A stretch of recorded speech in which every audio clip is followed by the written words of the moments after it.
It's live now. Good afternoon, everyone. I'm Councillor David Fuller, Chair of the Planning Committee, and I welcome everyone to this virtual Planning Committee meeting this afternoon. We are meeting virtually in response to the limitations placed on governance by the COVID-19 pandemic. This meeting is being broadcast to enable the press and the public to view this meeting. The officers will present the applications, read any written deputations received and confirm the recommendations for debate. To facilitate this meeting, I've exercised my discretion in accordance with the Constitution and suspended Standing Order 41A, and I am allowing debate of items before a formal motion is made to this committee. Members are reminded to keep their videos on and indicate if they need to leave the proceedings at any point. Members are requested to keep their microphones on mute and only turn these on when you are called to speak. This will limit the amount of background noise. Officers are requested to turn their cameras on only when they are presenting their reports and answering any questions. Members of the committee who wish to speak in this debate, could you please use the chat facility or simply write RTS, which obviously means request to speak. Please do not use the chat facility for anything else. Officers will also use the chat function to advise me, the chair, if they need to provide any extra advice to this committee. If there are technical difficulties or we need to take a confidential advice, we will endeavour to resolve this and, wherever necessary, have a brief adjournment. I will now explain the running order for this meeting this afternoon. Members will declare any interests, receive an update on planning matters, agree the minutes of the previous meeting, and then determine each planning item. For each item, the planning officer will make a presentation of this application. Following their presentation, the officer will then read out any written deputations submitted in accordance with the amended standing orders for deputations. Members will then ask questions and then make comments, and then after that determine the application. So I would now like to invite members to introduce themselves. Can you please reply by stating your name and saying that you're present and wherever you are attending here this afternoon as a full-time member of this committee, or are you a standing deputy for a full member? I will pause for a few seconds between calling each member. Those who are not able to confirm they are present will be recorded as absent from this meeting. So I now call upon Councillor Judith Smythe. Councillor Smythe. Councillor Judith Smythe, present, Vice Chair of this committee. Thank you and welcome. I now call upon Councillor Matthew Atkins. Councillor Matthew Atkins, present, full-time member of the Planning Committee. Thank you and welcome, Councillor. Councillor Chris Atwell, please. Good afternoon, Chair. Chris Atwell, present. I'm a full-time member of the committee. Thank you and welcome. Councillor Hugh Mason, please.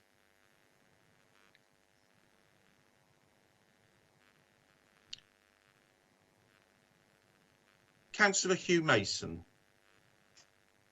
are you with us at all? No? Okay, we'll move on to Councillor Donna Jones. Councillor Donna Jones.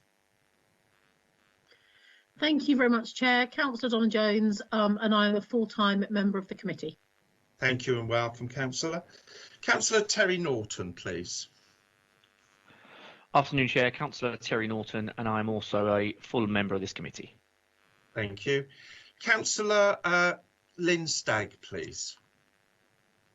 Lynn Stagg, full-time member of this committee. Councillor Luke Stubbs. Luke Stubbs, and I am a main member of the committee. Councillor Claire Oudie.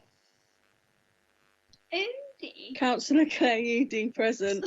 Sorry my camera's not on. I'm not very well, and if this meeting was in person, I would not be attending today, but I'm here. And sorry, that was my daughter. Hello.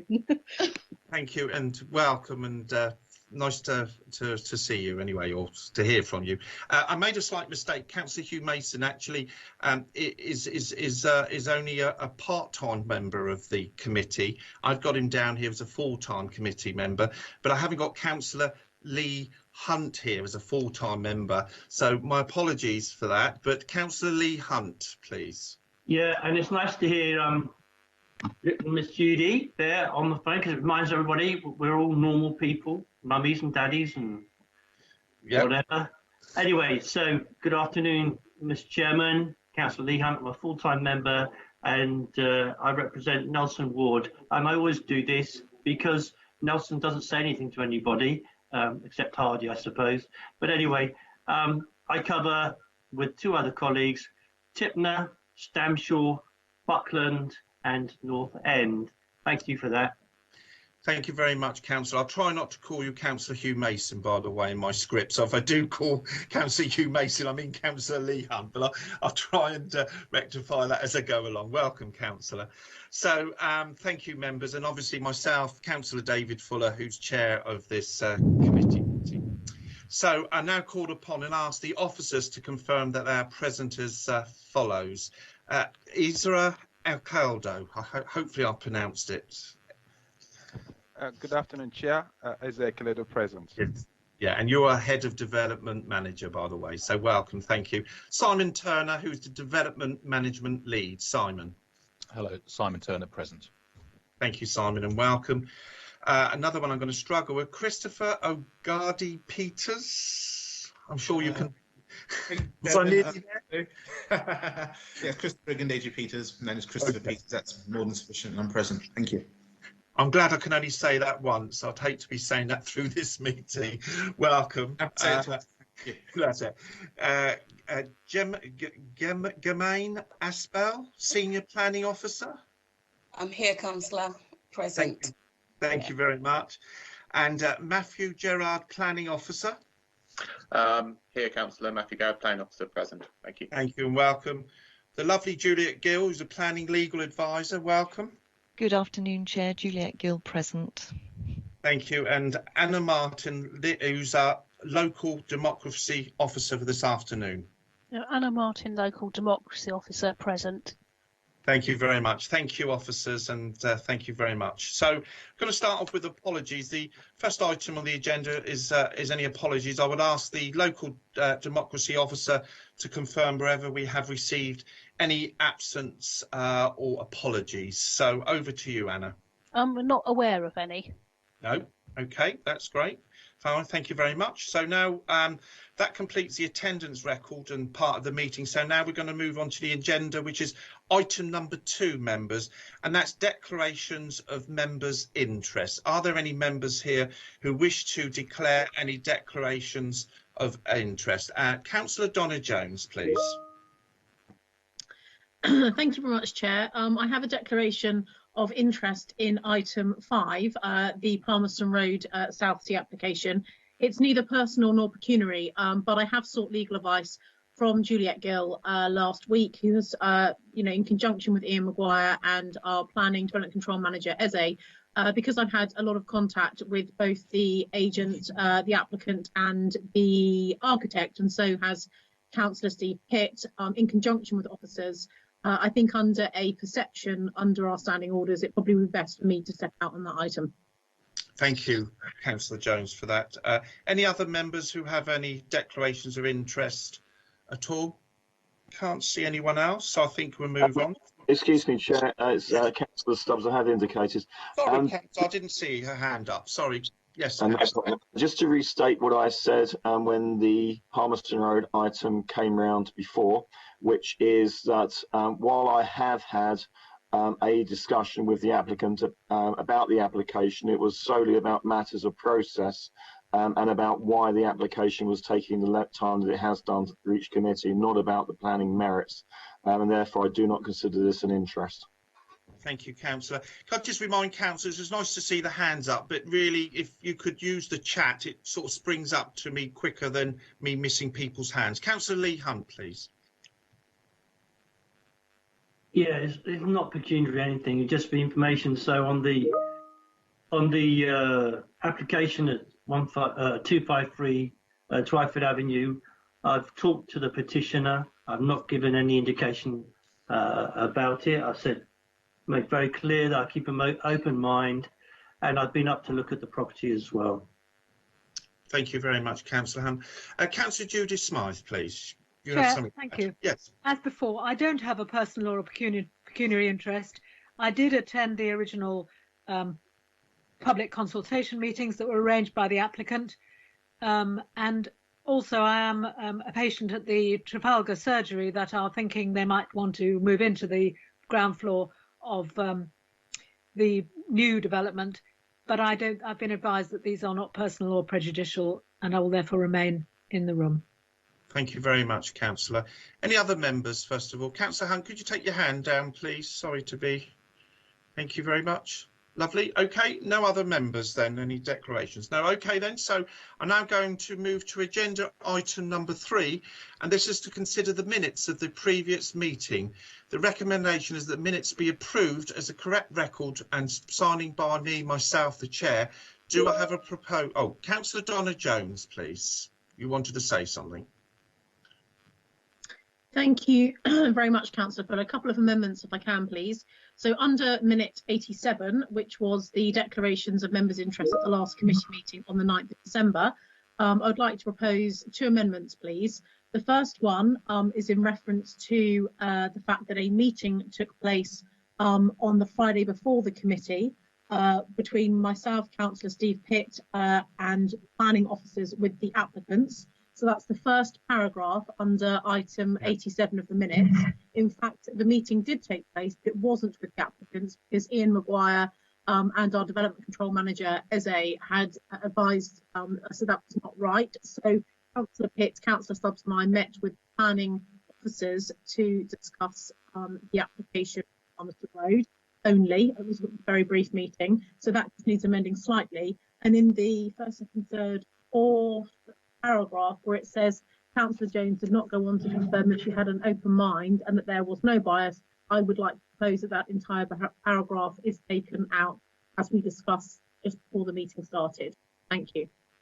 Thank you very much. I wasn't at the last meeting, but Councillor Judith Smythe, did you have something to add, or did you want to propose that you're happy to take that on board, what Councillor Jones has said? I'm very happy with the amendments. It accords much more with my memory of the meeting as I was chairing it, and also is clearer to the public as to what went on, which was the proper declarations, which was also very much what Councillor Jones did too. So I would like to propose that amendment. Okay, have we got a seconder to that at all? Well, I proposed it, Yeah, Councillor sorry. Fuller, and I think Councillor Smythe has seconded it. Sorry, so the recommendation has been proposed and seconded. I'll now take a vote by affirmation that the meeting permitted within regulations is of no dissent, then the proposal is passed. Are there any objections, members, to this recommendation that Councillor Jones has just said and has been seconded? No? Okay, thank you very much. So if we could make that amends, please, Anna, as to part, if they can make sure that's done, that'd be great. Okay, so thank you for the minutes of previous meetings, therefore been approved with those couple of things. So we now move on to the next item, members, which is update of the planning, any updates really from the planning applications. Did you have any updates at all for members at all? Yes, Councillor, thanks a lot. I do have updates on 2 appeal decisions which we received from the Planning Inspectorate. We did for HMO refusers. This was one was for 20 Montgomery Road in Southsea, which was for a change of use falling within C4, housing multiple occupation, to a 7-bed house, 7-person, 7-bed house. This was dismissed due to inadequate living conditions for its occupiers in respect of communal space. The cost application was also refused by the planning inspector. We do also have another appeal which was allowed. This was for 130 St. Andrews Road in Southsea, again the HMO, but a different type of HMO in the sense that it was change of use from a dwelling house in class C3 or house in multiple occupation C4 to 8-bedroom, 8-person house in multiple occupations. So they're sui generis. This was allowed on the 11th of last month. The inspector did not accept that there will be an adverse impact on living conditions for future occupiers of the property with regards to the communal living space, which came to 25.61 square meters, and also did agree that the scheme itself provided adequate mitigation for the Solent special protection areas. That's the conclusion of the updates on previous plan applications, Councillor. Thank you. Thank you very much, Ezra. Councillor Lee Hunt, you wanted to come in with something? Yeah, on the Montgomery, thank you to the officers. On the Montgomery Road decision, the appeal decision in favour of the council, I read it very closely, and the planning inspector had been to a number of other appeal sites before, so he was involved with some of the ones that the appellant was claiming supported his case. But in this case, the planning inspector looked very closely at the room sizes and in particular the communal area, and he noted how the dining area and the kitchen ran into itself, and he further noted even how the boiler jutted out into the communal area. So I think the committee is right to keep on testing the communal space for future intended occupiers. Sometimes it causes a bit of hot air within the committee, but if these communal spaces are not mitigated by the extra space, in this case there was 2 rooms, and the officers will say if I've got anything right, there are 2 rooms that did not provide enough space, and the communal area the other bedrooms, which were too big as it were, did not help the communal space either.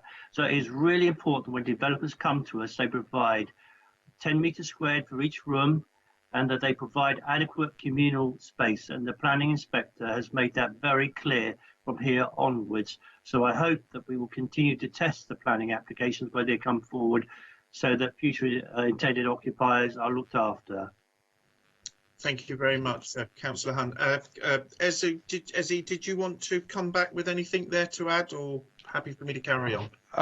Chair, you can carry on. I think Councillor Lee Hunt has done justice to that. Thank you very much. Thank you for that, and thank you, Councillor Hunt. So now we move on to the planning officer, to the applications now, councillors. So the planning officer will now present the first application. This is agenda item number 5, which is pages 44 to 66, Palmerston Road, Southsea, former Debenhams store. Members are to note that there are 2 applications before them for this scheme. Planning applications are listed building consent applications, which are can be considered and voted separately by members. And I've just had here that Councillor Donna Jones, please for the minutes, has not left the building, but she's left the meeting. So Councillor Jones has left, obviously with a declaration at the very, very beginning. So I now call upon the senior planning officer to present the case, please.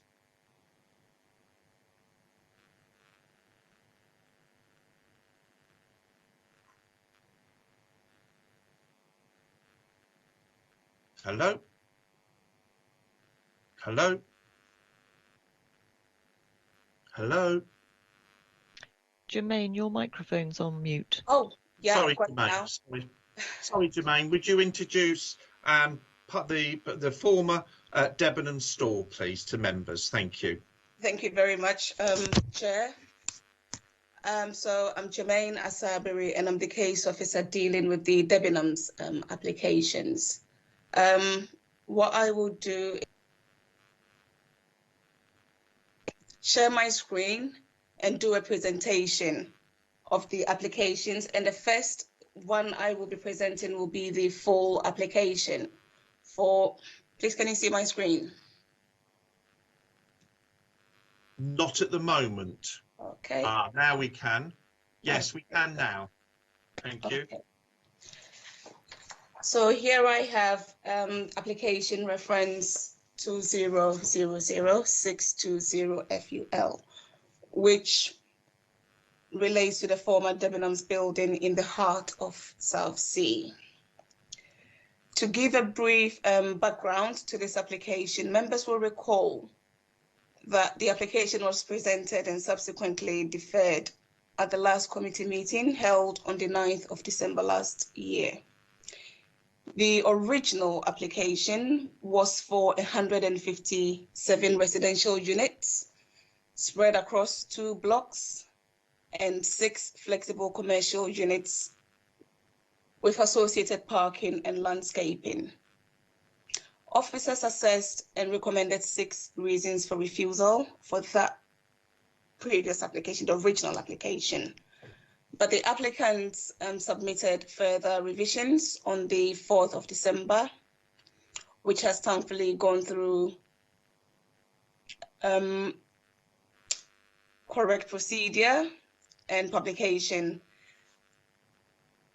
And the recommendation now is to grant planning permission. So this is the building, the existing building, seen from different elevations on the site. So it has, the building is not in itself a listed building. However, it's iconic in itself and post-war, and it has some really interesting features. Now, to give a little context of the site,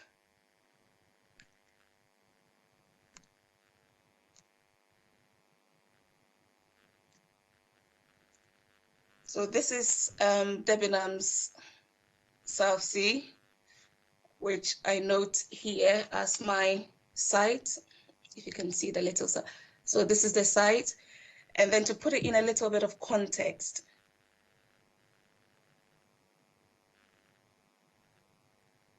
to the west of the site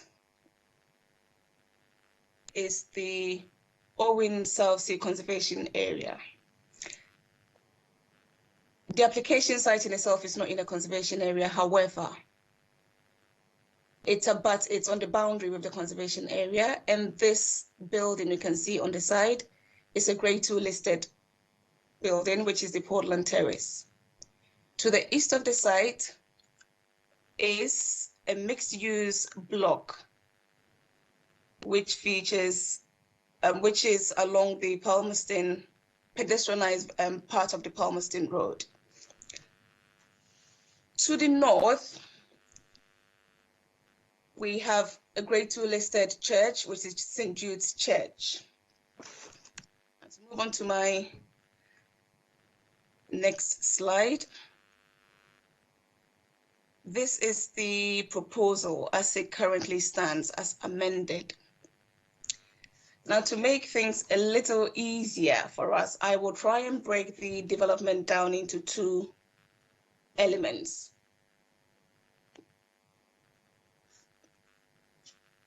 The proposal as amended is for the extension, alteration, and change of use of the existing building, and the demolition of the ancillary buildings within the rear of the yard to create a new residential block.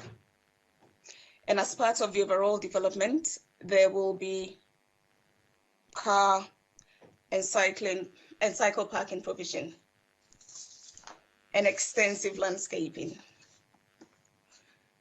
So Block A, which will relate to the existing building itself,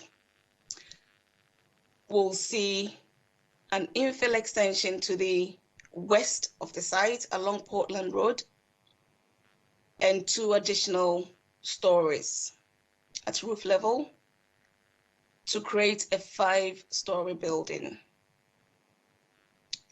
On the basement level, there will be car parking spaces, 45 car parking spaces at basement level. On the ground floor, there will be 6 flexible commercial spaces, totaling 2,260 square meters. And the upper floors will have the 98 residential units. There will be communal amenity space on the 1st floor level. For Block B, which will be within the rear of the site, there will be a new block, which will have 36 residential units, cycle parking, and 60 car parking spaces on the ground floor. So in total, there will be 134 parking spaces, car parking spaces, 246 cycle parking spaces, and 900 square meters, above 900 square meters of communal amenity space. My next slide shows the development, the block plan as existing and as proposed.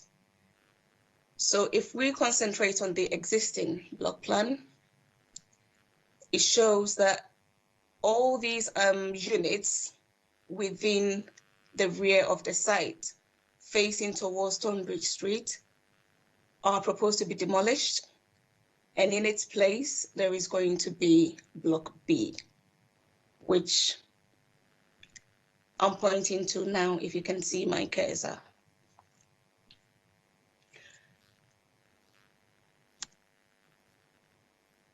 So when we look at Block A, this is a typical elevation view of the block. The first image you see is as you will see the block if you are standing from the Palmerston Road elevation.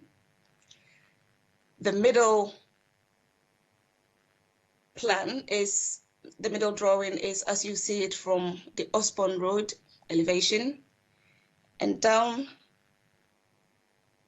here is as the building will present from the Portland Road elevation.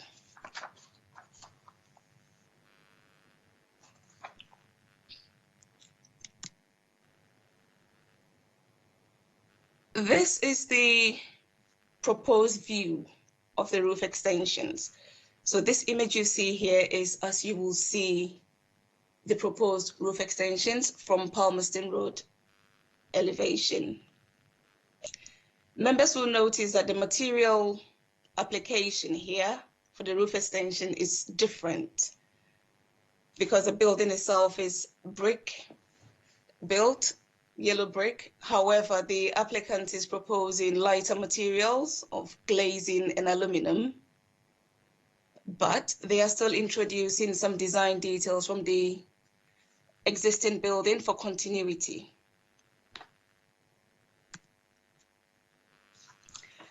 I will move on to Block B now.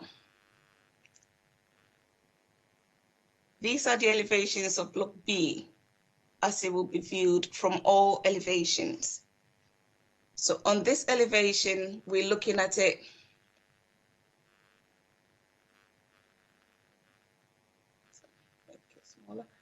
We're looking at it from the Tonbridge Street elevation. So as you, let's assume you're standing on Palmerston Road. This is how you'll be seeing it. To the side shows the rear of Block B.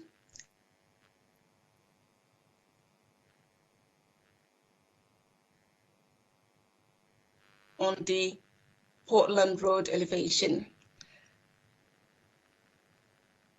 And on this drawing, we see how it will appear if you were to look at it from Osborne Road.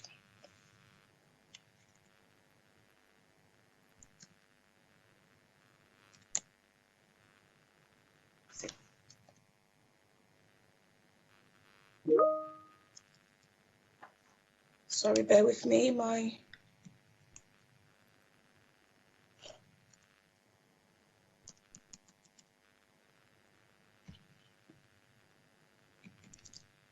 Can you still see my screen?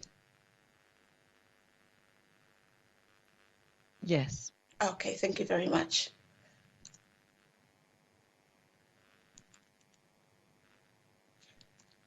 Sorry, did you see the, sorry to interrupt, did you see in the group chat the correction in the presentation? Sorry, I've made my screen large, so I don't see any chats. Sorry, how? It says from Peter, it's correction to the presentation, 134 dwellings, not parking spaces, 107 parking spaces provided on the site for the residential element. Could you just go over that again and just tell us if that's correct? Yeah, I will go over it again. Thank you. So it's very clear to members. Okay.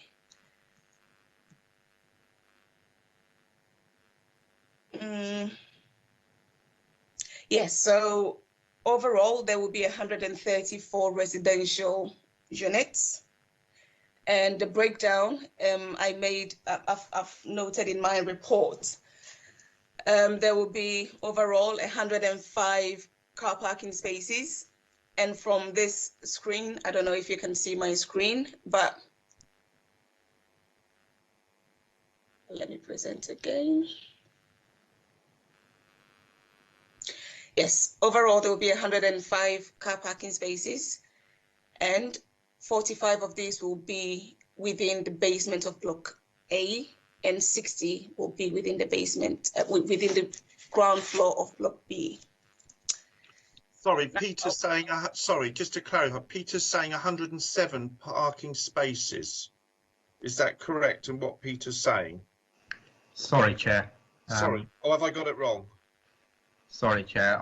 The 107 should read 105. That was a fat finger when typing. Okay, just as long as members know what they're going to vote for. So it's 105 parking spaces. Parking spaces, 134 dwellings. Thank you very much. Sorry, but I've just got to get it precise. Thank you.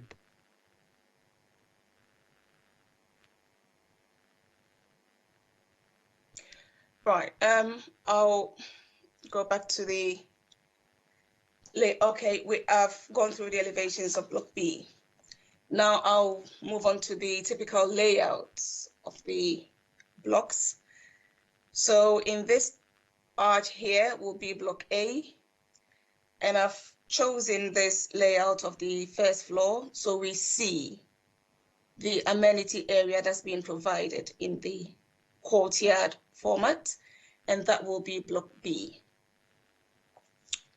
I'll move on to my next slide.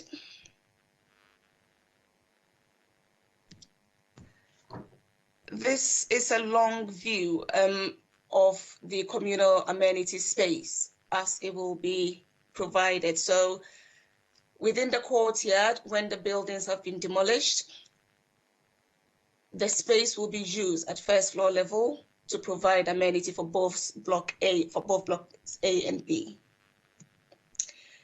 I'll move on now to the commercial space layout. 2,260 square meters of commercial space is provided at the site, which will be utilizing the ground floor space of Block A. Now, this is flexible space, and the applicant will be using it for retail within a use class which has been agreed. Sorry, can I just stop you there? In the chat there, we're saying, please could you put the presentation to a slideshow? Simon's asking.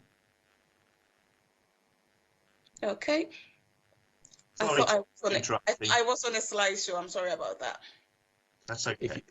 Jermaine, if you press slideshow at the top tab, it will get bigger for the presentation. Thank you. But the thing is, if I put it there, I cannot see the comments that are coming through. That's the problem. Oh, okay. I'll leave it to the chairman. Okay. Can you see my presentation now? I can, but can other members see that? Every member quite happy? I'm not hearing nothing else, so carry on. Sorry. Okay, thank you very much, Chair. Thank you. So that's the commercial space as proposed. And here we have the parking layout.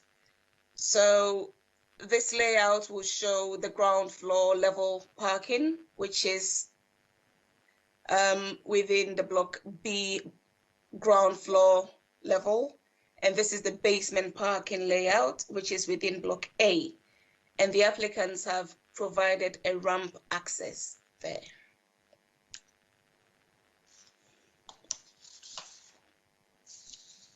Members will recall that there was initial concern about the separation between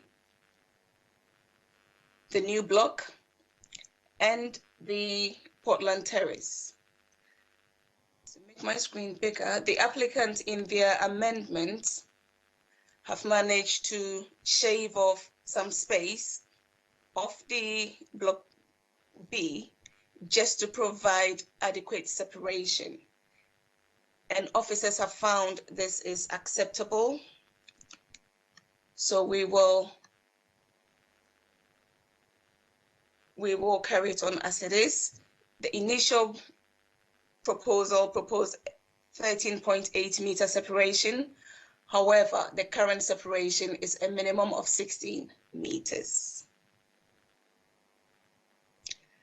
I'm coming to the end of my presentation now, and I will leave the screen on, which shows an aerial view from the rear of the site, the northern part of the site, which gives a very an artist presentation of how the site will look like with the two additional stories, block B, and the relationship with neighboring dwellings. If the chair will agree, I would like to now move on and read the SMART, the addendum to the report, and the deputations. Yes, please, Jermaine, that'd be most helpful. Thank you. Okay. Since the publicity of the previous application,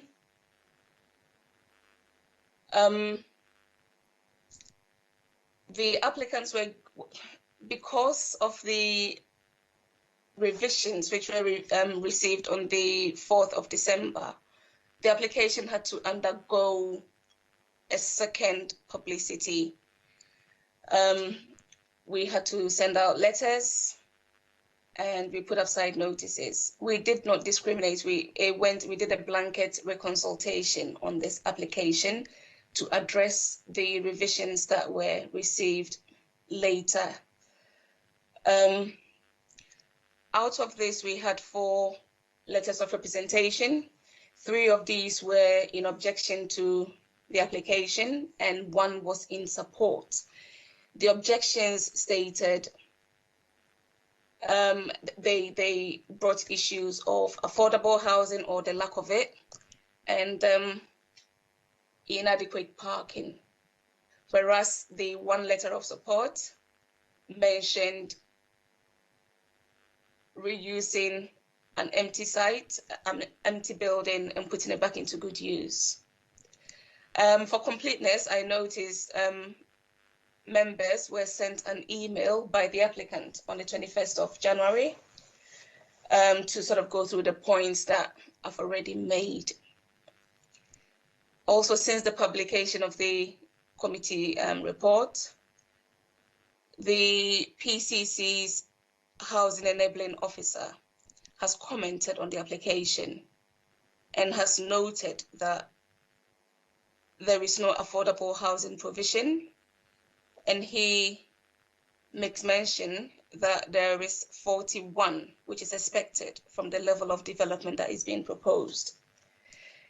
He also raised a little bit of concern about the fact that the applicant has referred to Block B as being the affordable part. He didn't see that this will enhance community cohesion and mixed tenure. So that is the concern that was raised. And also the officer raised concern that he doesn't see how the development is arranged, that a registered provider, a housing registered provider, will be able to take on the block anyway because of the tenure of it, because it has to be freehold to have a registered provider take it up. Also, I would like to inform members that following a review of the Council's HRA, Natural England have withdrawn their objection to the proposal, provided that the applicant will meet their obligations and provide nitrates and financial contribution towards bird awareness, necessary mitigation measures. There are some additions to the report. The applicant has requested that because of the way the layout of the site is, they would prefer that we separate some of the conditions so they can carry on building one part of the development before they go on to build the other part. Now, looking through the conditions that we have put on, the only two that really could meet this request were conditions 3 and conditions 4. Condition 3 being the materials and finishes. We have to we are willing to split the condition to state provide us information on block A and provide us information on block B. And also condition 4, which is for design and architectural detailing. Further amendments to the report. Condition 1 is to now state the development hereby permitted shall be begun no later than the 29th of May 2021. And the reason, as stated, is to comply with our nitrate bank trajectory and to prevent an accumulation of unimplemented planning permissions, given the limited supply of council credits, forming the SPA nitrate mitigation.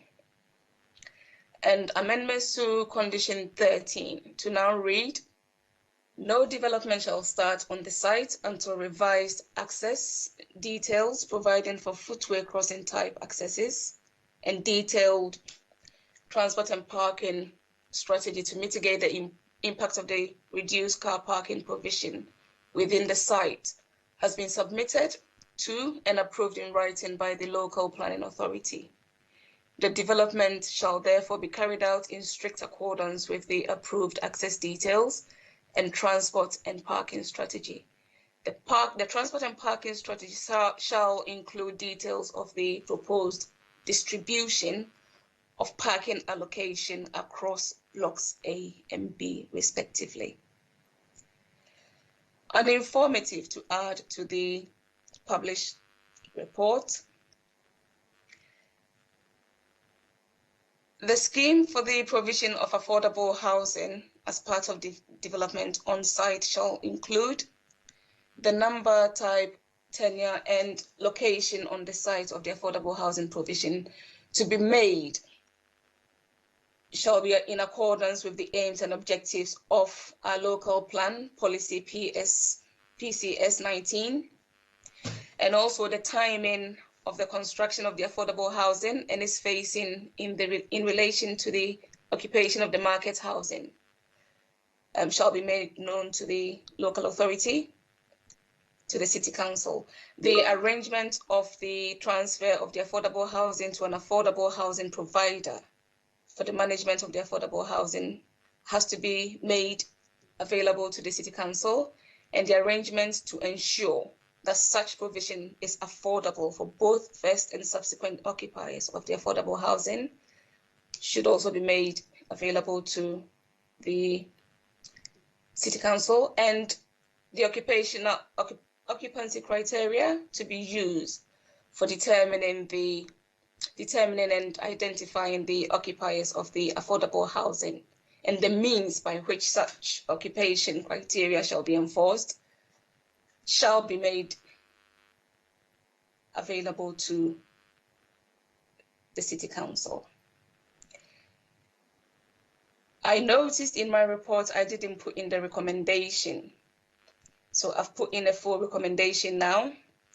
So the first recommendation is that delegated authority be given to the Assistant Director and Planning and Regeneration to grant planning permission subject to the following conditions, which have been stated in my report, and subject to the completion of a Section 106 legal agreement within the 3 months of the Planning Committee meeting held today, and to secure affordable housing and mitigate the special protection area, and also the provision of a GP surgery within the commercial space of Block A. Our second recommendation is that delegated authority be granted to the Assistant Director of Planning and Economic Growth to add or amend conditions where necessary. And thirdly, that delegated authority be given to the Assistant Director of Planning and Regeneration to refuse planning permission if the Section 106 legal agreement has not been completed within 3 months of the date of this resolution. Now that ends my addendum report. If the chair will permit, I shall move on to the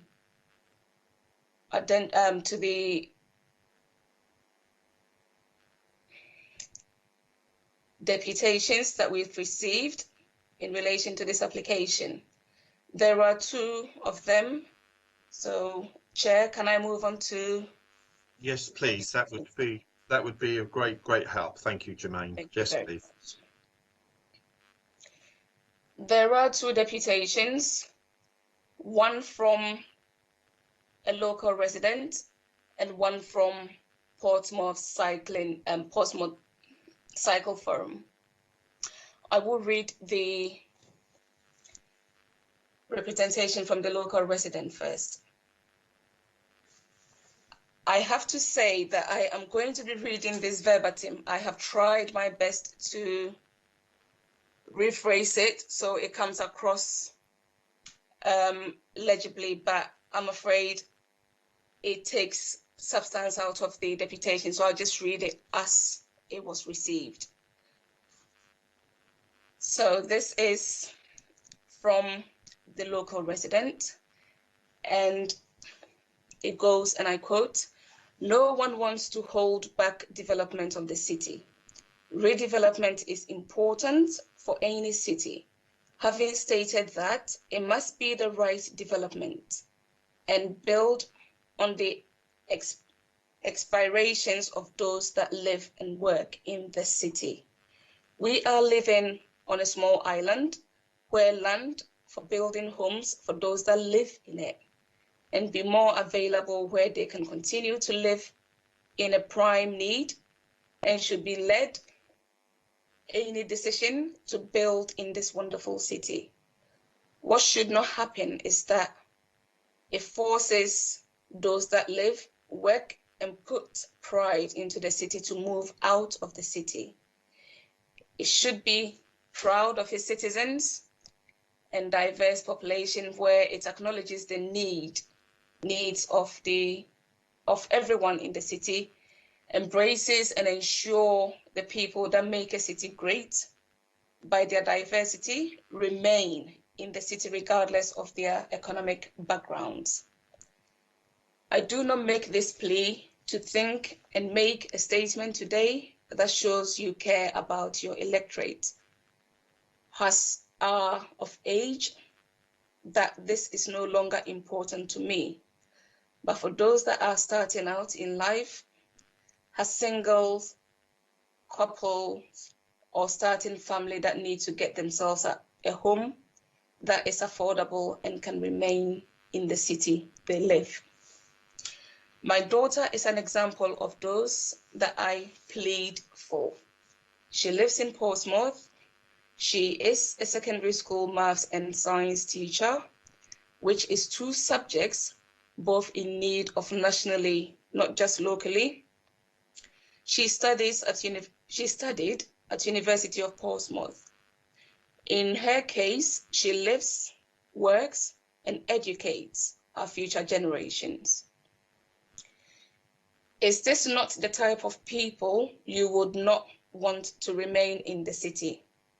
Yet, this is the same people you will drive out of this city unless you show courage and reject this endless home building by developers not making a commitment to the city, not keeping to their obligations to ensure the city benefits in having affordable homes built.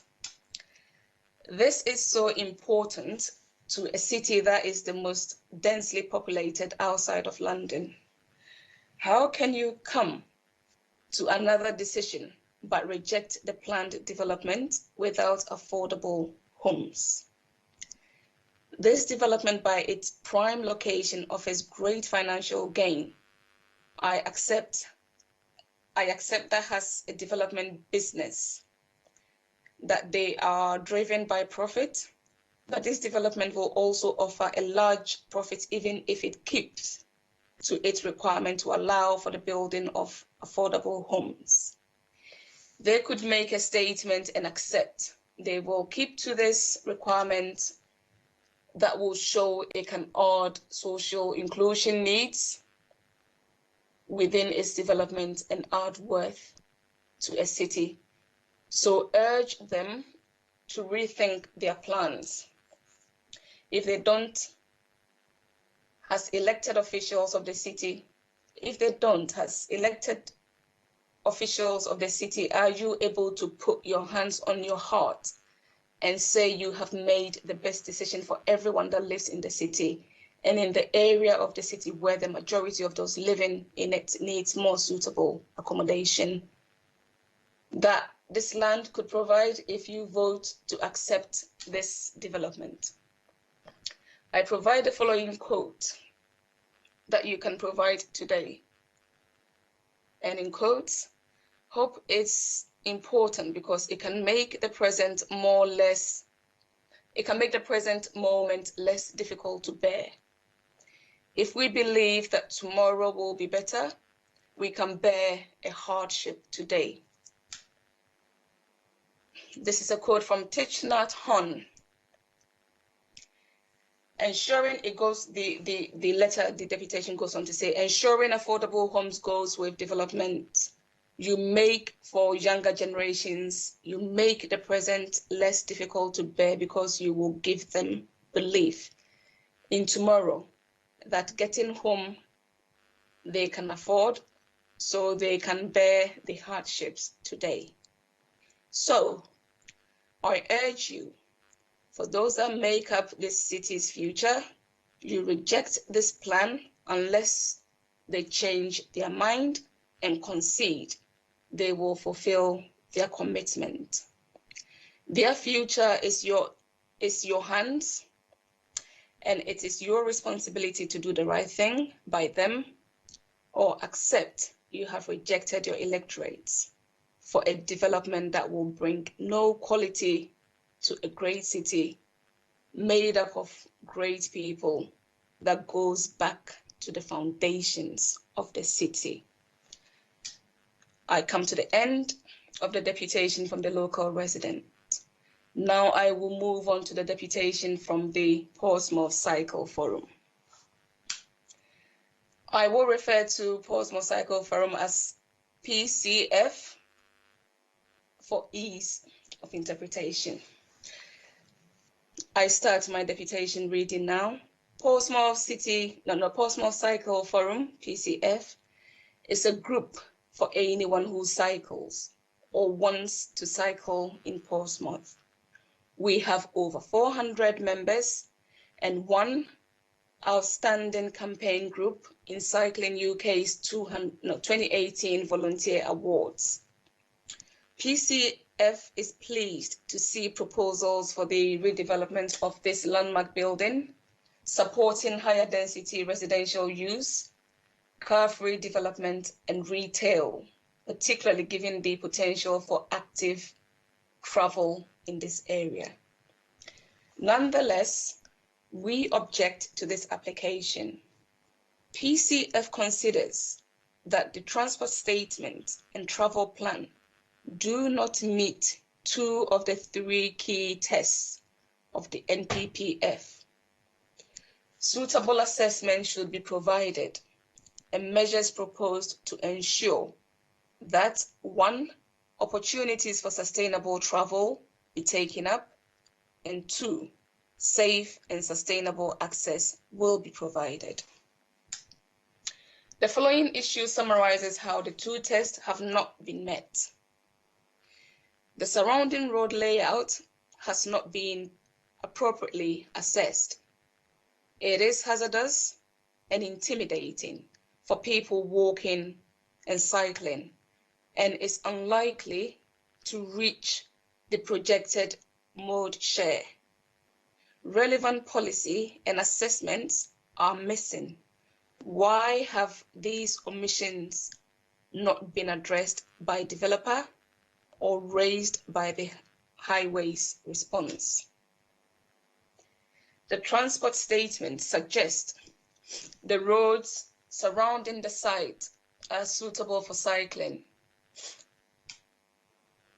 The letter points to figure 4.1 from the government cycle design guidance. Figure 4.1 from the government cycle design guidance shows that on a 30-mile-per-hour road like Osborne Road, riding in mixed traffic will exclude most people from cycling. The objector have shown figure 4.1 in the deputation letter. I will be able to put it up later for you. And then it goes on to say, propose remedial measures. Undertake pedestrian audits and LTN1/20 cycle audits of relevant areas and propose contributions towards the mitigation in line with results. Expected likely outcomes include A, improved crossing points on desired lines. For example, zebra crossings, tiger crossings, or new junction designs, prioritizing walking and cycling movements, particularly at Palmerston Road and Portland Road junctions. Point 2, continuous footpath across vehicular accesses with pedestrian priority. Next point, improve cycle facilities on routes highlighted by PCC's LCWIP, including towards Fratton Station, which is too far for many to reasonably walk for a commute journey. Next point, anti-idling signals for buses and taxis on Osborne Road with an air quality monitoring point. Also propose new design, possibly shared surface. I beg your pardon, I'll start again. Propose new design, possibly shared surface for Tunbridge Street to increase accessibility and perceived personal safety. The next point is consider permitting out-of-hour cycling through the pedestrian present, like Commercial Road. Whilst the cycle parking provision broadly meets PCC standards, it fails to account for all users. And they have made suggestions on this one as well. Suggested remedial measures. Firstly, to provide more details on access to the cycle stores for the highway network for all users. Example, a step-by-step list of how access will be gained. Implement accessible cycle parking in line with LTN 1/20 and wheels for well-being guidance. Improve personal safety in the cycle stores. Increase the proportion of Sheffield stands versus two-tier to cater for smaller bikes, example, children's bikes or folding bikes with smaller wheels. For staff cycling parking to be covered and secure. A storage area for cycle equipment to be included in each store. For instance, a rack for locks, shelves, or helmets or panniers. For electric bike charge points to be included in staff and residents cycle parking areas. A bike repair station to be provided in each store. A notice board to be included in each store, including details from the travel plan welcome pack. On cycle parking provision, which is full on festival. On cycle parking provision, which is full on festival and market days, to be increased and account for accessible cycle parking for adopted cycle or cargo bikes. To the next point, car parking provision is inequitable. Suggested remedial measures are: it is proposed that a fairer methodology would be to allocate an equal proportion of car-free units across both buildings, with some of the car parking in Block A to be available to residents of Block B. Now we move on to electric bike and cycle charging provision does not reflect government policy direction. Suggested remedial measures significantly increase the number of EV motor vehicle charging spaces. Propose allocation method and include electric charging points in cycle stores. The next point they made, there is insufficient encouragement for residents and employees to make sustainable travel choices. And the proposed remedial measures are to improve measures included in the travel plan, such as vouchers towards buying a new bike, cycle equipment, bus vouchers, or rail pass. £50 per household or resident is standard across most travel plans nationally. For cycle training to be offered as part of the travel plans, and for a travel plan budget to be tied into the Section 106 agreement, and for a bond to be taken to ensure compliance. For details of local bike doctors and the community cycle centre, along with Portsmouth Cycle Forum, to be included in the welcome pack. And for the welcome pack to be distributed to all new residents for the travel plan period, not just the first occupants of each property. And to seek a contribution towards updating wayfinding boards, mapping which includes wayfinding boards mapping which includes Debenhams as a destination, which could be merged by contributions from the Knight and Lee redevelopment. Finally, should these measures be addressed, PCF would be happy to support the application. I now move on to the agent's response to the deputations.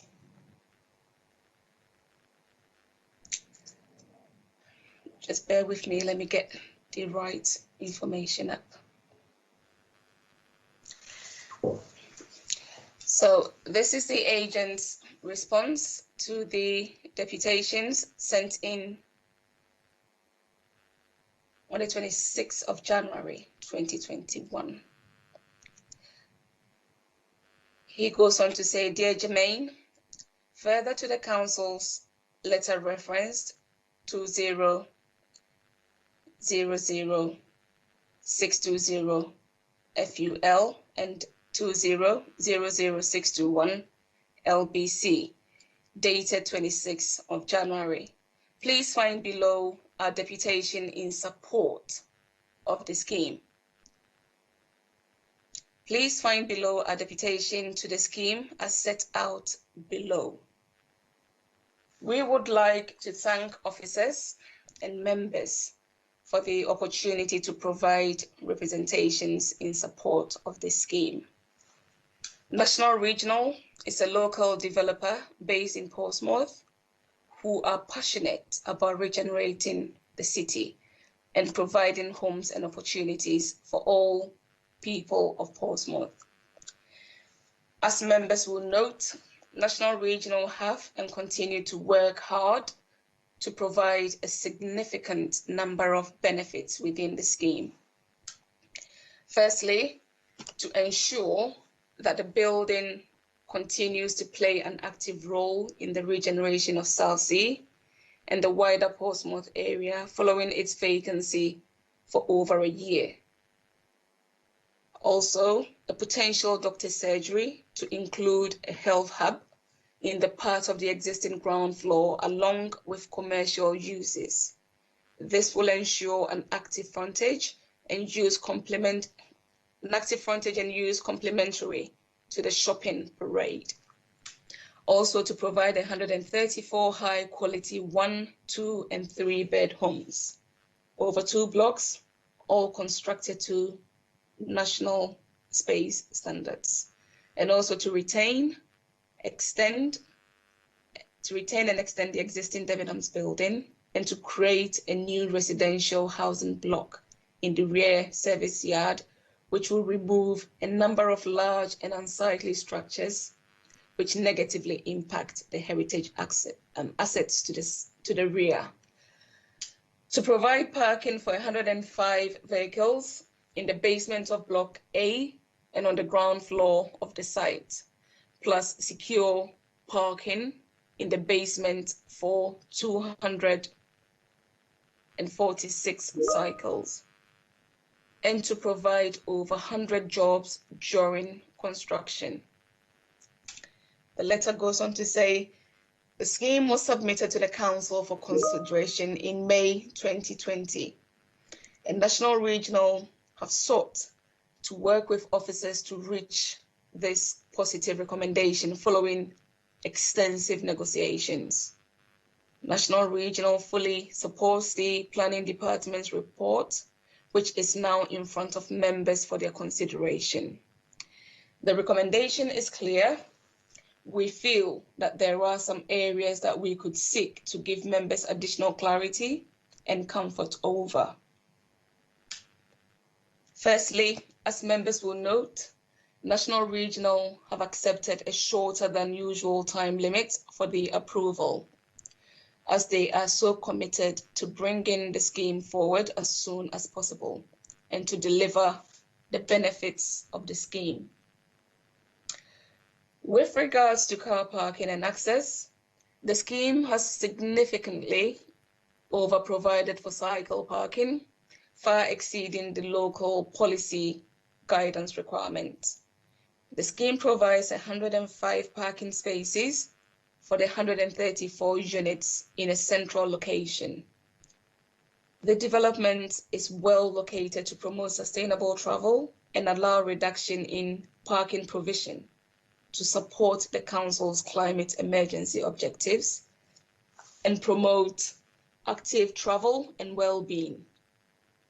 The nature of the development and its location suits city centre living, and therefore it is similar to all town city centre locations across the UK, which have led to a reduction in demand for parking to manage the parking provision, as it offers the opportunity for both car and non-car owners to occupy the development and support the surrounding community.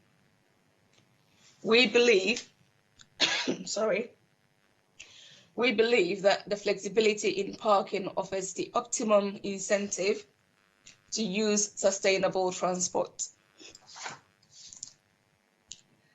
to use local facilities and promote climate change initiatives.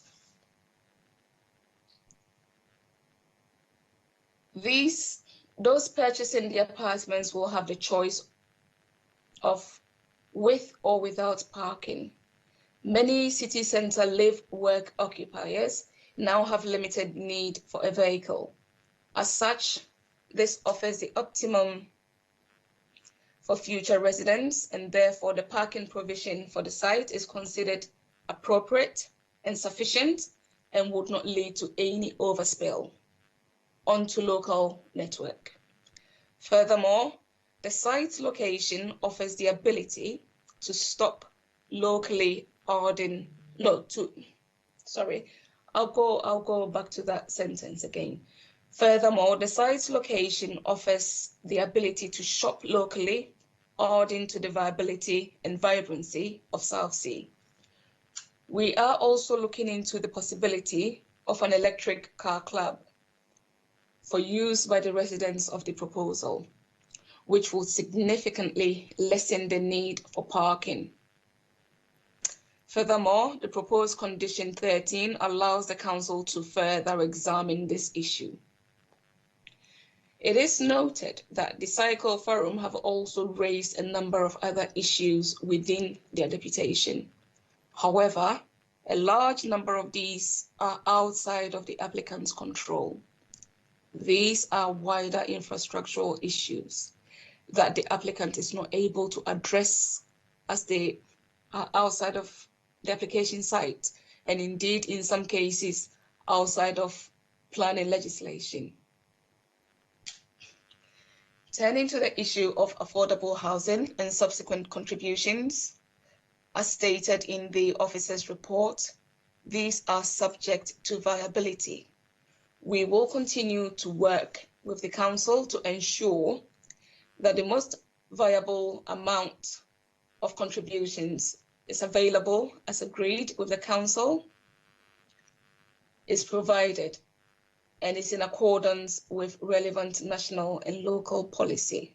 This will be secured by a legal agreement which will also secure payments towards nitrates and the SPA.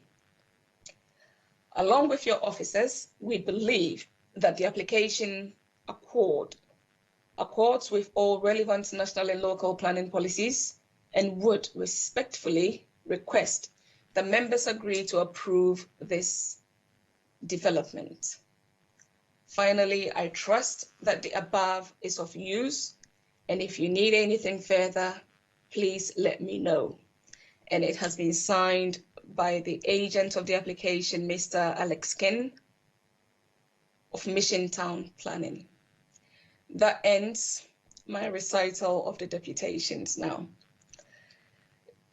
Chair, would you want me to go on to the listed building consent application, or should I wait till this is deliberated over?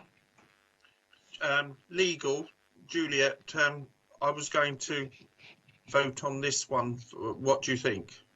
Yes, you need to consider the planning application and the listed building consent separately. Yes, separately. Yes, that's fine, Jermaine. Is that okay? Yes, perfect. Okay? Yeah, fine. Okay yes. Then. So now we're going to move on to questions from members, first of all. So the people who put their hands up first is Councillor Luke Stubbs, please. Questions, please. Thank you, Chairman. Firstly, a minor point, which is the local resident deputation. I mean, we weren't informed who that deputation was from, and these are public meetings. We don't have anonymous deputations. So I think it should be, just for the record and for transparency, be stated who the deputation came from. On a more substantial point, the proposal now has changed from granting permission to a 3-month period for the head of planning services to grant permission instead, and you have a affordable housing condition 19, which is quite complicated. I've not seen one like that before, and it refers in the report suggesting that there isn't an up-to-date viability assessment. So it looks on the face of it all that in order to implement the planning permission, that you're going, this is the way it appears, that a viability report would be needed to be produced. It was needed to be assessed. There needed to be a process of negotiation, and then and only then that you will then get into having to contract builders and so forth to start on site. And given all of that, having a deadline of 19th of May seems more than challenging. I mean, arguably, unless there's some extra information really which you haven't fully revealed to us, it looks unrealistic. And so I would like to ask whether that is a realistic condition, or whether it could have the effect of just setting the whole thing up to fail.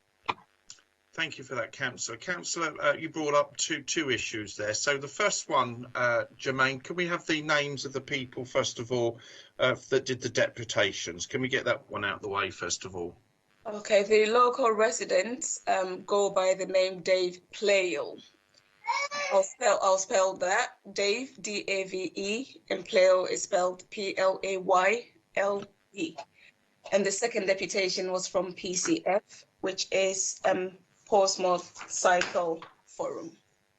Thank you very much. Hope that is okay for you, Councillor. So now we're going to move on to the second concern or issue that Councillor Luke Stubbs brought up. Ezra, did you want to add something to that, first of all?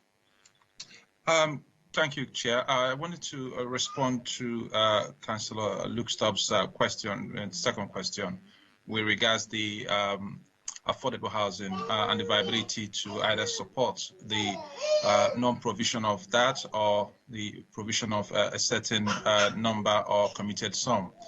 We are in receipt of the viability report. It's been updated by the applicant, and which is now with the independent viability consultant, and we are waiting the feedback from them on that aspect. So it's the aspect that we are seeking members' consent or delegated authority to the Assistant Director, Planning and Economic Growth is with regards the nitty-gritty in terms of the negotiations to satisfactorily complete that. There's a bit about which was picked up in members' pre-committee briefing, which was the vacant building credit, which as an existing building which has not been abandoned, which will come into play, and looking at the additional floor spaces that's been created. And then we look at the build cost that the developer and their expected return on investment on that as a developer or landowner. Reasonably, we would be looking at probably about 17.5% for them on that. So that aspect is what we are seeking members' consent for the AD to then take that forward into negotiations on that aspect. Then with in terms of the time delivery, it's because our nitrate bank, we only have the nitrates available up to that month. And so if they're not able to deliver that, they can procure nitrates from any other place, but if it's from our nitrate bank, it's up to that date. And that's why we've marked it to that date. After that date, they cannot lawfully implement that scheme. Okay, Jermaine, you wanted to add something, and then I'll go over quickly to Councillor Stubbs again. Jermaine, did you want to add anything to that at all? No, sorry, Chair. No, okay. We can go to the next question. Okay, Councillor Stubbs, anything you want to add on what you've heard? Yes, briefly. So I know it was referred to in the applicant's response to the deputations that they've agreed some form of timetable. Can you confirm whether that is indeed the 19th of May, and can you confirm that that was done after the updated recommendations were made, and that we have some surety that we are not creating a situation whereby officers end up in the position of being forced to refuse a planning application if permission is granted on the basis of a technicality? Who would like to answer that one? Can I remind the officers, please, to put their hands down if they can when they're finished, or use the RTS as well, which is great. So who wants to answer that concern? Chair, I'll take that again. Yes, the dates there with regards the date of commencement and with nitrates is being agreed with the applicant. The applicant is aware of the situation in regards the nitrates credits that we have.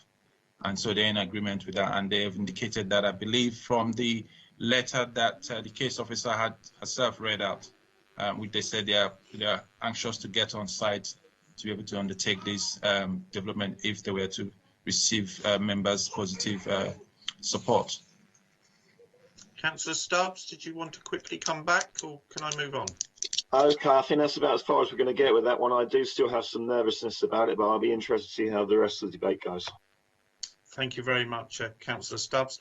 Councillor Judith Smythe, you've got 2 questions. Councillor Judith Smythe, please. Okay, I think it was the 29th of May, not the 19th. You've got an extra week there because it's my birthday, so I remembered the date.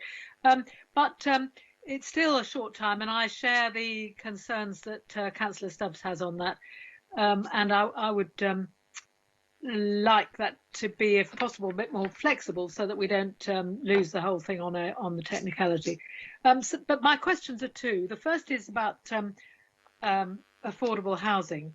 I wondered if there was any way we could strengthen the recommendation made. Maybe it's not possible, the condition made to the recommendation, because a lot of local residents who commented on the plans originally put forward by the developer were very, very keen to see some form of social housing, some form of affordable housing in this area. Bear in mind, St Jude is one of the wards with the least social and affordable housing in the whole of Portsmouth, and also that Portland Terrace is all affordable housing run by a housing association, and is therefore the housing association that runs that would be, I presume, attracted to managing a block so near as it. So if there's any chance of strengthening that recommendation so that we at least get some affordable housing out of it, I think it would be very good. And that's a question. And my second question is about whether we could strengthen the condition that on the transport and parking strategy to include some of the ideas produced by the Cycle Forum, which I thought had a good deal of strength. And I would be happy to delegate that to officers, but I think if we could strengthen that condition number 13 to include cycle provision, then I would be a good deal happier with the whole application. Okay, Councillor Smythe, I think people have taken on board that. Who wants to answer those couple of concerns? Yeah, Ezra, please. Sorry. Thanks. Thank you very much, Councillor Snyder and Councillor Fuller. With regards the affordable housing delivery, we can tie it up a bit more if members so wish. I think if just to expand a bit, with regards affordable housing delivery, and when we look at the viability report, where an applicant and the report indicates that the scheme would not be viable in terms with regards to affordable housing, my approach would be to put a review mechanism onto that scheme, to look at that scheme possibly at a certain phase in its implementation or post-implementation, when we've received, when the applicants would have received the build cost receipts and other receipts, and possibly some sale receipts. Then we can review that to see if there's any opportunity for affordable house contributions to be taken from the scheme. So it's not just purely that the scheme is not viable and that's it. They can go out and do.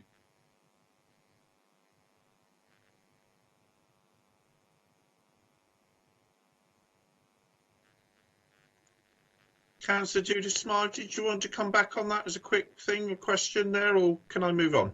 No, I'm content with that, but I'm not sure that the piece about having cycling arrangements included in condition number 13 was delivered. Can I respond to that? Yes, of course. Who was that? Sorry, was it? That is Jermaine, the case. Oh, Jermaine. Sorry, Jermaine. Yes.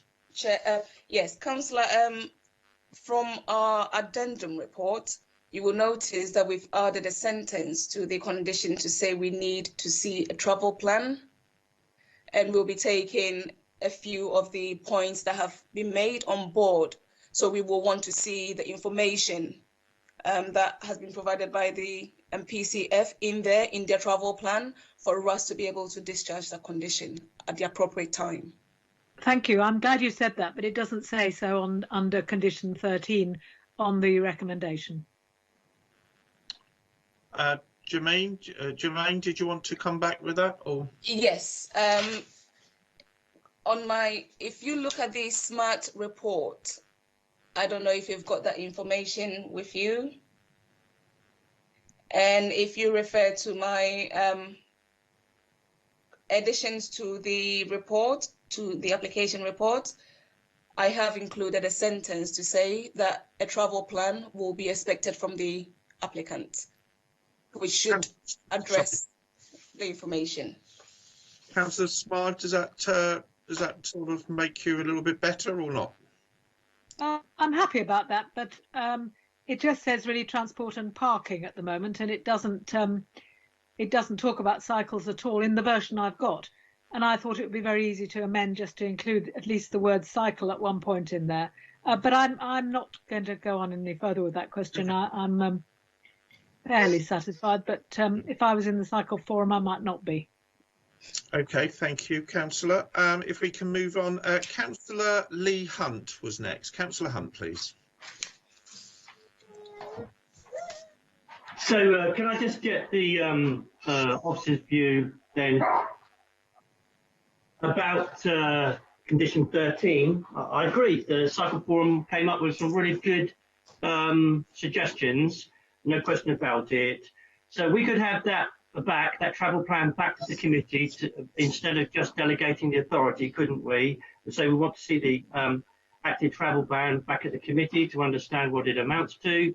And also we could put in a condition that brings the viability assessment back to the planning authority before it's signed off or agreed. Is that right? Easy? Yes, Councillor, that will be done. So that's what I will propose when we come to the actual decision-making process. Those two Thank you. Comments. Thank you very much, Councillor Hunt. Simon Turner, you had your hand up at some point. Did you want to come in? Thank you. I think Eze just answered the question there, really. On condition 13 for the transportation, Councillor Smythe, it's normal not to specify every last detail, but certainly cycling is part of transportation in the round. So absolutely, a lot of those ideas will be considered, have been considered already, and will be refined as we go through the discharge of the condition. Thank you, Simon, for clarifying that. Councillor Lynn Stagg, please. You've got a question, please, to the officers. Thank you, Chair. In fact, I've got 3 questions. Yes, fine. I may have missed this, and I think I have. Are solar panels or sorry, or Lizzie, sorry, Lizzie, could you switch off your mic? Sorry, I couldn't quite understand Councillor Lynn Stagg. Sorry, Councillor Stagg, please go on, please. Thank you. My first question is, I may have missed this, but I've read through the report, but I couldn't find it. Are solar panels or air or ground heat pumps being used as part of a sustainable heating strategy for the flats? Secondly, are EV charge points being installed, which I think the Cycle Forum brought up as well? And thirdly, how and where is waste collected? I'm thinking of the big collection lorries. How are they, if those are going to be used, how do they get in and out? Thank you. Three good questions there. Who would like to answer that? Izzy, would you answer that, or Jermaine, do you want to answer that as the officer? I will answer this. Thank you. For the waste arrangement, the applicant has provided waste bins which have been found to be acceptable for the level of residential and commercial space being proposed. And there has been a condition imposed as well to ensure that they are on levels where access is possible. So this has gone through internal consultees, and they have found this information acceptable. That is on the waste aspect of it. When it comes to the sustainability, I think you mentioned heat source, the ground source heat. Due to the arrangement of the site, I don't believe that can be possible at this particular moment, because they are in effect repurposing Block A, and Block B will have an undercroft area. So they, in their sustainability appraisal. They have suggested other measures, but not necessarily heat source. What about solar panels? There are no solar panels provided on site, unfortunately.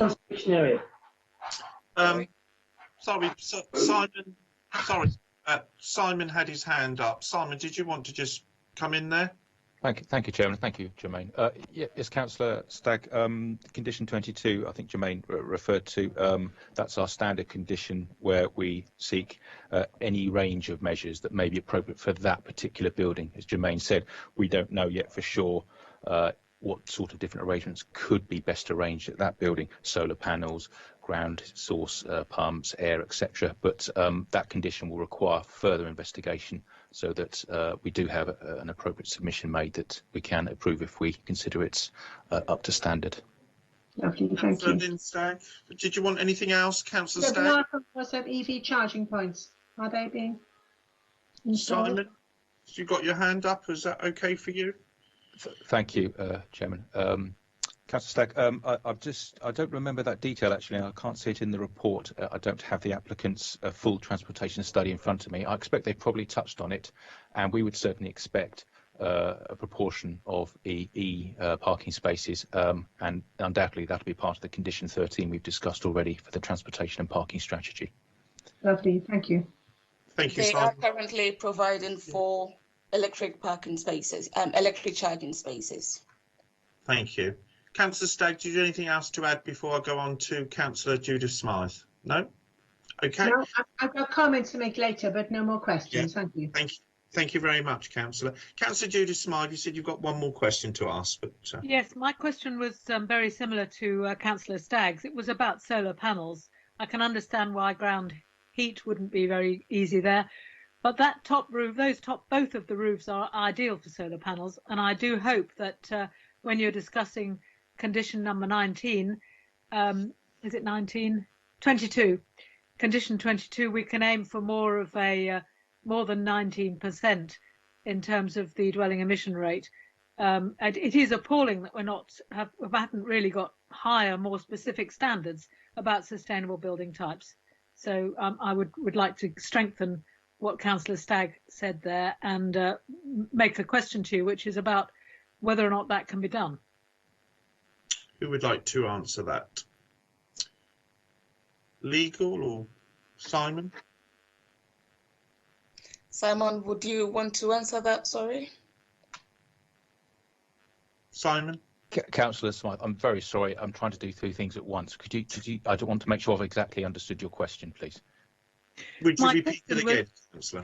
My question was, can we strengthen condition number 22 in regard to solar panels on the top of the roofs of both Block A and Block B, which are both new builds and should be ideal for solar panels, and I wondered if we could be more ambitious than achieving a minimum of 19% improvement, and I think it's a bit disgraceful if we can't. Simon. Thank you, Councillor. I'm not sure we can strengthen it as such. As I say, nothing's ruled out at this stage. Obviously, we'll have to work in conjunction with the building regulations, as mentioned in both parts of Condition 22.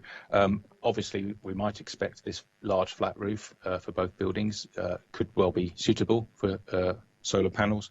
And so undoubtedly, we'd ask them to look at that if they haven't or don't in any case. But I wouldn't recommend we change the condition. It's all encompassing. It doesn't rule anything out.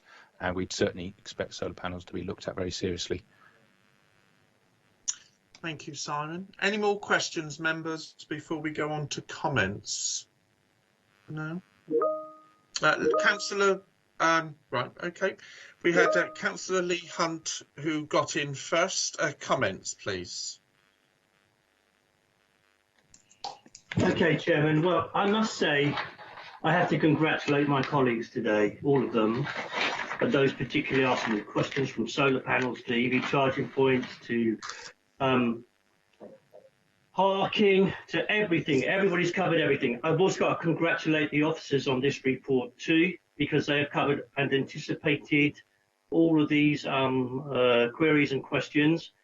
And So we'll see. I think that we can bring the conditions back. People have mostly talked about conditions 13, 19, and the viability assessment. I think those three things I would want to make a proposal that they at least come back. I don't want all the conditions to come back because our officers are perfectly capable of dealing with them, but these are the ones that have been pressed today. So that's about the active travel plan. That should come back to the committee to agree when it's all decided.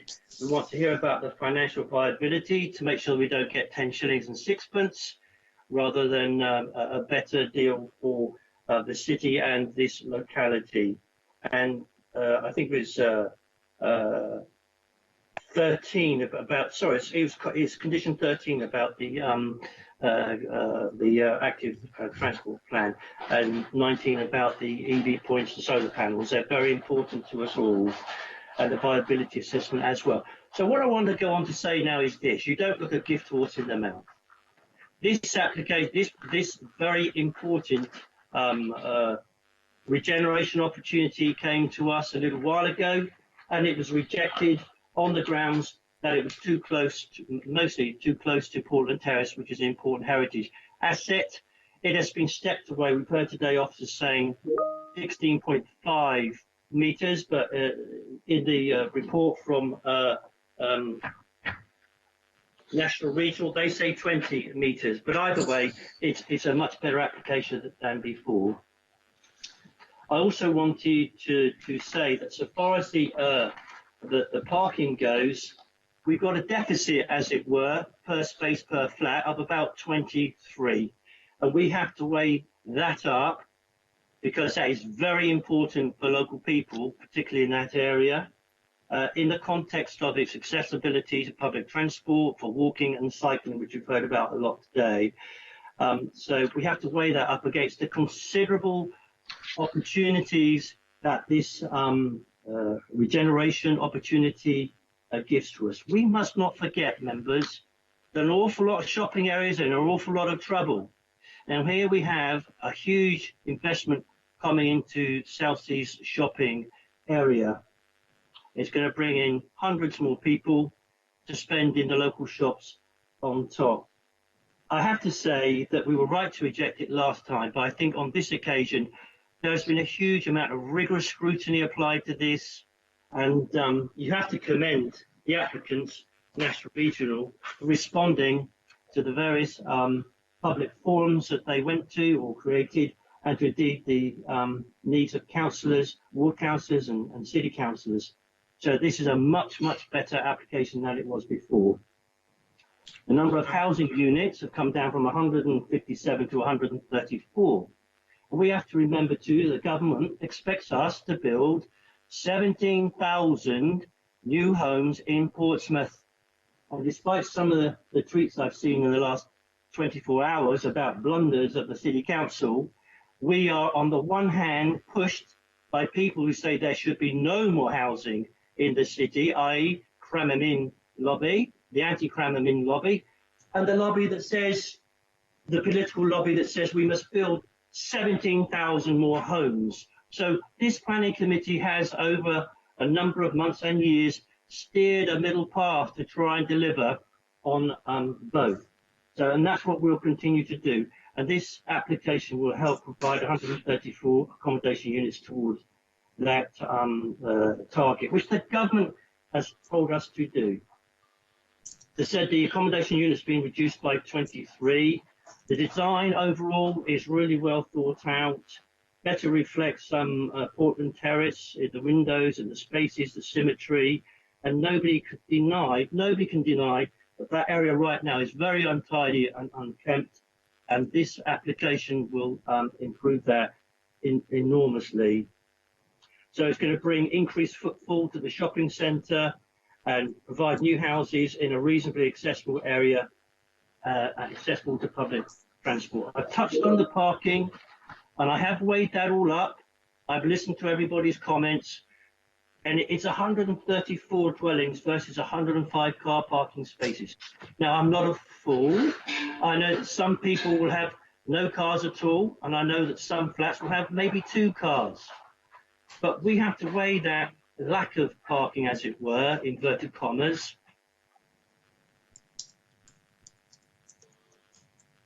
Can everybody see me? I mean, I've got my video on here, Chairman.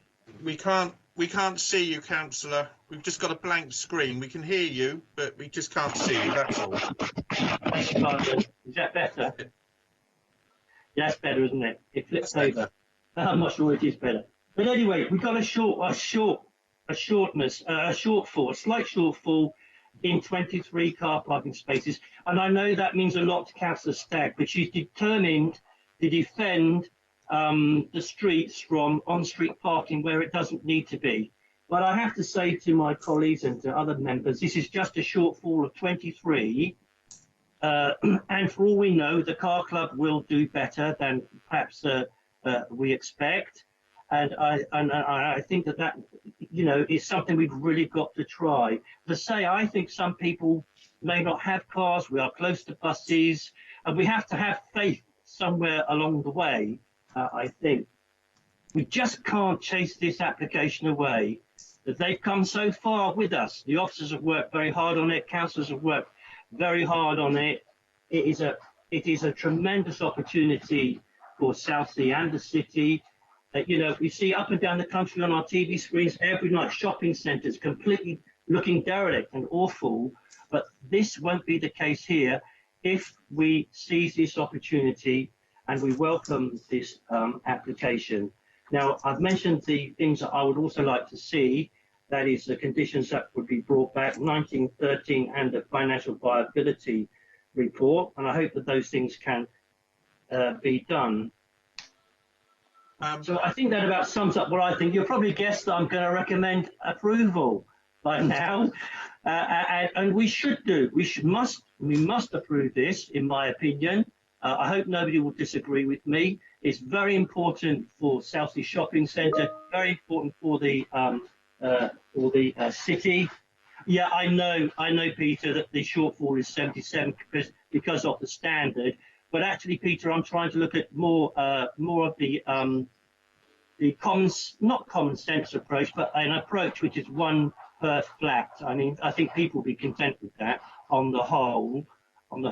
And there will maybe be some car sharing with a car club. So on those grounds, Peter, that's the traffic engineer. I'm very grateful, but I think that that's what we should do.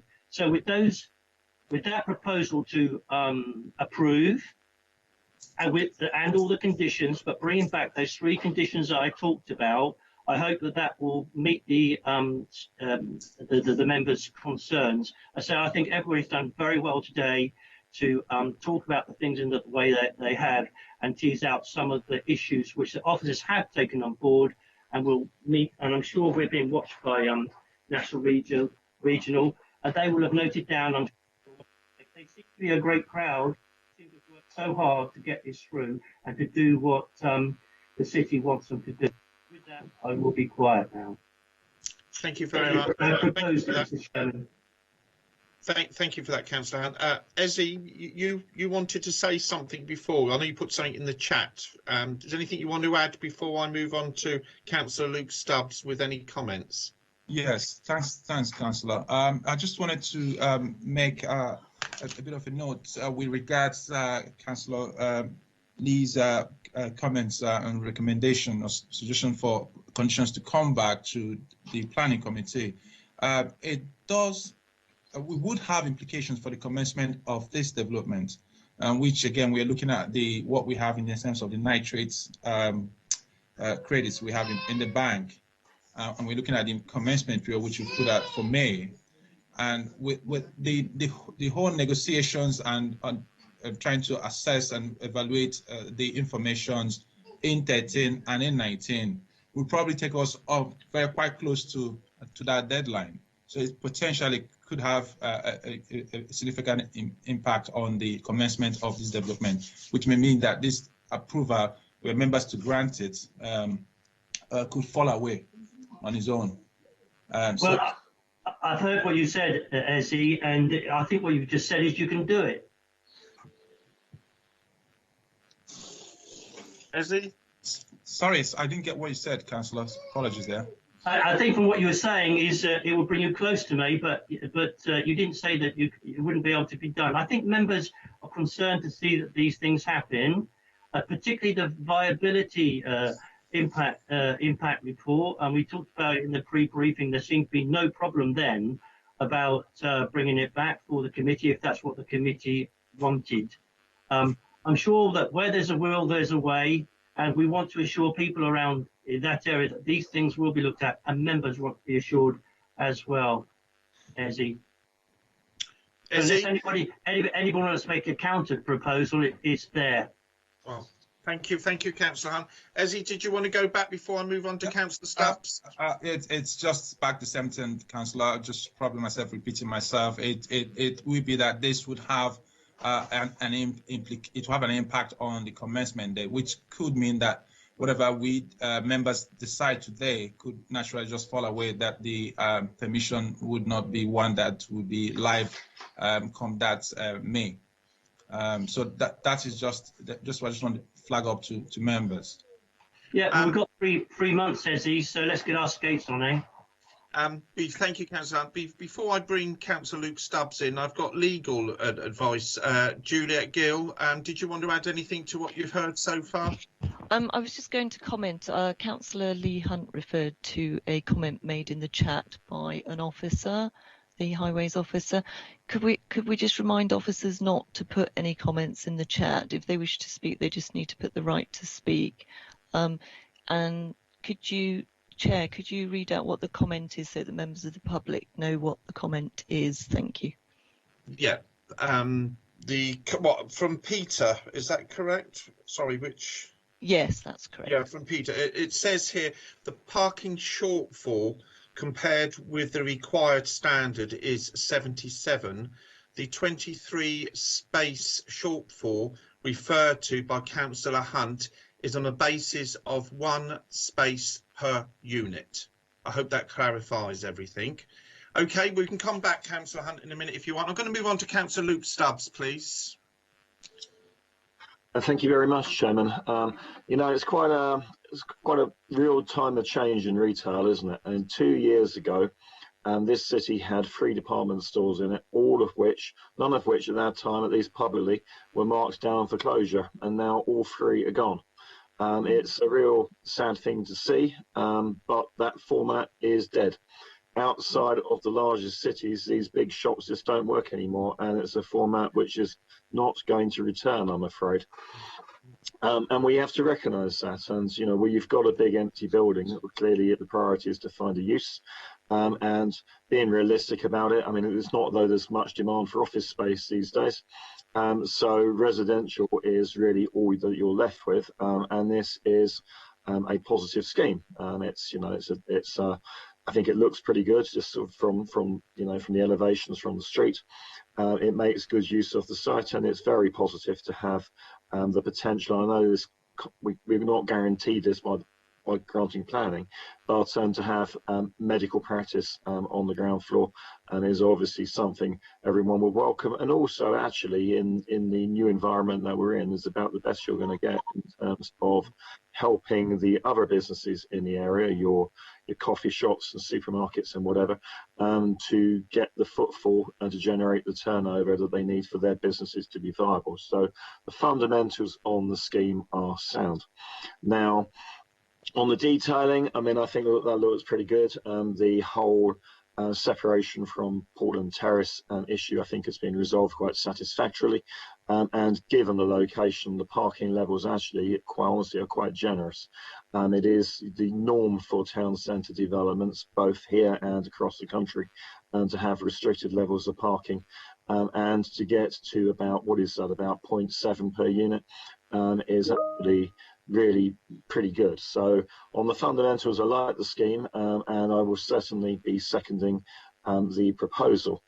I don't agree with Councillor Hunt about wanting to bring all these things back to the committee, and I think I will propose, I'm going to need some officer advice about the procedures on here, but I will propose to take, if if I can't make my own substantive proposal but just an amendment, then my amendment will be to take out bringing things back to the committee. And the reason for that is quite clear. It is because it would add a couple of months onto a process which has already dragged on for a long time. That planning applications in this council are taking absurdly long time to process, years in some cases. And we are in a weak market situation. I don't know what the contractual, what the financial situation is with the people involved here, right? But always when you're in a weak economy, which is what we're in now, when we're in the weak economy, you have to take good news where you can get it. And I think that the idea that we just, we make a point of reading through the travel plan. Do you seriously think we're actually going to amend the travel plan if we read it? I mean, all we'll do is talk about it and agree. So why do we need to do that? I mean, it's just wasting time for the sake of wasting time. And even with affordable housing, I mean, you're going to get a financial viability assessment. I don't know what it's going to say, but it will say, somewhere between it can provide all the units, no units, or somewhere in the middle. And whatever it is, you need evidence to challenge that. And we wouldn't have any evidence. It would then just be speculation, unless, of course, the officer's assessment, the assessment that we're going to have done as a local authority, finds that the applicant's assessment isn't sound. If that's the case, then officers will deal with that. So I don't see why we need to do this, and we are on a very tight timescale. I'm sure Councillor Smythe was right when she corrected me on the date, but we've got 4 months or so before this due date, and really just putting a load of roadblocks in the way I don't think makes sense. Look, this council is in some trouble with the planning, for its performance of the planning functions, and that's why we've got the presumption in favour of sustainable development, which means that where our local policies conflict with the supply of housing, our local policies should not be applied. And we also now have the housing delivery test failure, which means that we will now, the buffer that we have to apply to our housing number has gone up from 5% to 20%. So all of these just pushing things back. All that actually happens is we end up with we lose power and we end up with pressure to have more housing from the government, not less. And therefore, my view is that this is something that we need to take this opportunity now and move this one forward. And get something in the supply bank, get some jobs in the construction industry, because that's not an insignificant problem. We might well see, I don't know about this, I mean, this is a bit speculative, we might see a slowdown in construction more widely, and we need to secure employment where we can. So my view is that this is a good application and that we should progress it cleanly and quickly. Thank you very much, Councillor Luke Stubbs. I would usually move on to another member, but at the moment, so I understand, we've got a proposal from Councillor Leigh Hunt subject to 3 conditions. Councillor Leigh Hunt, I'm going to come to you because obviously Councillor Stubbs has put down the gauntlet. So anything there you want to take on, or do you still want to carry on? I did it because I wasn't certain that this would go through. But because of the way the discussion went today. So I was watching Councillor Smythe, and she was nodding her head in agreement with Councillor Stubbs, which is a wonderful thing about the virtual way we meet, that we can watch each other's reactions when we're saying things to each other. And so it's clear that she agrees, I think. Yes, good. So so long as we get regular reports back from the officers, I think that would be is fine to remove the comments. As I say, on the wider point about Luke, we are in the middle. We get told not to grant planning permission. You heard the Portsmouth Cycle Forum saying today, don't grant planning permission, and other people saying don't grant planning permission because of the lack of affordable housing within it. And then we've got other people saying you've got to do more and more and more all of the time. So we do our level best in this committee to get things right. So yes, I'm very happy to remove those those 3 conditions, bring those 3 conditions back. It sounds like this is going to go through unanimously, and that is what I want. Thank you. Can I just check, thank you, Councillor. Can I just check with our legal advisor, Juliet Gill, that do I put the proposal at the moment as Councillor Hunt and seconder Councillor Luke Stubbs to a recommendation of support? Is that correct? Yeah, yes, if that's what If that's Councillor what- Luke Stubbs wants to do. Can Yeah. I also suggest that in terms of the recommendation on the SMAT sheet, we've got the for the Section 106 requirements, we've got the provision of affordable housing on or off site. We could also add in there, I know members seem to be keen on viability review, if that placates the issue over viability. That'd be very helpful. Yeah, getting lots of nods there. Again, I'll come to you, a legal advisor, before we go to the vote, just so that members clearly know exactly what we're voting for and who's proposed it and who's seconded it, so there's no problems like that. So the next person who's been waiting very, very patiently is Councillor Terry Norton. Councillor Norton, please. Thank you, Chair. Yeah, as so often, most of my comments have been covered now by Councillor Stubbs and Hunt. I do think this is a sensible application. If you look through the entire application, it looks strong.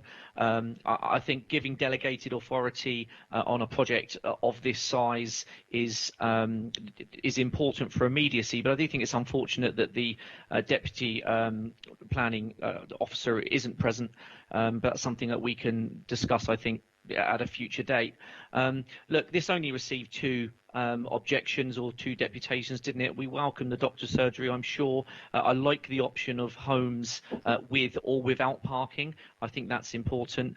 And talking about the creation of jobs is obviously a fantastic thing in the current climate. I do think this developer is one which is listening, looking through the application, and to kind of come to the comments from the Cycle Forum. I don't think we can keep on rejecting applications because of a wider infrastructure issue. It's not a developer's job to build a cycle network, it's the council's, and that's something that we need to do, really. So in terms of that, there are adequate, if not over, an oversubscription of cycle provision and spaces there for cycling. I think the point for me is one of immediacy. We cannot keep a situation in the city where we're looking around and building after building after building remains empty, undeveloped over small issues. So Councillor Stubbs already commented on it. I'm pleased that Councillor Hunt has backtracked on that and said let's get it through as it is. We do not want to put barriers in the way of big developments like this. So full support from me. Thank you. Thank you very much, Councillor Norton. Very well said, I must say. Councillor Lynn Stagg, please. You're next. Thank you, Chair. I must say I am really torn on this because I can see the need for housing, the need to use a really nice building. We don't need to rot away. But at the same time, I am really concerned about the transport aspect of it, as you would expect me to say, I suppose, as it's my portfolio. And I'll give you some evidence in support. It's in KC residence parking zone, and 1,878 permits have been given out in that zone, with only 1,543 actual parking spaces. It is a norm to give up more parking permits than there are spaces because they're not all used at the same time. So when you add the extra 20 odd, it doesn't seem very much, but there's an extra 20 odd people driving around trying to find somewhere to park. And we have a major air pollution problem in the city, and we have got a climate change emergency. And I think we tend to underplay the importance of trying to keep down air pollution. I came out to this meeting, I came straight out of an air quality meeting where we were discussing aspects of air quality. And we all agreed, and this was a whole group of different people, that there are at least 5 departments that should be considering air pollution in everything they do. Transport, obviously, public health, environmental and climate change, planning and housing. And because it's not just cars that are sending out the emissions, but it's also gas and oil-fired central heating, which is why I'm asking about solar panels and ground pumps. I know it's difficult. We're not in the best place to have ground heating pumps here in Portsmouth. But I think air quality needs to be on the agenda of every department. And I think it needs to be in planning, because we talk, and this all came about the inquest on the little girl who died. If you remember, she was 9. She died in London. The inquest is the first time ever that a death has been attributed to air pollution. And I think this is something we as a city need to be addressing in every area. So that is a concern of mine, even though I will vote in favour of it, and with the conditions that have been put in. But it is something I think we need to think about long term, about putting conditions in from the word go, so that we've got to improve our air quality. It's not for people like me. I mean, I'm on my last leg, so you know it's not going to affect me very much. But for my children and grandchildren, they're the ones who are going to be affected by it. So every decision we make today is going to affect those in the future. But I think the actual, I'm really pleased to see that they're going to have a car club, and I'm really pleased to see the developers have actually listened, as somebody else has said, you know, and changed things. I think that is really, really good. So I'm voting in favour of it, but I do have concerns. Thank you, Chair. Thank you very much, Councillor Lynn Stagg. I just wanted to, Councillor Stagg, you mentioned about conditions, but I understand from legal, and while I'm picking up, there's no, when we do go to the vote, there is no conditions. Is that correct, Juliet? Thank you, Chair. As I understand it, there are no changes to any of the conditions, only those set out in the supplementary matters sheet. Thank you very much for clarifying. I just wanted Councillor Stagg just to confirm that when it comes to the voting, that's all. I wanted it very clear. Councillor Judith Smythe, then, please. You just had one more comment at all?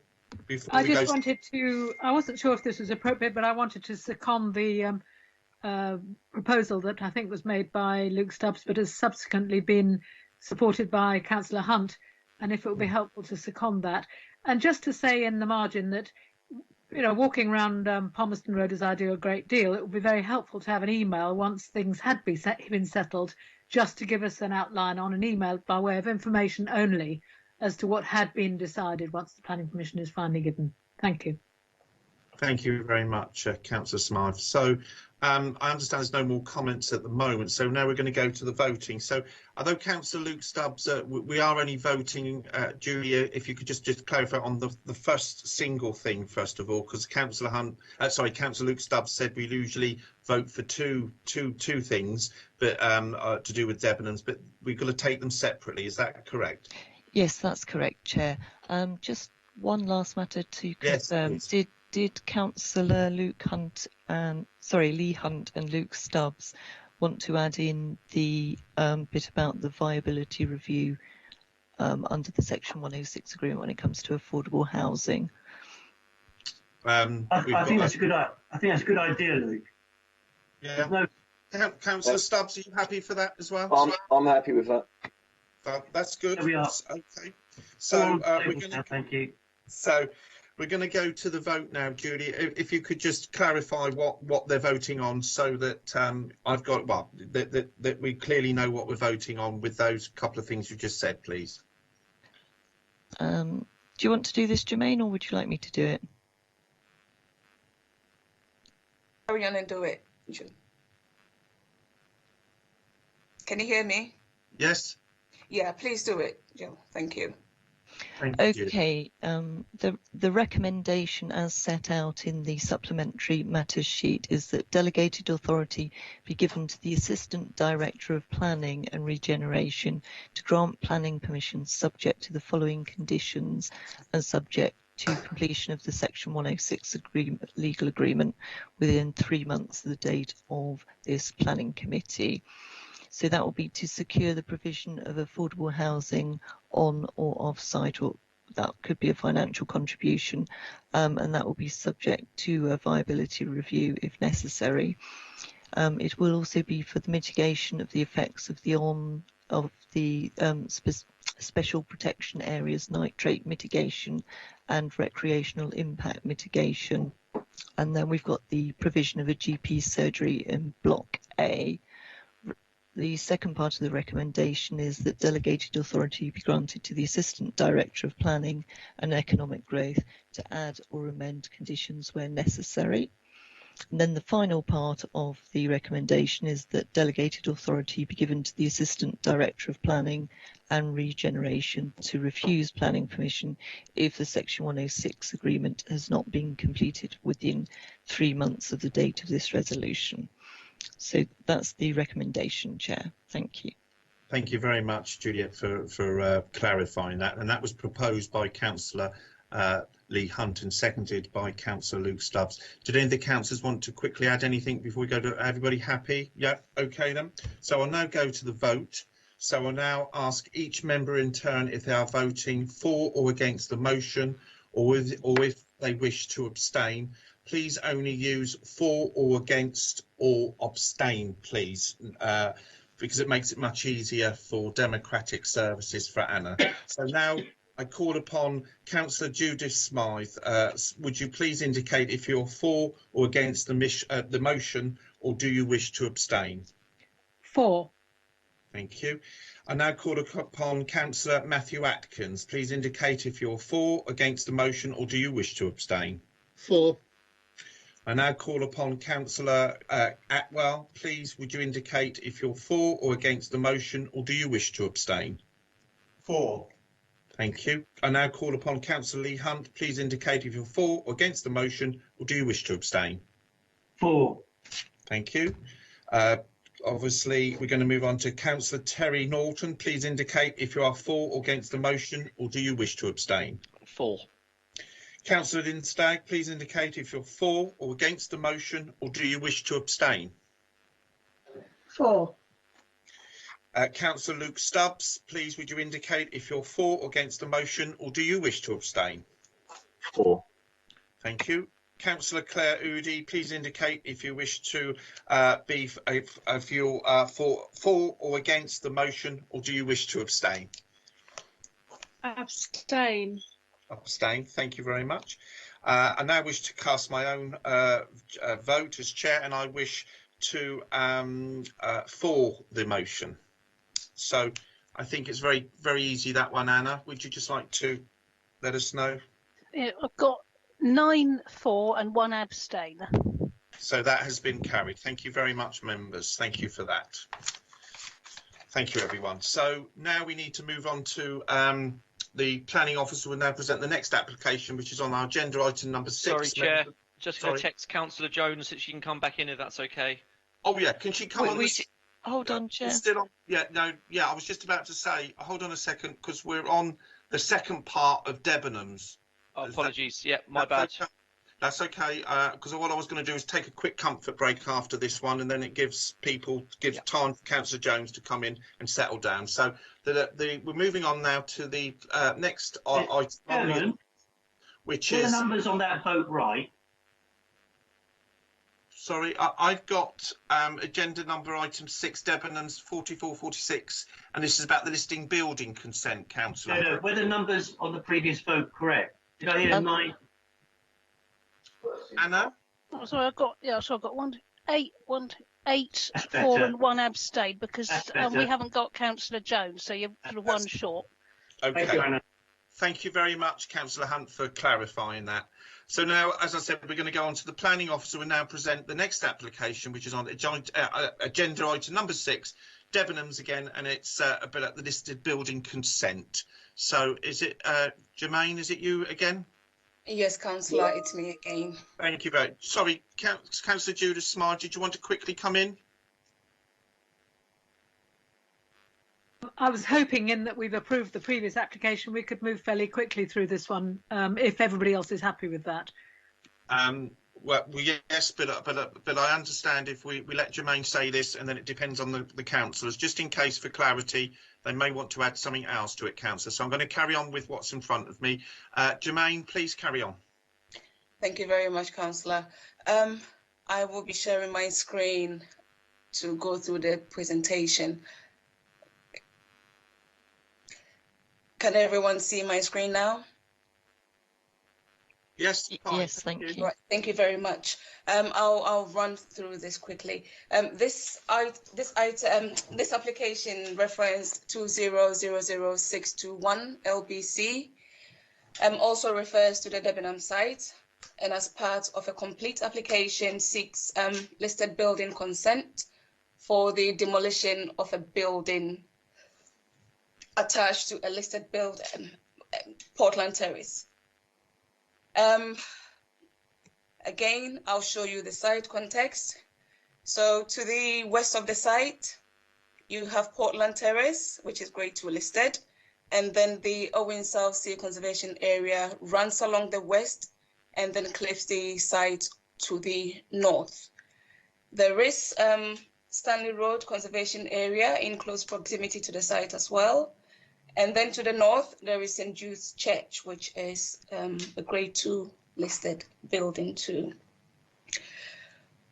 As previously discussed, the rear side of the Debenhams building, it's unkempt, and currently it needs some intervention to improve the environment of the area. So this aerial view shows the site as it currently is, and my next slide shows the rear at close range. The proposal seeks to demolish a two-story link building within the rear of the site, which is attached to Portland Terrace, and therefore renders that building as a curtilage list. It is probably easier for me to introduce Portland Terrace at this stage. So this is Portland Terrace taken from different elevations along the street. So this is mainly taken from Portland Road.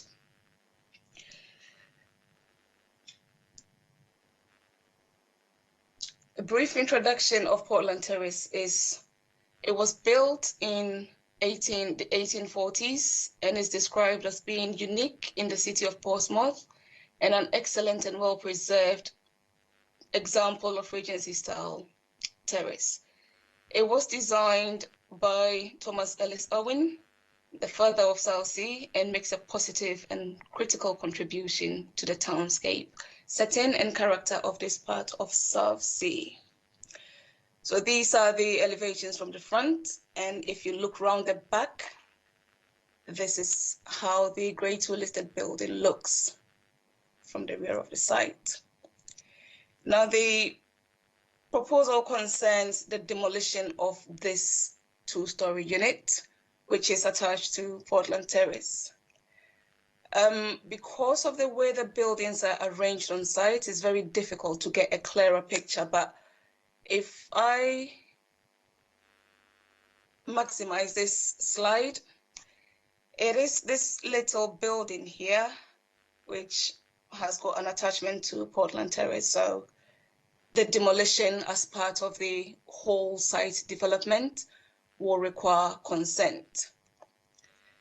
To give you an idea of the extent of the demolition, I will present to you this demolition plan. Now, the building of interest is this here, close to the bottom of the site. I mean, if you look at it properly, it's on the western side, but that is the building there.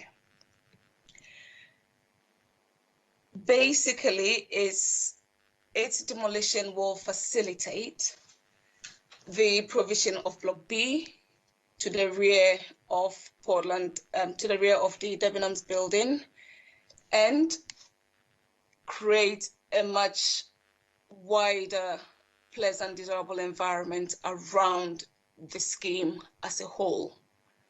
So now back to my other slide. The existing building, which is attached to Portland Terrace, would have been in this location here. So its demolition would allow the creation of landscaping, parking, and generally a more tidier, more pleasant environment. Officers conclude that the demolition does not impact negatively on the Owen South Sea Conservation Area, and also responds in the general ethos of the development, the whole scheme. It responds sensitively to the heritage assets, which is the Portland Terrace and Grade 2 listed building. And therefore, we do not have any objection to members granting listed building consent under the circumstances. That ends my presentation. Thank you very much, Jermaine, and thank you for all your comments today and your presentations. It hasn't been easy for you, but thank you very much. Councillor Lee Hunt, please. You have a question to ask the officer at all.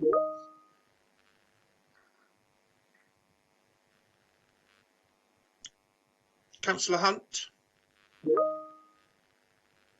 Sorry, I thought we were I thought we were going to a comment. I'm dreadfully sorry.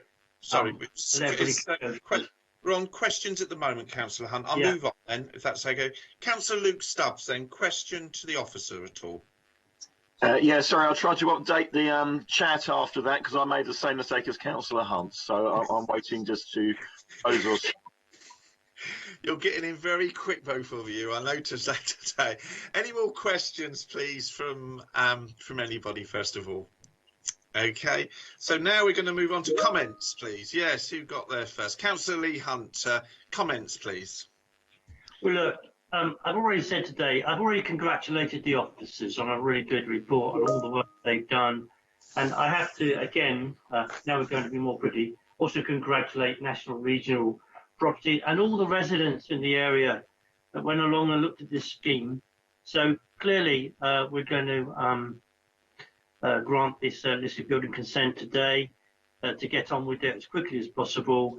And I suspect Councillor Stubbs or Councillor Smythe will be seconding that very, very quickly. And it will, as Jermaine says, it's going to really tidy that area up, which, let's face it, you know, it's been pretty awful. But together with the what used to be at the end of the road, what was it called, Luke? The Dog and Duck, the one that's being done up at the moment. Hopefully that will be let out soon if it's not already. I mean, those two things being sorted now, a great improvement in that area. Used to be a nightclub, and so, you know, it's a step forward in the right direction. Congratulations to everybody involved. Okay, so are you proposing, Councillor? Yes, indeed. Sorry, so just want to make sure I got it clear in my head because I get told off if I don't. Okay, so move on to Councillor Luke Stubbs, please. Councillor Luke Stubbs for comments, please. Seconded. Okay, thank you very much. Members, any more comments at all before we go to the vote at all? No? Okay then, so we have a motion put on the table from Councillor Lee Hunt, the grant permission in accordance with officers' recommendations. I don't think there is any recommendations. Is that okay, officers? You're happy for us to carry on? Yeah. Yes, okay. Councillor.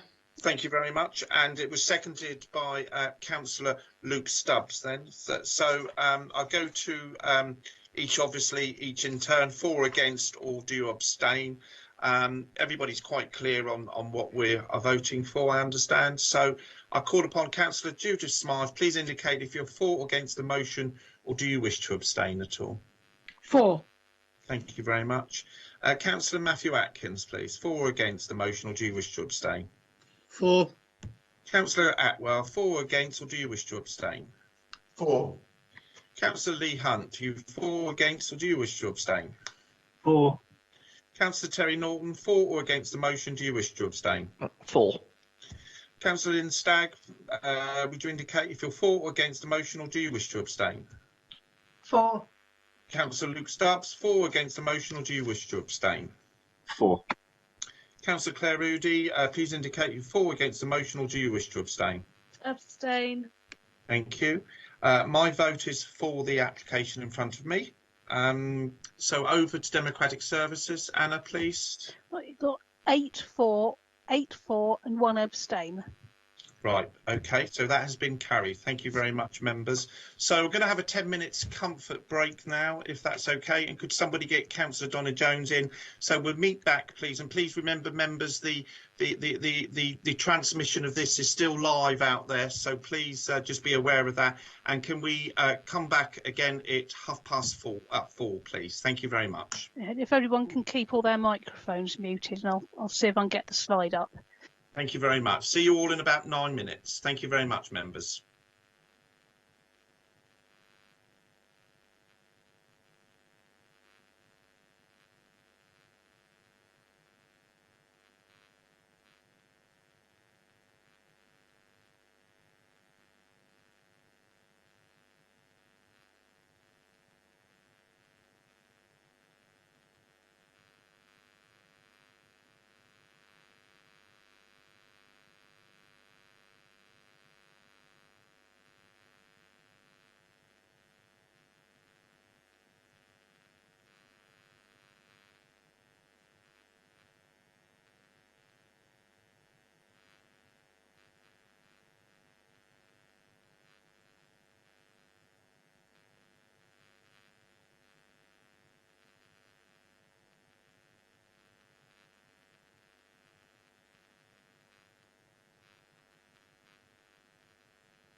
Nice to see you again, Chair, after 2.5 hours. That was a nice quick one.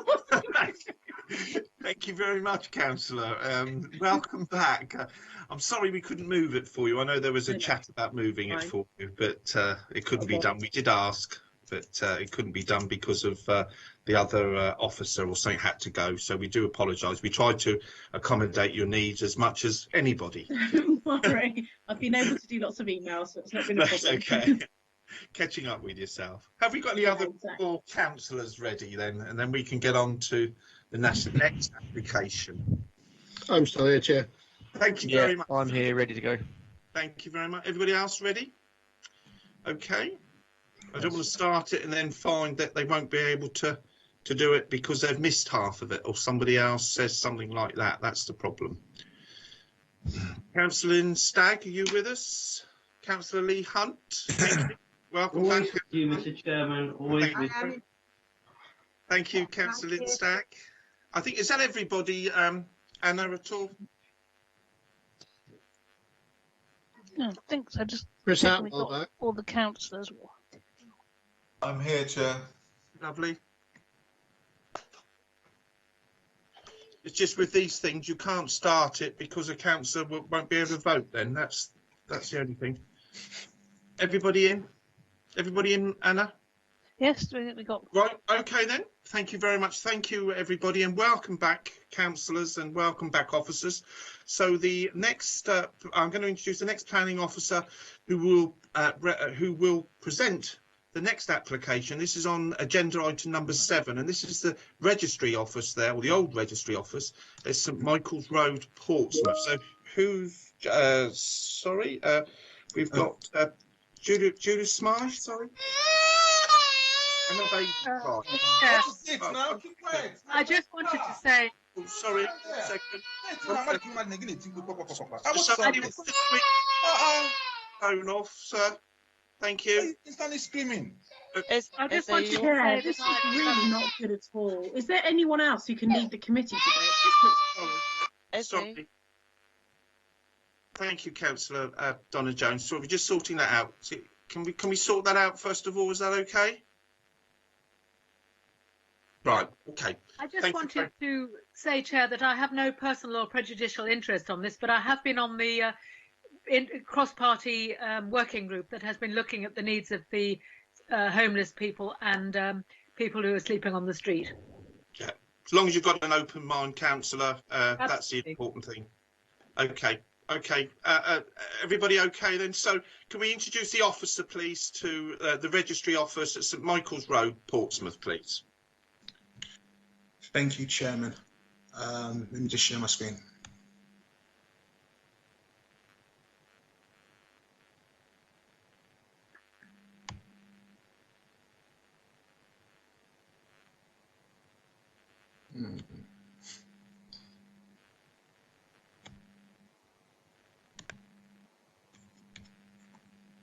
That's not sharing, is it? Not at the moment. Okay, stay with me.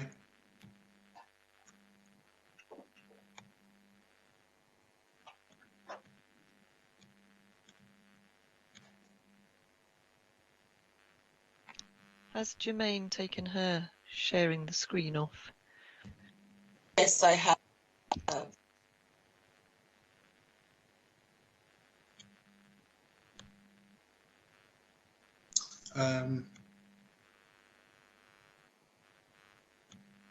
That's it. We're seeing something. That's better. That's brilliant. Yep. Wonderful.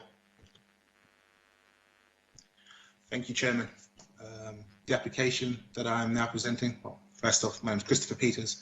I'm the presenting officer as well as the case officer for this application.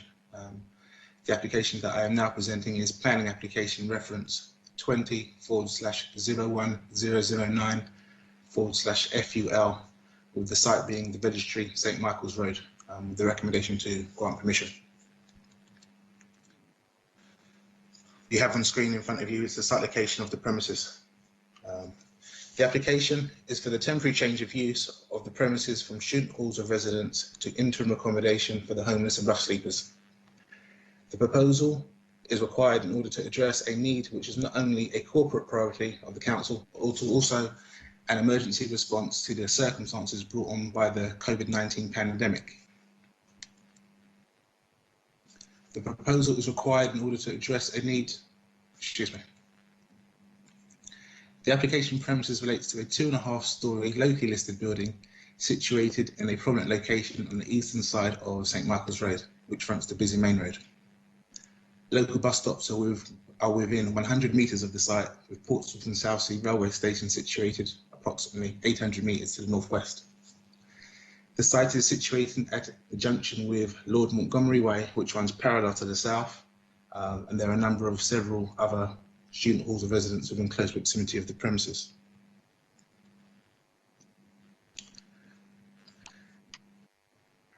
The building contains accommodation over 4 floors, inclusive of a basement and accommodation within the roof space.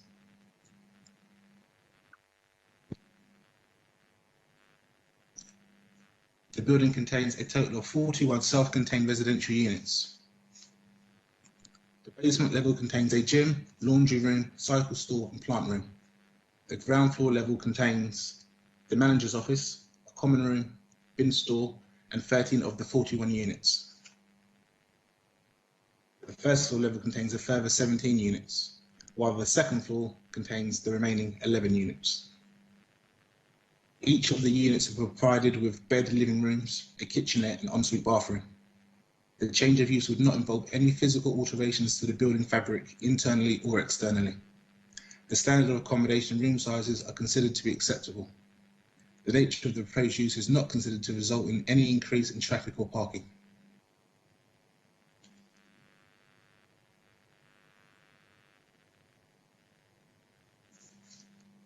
The premises are to be occupied by individuals who are first waiting to be assessed or those who are most in need of intense support. Some of the individuals who occupy the premises may still have substance misuse issues, but are to be supported by the on-site support and help of the council's public health service. Approximately half of the current residents have substance misuse problems, while a third are said to have some sort of mental health issues. Trained support workers are to be present on site 24 hours a day, initially with 3 workers being on site at all times. The security and management of the building and the escalation policies in place for the behaviour of individuals have been carefully considered prior to the use of the building. An occupation agreement for the management of behaviour of the occupants is presently in place, along with a clear eviction policy for individuals who break the rules. The development way of the housing of vulnerable individuals will provide suitable, well-located and managed accommodation for at least 41 rough sleepers and vulnerable individuals, bringing this underutilised student accommodation into best use. The recommendation is to approve the development subject to conditions. Members, please be advised that as part of the SMAT, the Crime Prevention Design Advisor full comments of the 23rd of November have been included in their entirety, which raised some initial concerns relating to the possible problems caused by residents of the accommodation, both within the accommodation and within the local area. Since these comments were initially provided, a fair response from the Crime Prevention Design Advisor has been received on the 21st of January, commenting that the premises will house a fairly large number of persons and that CCTV will be an essential tool for maintaining the safety and security of residents, staff and visitors.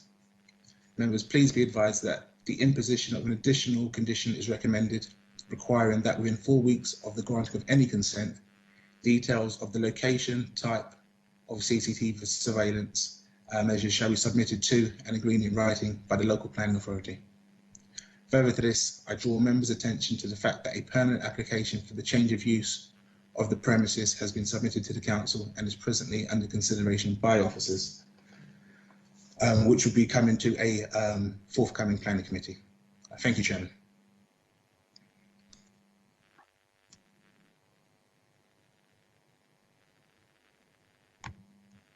Sorry about that. Christopher, just one thing. Councillor Luke Stubbs mentioned about names of people that had written in. Have you got the name of the person that said that, or did I miss it? the title of the individual was the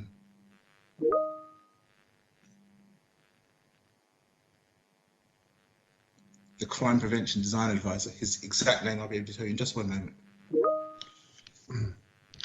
Sorry, yeah, if you wouldn't mind. Sorry, Councillor Norton, you had a question? I'll come to you in the question in a second. Sorry, I just want to get this sorted out first of all, if I can.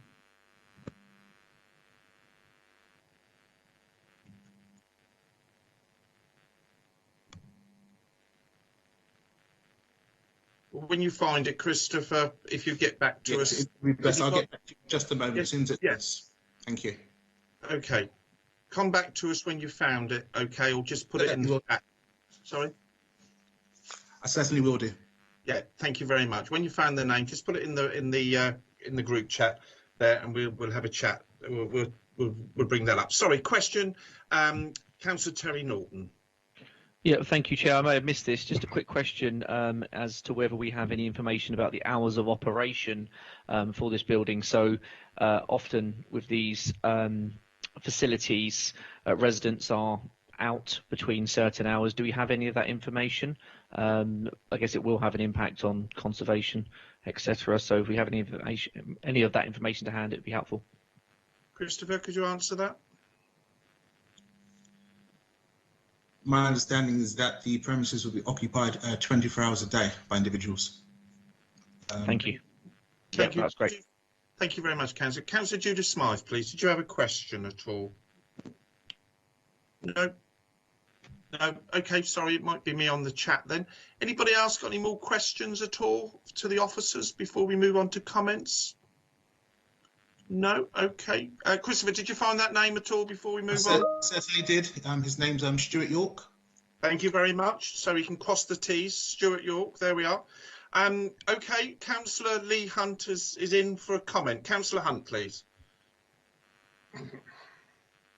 Yeah, thanks, Mr. Chairman. Members, I have no hesitation at all in moving this proposition. I'm sure, a couple of years back, we used to see a lot of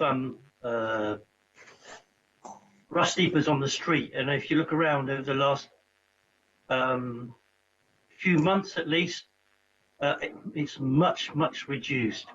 What I would say to you is I also have a Community Safety Act, and the great thing about this application is it gets people into managed accommodation, and it means that things like modern day slavery, which we don't notice, it's right under our nose, but it's very big. Modern day slaves, these people will be helped to be freed from modern day slavery. So we hear about all the crime prevention, but we hear about CCTV, which will be installed in order to safeguard the residents there and indeed the outside of the premises. But truthfully, to get people off the street in this freezing cold weather into managed accommodation, well, they'll be supported. And I'm aware of lots of stories where the city council and its partners right across the city, voluntary groups, all sorts of them, get involved, and they bring people in, as it were. One lady in the North End, in the Shoe Zone shop, brought in after a volunteer spoke to her, and she's now in council managed accommodation, not this accommodation but elsewhere. So there have been some very big steps forward over successive years of the council, and really and truly it is something that we should all want to do in order to support these individuals, give them the support they need. It does cost money, it costs commitment and time, and that's what the council has been doing. And it means we get them off the street, and we help reduce crime, we help reduce the exploitation of these people across all sorts of fields, from modern day slavery, drugs, all sorts of different things, and we improve their lives, and it's a good thing to want to do. So members, I'm very content to move the proposition.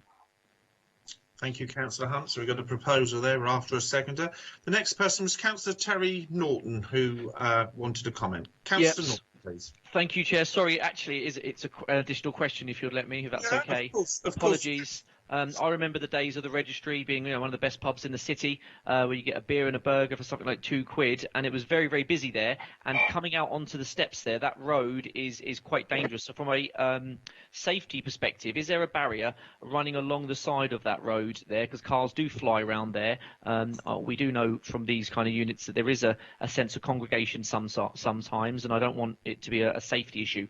So is there a barrier protecting that sidewalk there? Very good question, Councillor Norton, I must say. Christopher, could you answer Councillor Norton's concern? Thank you, Chairman. I've just reverted back to my photos. There isn't a barrier directly outside of the premises. If you move towards outside the premises towards the right-hand side, there is, but not directly outside, no. Okay. I believe that may be outside of the ownership of the landowner. I would have thought it could be under the ownership of highways, but I'll have to confirm that. Okay. Is that okay, Councillor Norton? Yeah, it is. I think it's something to consider in the future if there are any incidents there.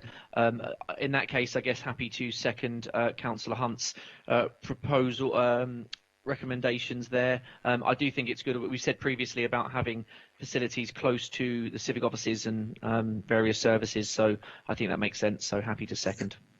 Thank you, Councillor Norton, as always. Councillor Donna Jones, please. You had a comment at all? Comment, please. Thank you. Yeah. Yes, of course.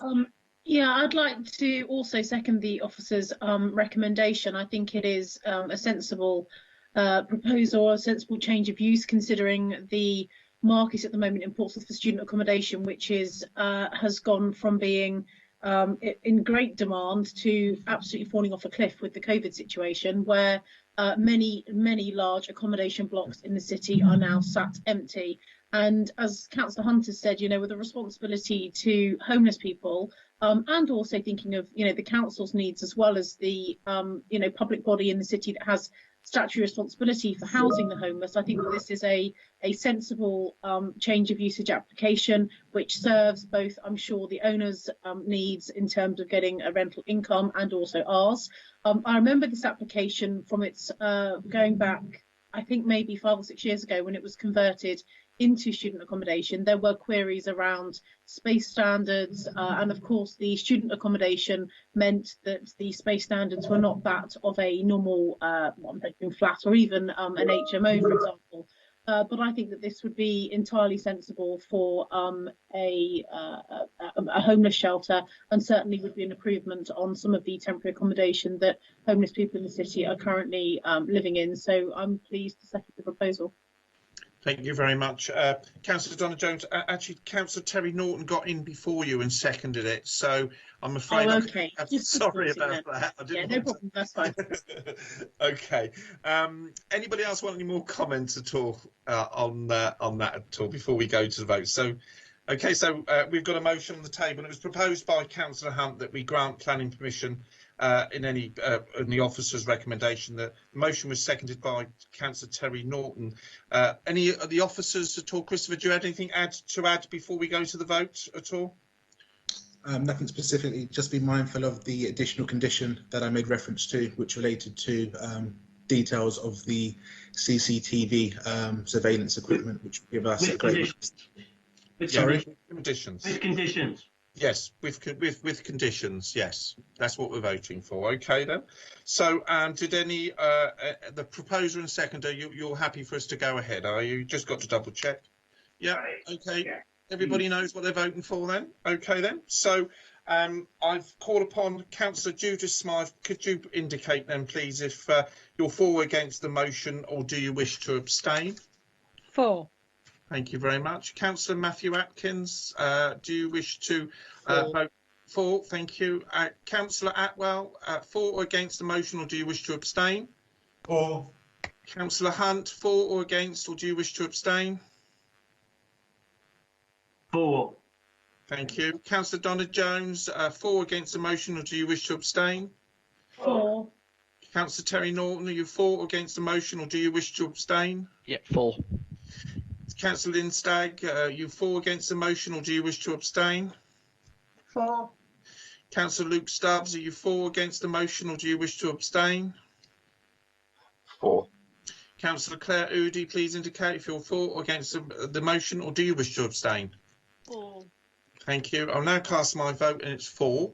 And I think, Anna, correct me if I'm wrong, but that's a full house, if I rightly remember. That's 10-4.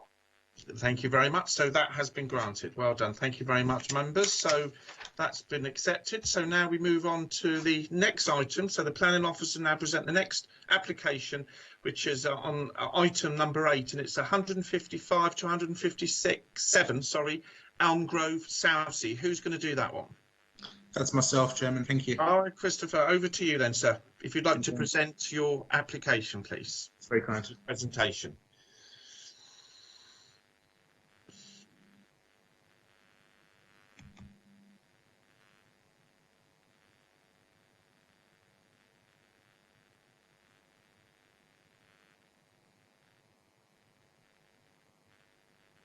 Can't see anything at the moment.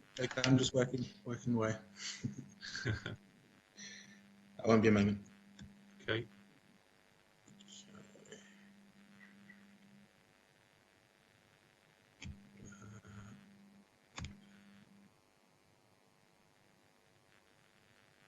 Screen. Yep, we're getting there. Wonderful. Thank you, Chairman. The application that I will now be presenting is planning application reference 20//01021/FUL, with the site being 155 to 157 Elm Grove.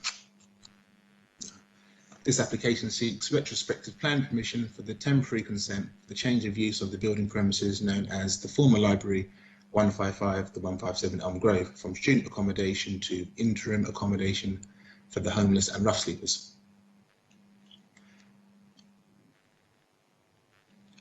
You can see on the screen, the application site relates to the red brick property in between the two lighter coloured structures, or buildings rather. The application property relates to a 2-storey brick-built building situated on the northern side of Elm Grove, immediately to the north of the junction with Albany Road and to the west of the junction with St Andrews Road. The building was previously known as Elm Grove Library prior to its conversion to student accommodation back in 2012. The site is situated within a predominantly residential area. The site also has a number of commercial uses in the site's locality. The application premises had been in use for student accommodation prior to the COVID-19 pandemic. The proposed use would still provide residential accommodation, albeit the proposals for a more vulnerable demographic. The building contains a total of 19 bedrooms arranged into a cluster of 5 apartments. At ground floor level, there are 2 3-bedroom and 1 4-bedroom apartment, while at first floor level, there is 1 4-bedroom and 1 5-bedroom apartment. Each of the units is to be used by sole occupants. The units have their own open plan kitchen, diner, living room and bathroom facilities.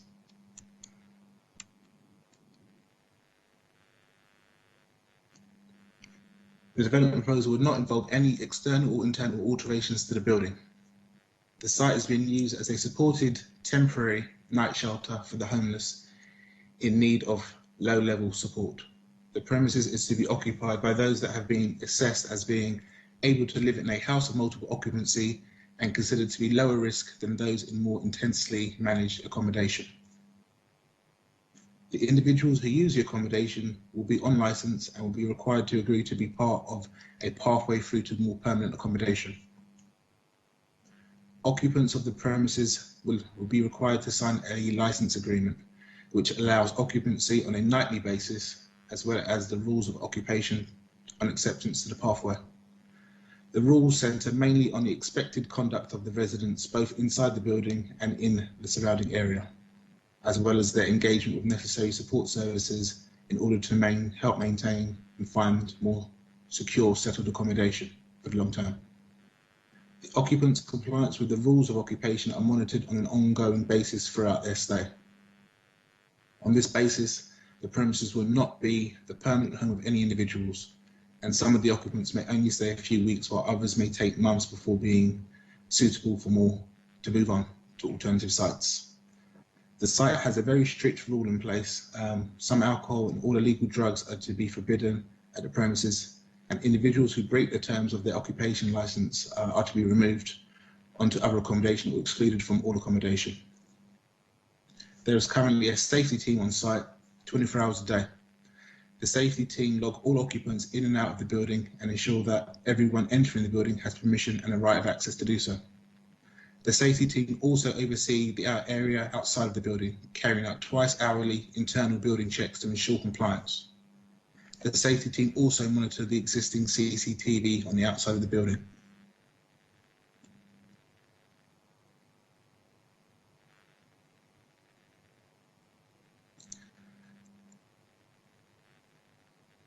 Officers consider that the presence of CCTV together with the on-site staff should ensure that no criminal activity by way of breaking and entering would occur. The 5 flats would provide a good standard of accommodation with appropriate room sizes on a temporary basis. The units would all have access to a good standard of light and outlook from the existing windows within the building.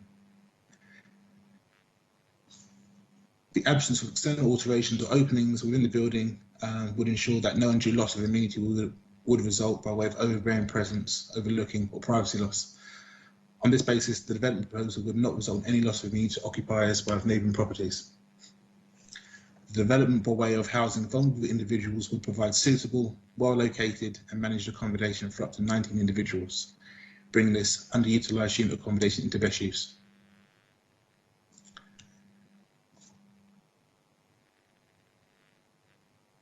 The recommendation is to grant plan permission subject to conditions. Members, please be advised that it's recommended that an additional condition be imposed, similar to the previous application, just requiring the specific details of the location type and siting of the CCTV surveillance. Please also be aware that a permanent application has been submitted to the council for the permanent change of use of this building, which will be coming to committee for consideration at the nearest opportunity. Thank you, Chairman. Thank you very much, Christopher, for that. So we'll move on to questions then to Christopher at all, members. Any questions then to the officer, please? None? Okay. We'll move on very swiftly. Comment, Councillor Lee Hunt. Well, just for consistency, same reasons as before, Mr. Chairman, to move the officer's recommendation. And if anybody's watching this already, councillors have been talking to each other about barriers outside the previous application. Talking to each other about the previous application and putting barriers into the pavement. So, well done. Okay, so you're proposing that, Councillor Hunt? Yeah, with the same condition. With the same conditions. Okay. Can we move on then? Who else would like to make a comment, please? No? Well, I need somebody to second that. If anybody else wants to second what Councillor Hunt is saying? I'll second it. I'm happy to second. It's in St Thomas. Sorry, was that Councillor Atwell? I go. Yeah, happy to. Councillor Atwell. Yeah, Councillor Atwell. Okay, thank you. So, so let's just make it clear then. So we have a motion on the table from Councillor Hunt and seconded by Councillor Atwell. Just want to check with the officers. Do they want any comments at all before we go to the vote? Christopher? Sorry, Chairman. Did you want any comments at all before we go to the vote at all? Nothing further. With regards to the barrier that was made reference to a moment ago, obviously there's a brick wall which runs along the frontage of the building, and it's a small alleyway, or gallery rather, which leads from the premises, which provides some sort of barrier, but there isn't a steel or metal barrier along the road frontage, if that's what you were specifically referring to. Okay. Just for legal, Julia, if you could just come in, just that we're voting for this with the conditions, is that correct? Yes, the recommendation is to grant planning permission subject to the conditions and also subject to the delegated authority be granted to the Assistant Director of Planning and Economic Growth to add or amend conditions where necessary. Thank you very much for clarifying that. Simon, did you want to come in on your hands up at all? No? Simon? Your hands up? No? Simon Turner? No? Okay, well, we'll go on to the voting then, if we can. So I'm now going to call upon Councillor Judith Smythe. Please indicate if you're for, against the motion, or do you wish to abstain? For. Councillor Matthew Atkins, do you wish to vote for, against, or do you wish to abstain? For. Thank you. Councillor Atwell, for, against the motion, or do you wish to abstain? For. Thank you. Councillor Lee Hunt, are you for or against the motion, or do you wish to abstain? I'm for. Councillor Donna Jones, would you indicate if you're for or against the motion, or do you wish to abstain? For. Thank you. Councillor Terry Norton, please indicate if you're for or against the motion, or do you wish to abstain? For, Chair. Councillor Lydon Stagg, please indicate if you're for or against the motion, or do you wish to abstain? For. Councillor Luke Stubbs, please indicate if you're for or against the motion, or do you wish to abstain? For. Thank you. Councillor Claire Oudie, please indicate if you're for or against the motion, or do you wish to abstain? For. And now my own vote is for the application in front of us. I think that should be quite easy, Anna. Yeah, that's 10 who are for. Yeah, so it's unanimous. So that has been granted. Thank you very much, members. So swiftly move on to the next planning officer, who will now present the next application. We're nearly there. Agenda item number 9, and it's 251 Twyford Avenue, Portsmouth. Who's doing that one? That's myself, Chair. One sec. Okay, Matthew, that's great. Just sharing my screen. Can you see this yet? Yep. Yes, we can see you. That's excellent. Well done. Yes. Okay, lovely. Good afternoon, members. To begin with, members' attention is drawn to supplementary matters. Since the publication of the committee report, the internal floor plans have been amended to provide dedicated en-suites for bedrooms 1, 2 and 3. The floor plans are still considered to be acceptable and accord with the SPD guidelines.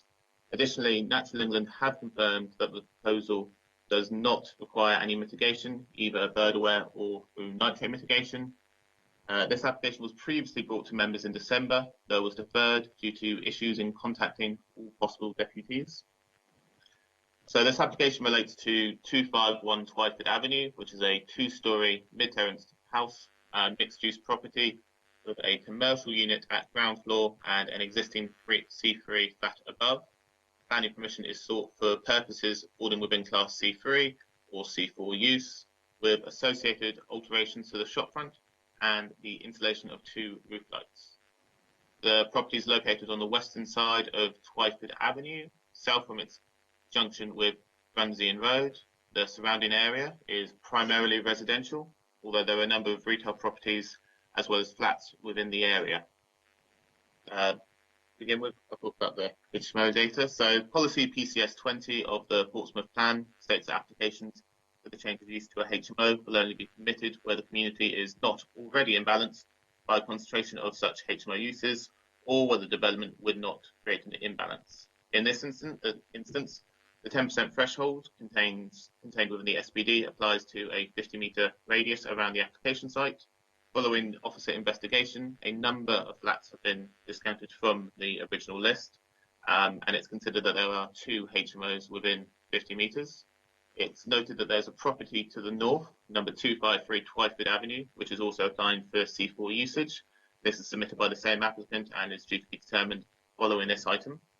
Therefore, if both applications were granted, it would bring the percentage of HMOs in the area up to 5.12%. which would remain lower than the 10% threshold, above which an area is considered to be imbalanced. The proposal would also not result in a property being sandwiched between 2 HMOs, or result in 3 or more HMOs in a row, and a policy provision which would restrict the loss of the retail unit. As such, the principle of C4 usage in the area is considered to be acceptable. Here you can see the proposed external alterations, which mostly relate to the removal of an additional doorway, alterations to the front windows, and the rendering of the property. The proposed windows are considered to be suitable in terms of their alignment with the existing upper floor windows, and they will be appropriately recessed.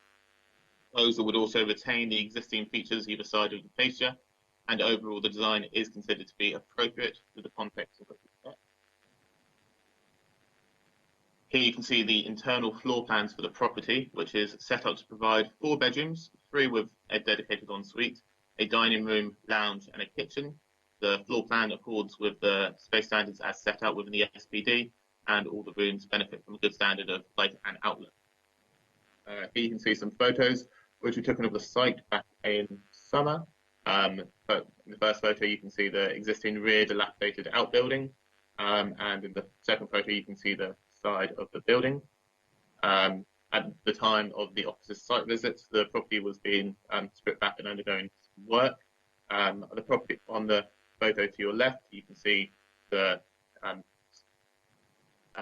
facing towards the street level from the middle of the ground floor, where the proposed lounge and one of the bedrooms would be. And on the photo to your right, you can see where the rear kitchen area would be. And this is one of the additional one of the windows at ground floor level facing into the light well, which would serve bedroom 1. The site currently comprises of a 3-bedroom flat with a mixed retail use on the ground floor, which has no cycle storage and has no availability for off-street parking provided. The parking expectation for the residential element on site as is 1.5 parking spaces and 2 cycle spaces. The proposal will therefore remove the retail use of the site and increase the number of bedrooms from 3 to 4.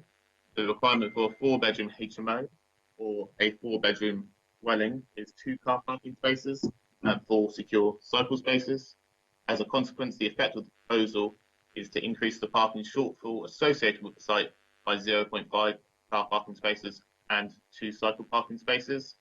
Given this minor shortfall in car parking, it's not considered a refusal on parking could be sustained. Further, the council's highways engineer has not raised an objection subject to a condition for secure bicycle storage. As mentioned within the supplementary matters, Natural England have confirmed that the change of use does not require any mitigation, and as such, having regard to all the material considerations, raised representations and planning policy, it's considered that the development is acceptable in the officer's view. There is one deputation from a neighbour and one from the agent. Shall I go on to reading those? Yes, just mention their names if you wouldn't mind, exactly who. Yeah, so this is the deputation from the neighbour, which is titled Deputation on behalf of the local residents to plan applications. So 251 and 253 Clafford Avenue. Mrs. Daisy Cobb, sorry. And I'll read their deputation now. Yes, please. There are already too many HMOs, flats and studio apartments, which already put a large strain on the area. Removing the choice for families. Matthew, sorry, you're going sort of in and out, and I couldn't quite hear you. Could you get nearer to the mic, please? Yes. Yeah. Right. The area already has many HMOs, flats, and studio apartments, which has already put a strain on the area. Removing the choice for families to stay or move in the area. The streets are full with vehicles due to the lack of space for numbers of residential dwellings. The streets are already full with vehicles due to the lack of space for the numbers of residential dwellings that already occupy this densely populated radius. We are unsure where the 1.5 spaces per property are. From what we can see in the rules, this quota applies to new build properties only. These properties are on a main A road with no parking provisions. Where these calculated, before parking was removed by the council to make way for cycle lanes and bus routes. If you were to travel into the area at any time of day or night, you would witness the problem yourself. There are no spaces, cars double parked, parking on double yellow lines, and any inch of space people can find. Most of the time you need to end up parking further out and have a 5 to 10 minute walk back to your home. If these further HMOs are granted, they will increase this problem many times over. Extra spaces will need to be found for around 5 to 10 vehicles. If the developer is going to get medical people to stay here from the QA hospital, as he states, is this guaranteed? These people will also have cars. There is not any other way. There was not any other way they would be able to get there while working shifts. Please tell us where these extra vehicles will be parked. On the point of the residents, he wishes to reside in the property. Can he guarantee that he will be responsible for any problems with them or any antisocial behaviour which will arise? It is an unfortunate known fact that with HMOs comes higher crime rates and antisocial behaviour. This is apparent with the current HMOs within the 50 metre radius. The residents of the area do not want this. It is a family area. We would like to live in safety and not be constantly worried about what our children may witness. Older residents scared to leave their homes, increased crime rates, and eroding the community spirit, which we all rely on so much, which is unfortunately being lost with the approval of so many HMOs. Are HMOs really the way forward? As there has to be a lot to learn from the pandemic and the lockdowns that have been imposed. Mental health of people that has really taken a knock. People need space to live, and now in many cases work. Is really living in a single room good for people? Would it not be more beneficial for the property to be converted into 2 flats per building? This would allow space for couples or families to live in a better environment and space. This in turn would improve living standards for people, improve mental health, and reduce the number of extra vehicles that would need to find a space to park. Extra vehicles also have a knock-on effect on the environment, increased pollution from vehicles, increased domestic waste produced, all of which Portsmouth City Council are trying to reduce. The developer claims that his work is to a high standard. If this is correct, why was work carried out by adding a dormer when there were no planning permissions to do so? He has since removed it, as told by the council, but has still left the steel in the roof sticking out, which is far too long for the work he had carried out. Does he intend to rebuild this if the application is approved? Is this why it has been left in place? In the plans, there are no drawings that show the works to be carried out in the roof space. Can the developer be trusted not to carry out these works until he gets permission? Work has been ongoing in the properties since March of last year. It seems he just presumed he would get planning and has gone ahead and done the work anyway. Windows have been replaced on the side of the building also. None of these are uniform in shape and size, and also make this side of the building look messy and a hodgepodge. This definitely does not improve the look of the building, and we worry what the front is going to look like if this is the standard of his conversions. We ask you to consider the effect of not 1, but 2 HMOs next door to each other will have on the community, residents, quality of life, environment, and parking issues, which already cripple this community.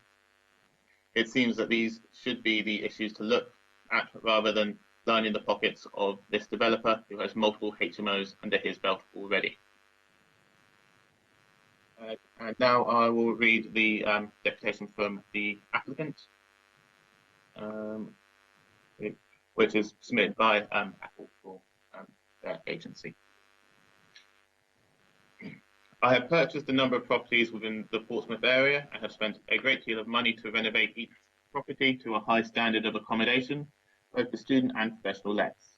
The renovations are carried out by my own team of builders, which also provides employment within the area. Each property I renovate costs between £125,000 and £150,000. I am passionate about providing those who cannot afford to get on the property ladder with high quality homes. When this property was bought, the shops had been divided into storage spaces and the whole property was in a state of disrepair. The existing building was, in my opinion, not fit for human habitation. The front of the building is in a tired, run-down state. I intend to sympathetically convert, keeping and enhancing the existing features. With regards to the dormers that were previously built, I mistakenly thought I could add dormers under permitted development. As soon as I was aware dormers were not permissible, they were immediately removed. The building, which will be providing much needed luxury accommodation within the area, both 251 and 253 Twyford Avenue, will be rented through QA Hospital, provide high quality accommodation for nurses, etc., who cannot afford to get onto the property ladder. Both properties comply with the supplementary planning document and provide far in excess of the minimum standards. All rooms are in excess of 10 square meters, all of their own shower rooms, while also providing spacious communal areas. They also intend to board the loft area with accessible steps. The loft benefits from some natural light by the way of the Lux windows, provide each tenant with a safe, weatherproof storage area. Whilst I fully sympathise with the concerns of the neighbours with regards to noise, the existing property would have housed a similar number of occupiers. It is hoped that this higher standard of conversion will attract professional tenants. My properties are fully managed and complaints are dealt with immediately. Having read the objector's deputation, I would like to note that the property is situated on a main bus route and surrounded by various local amenities. Any future occupier would not necessarily need a car.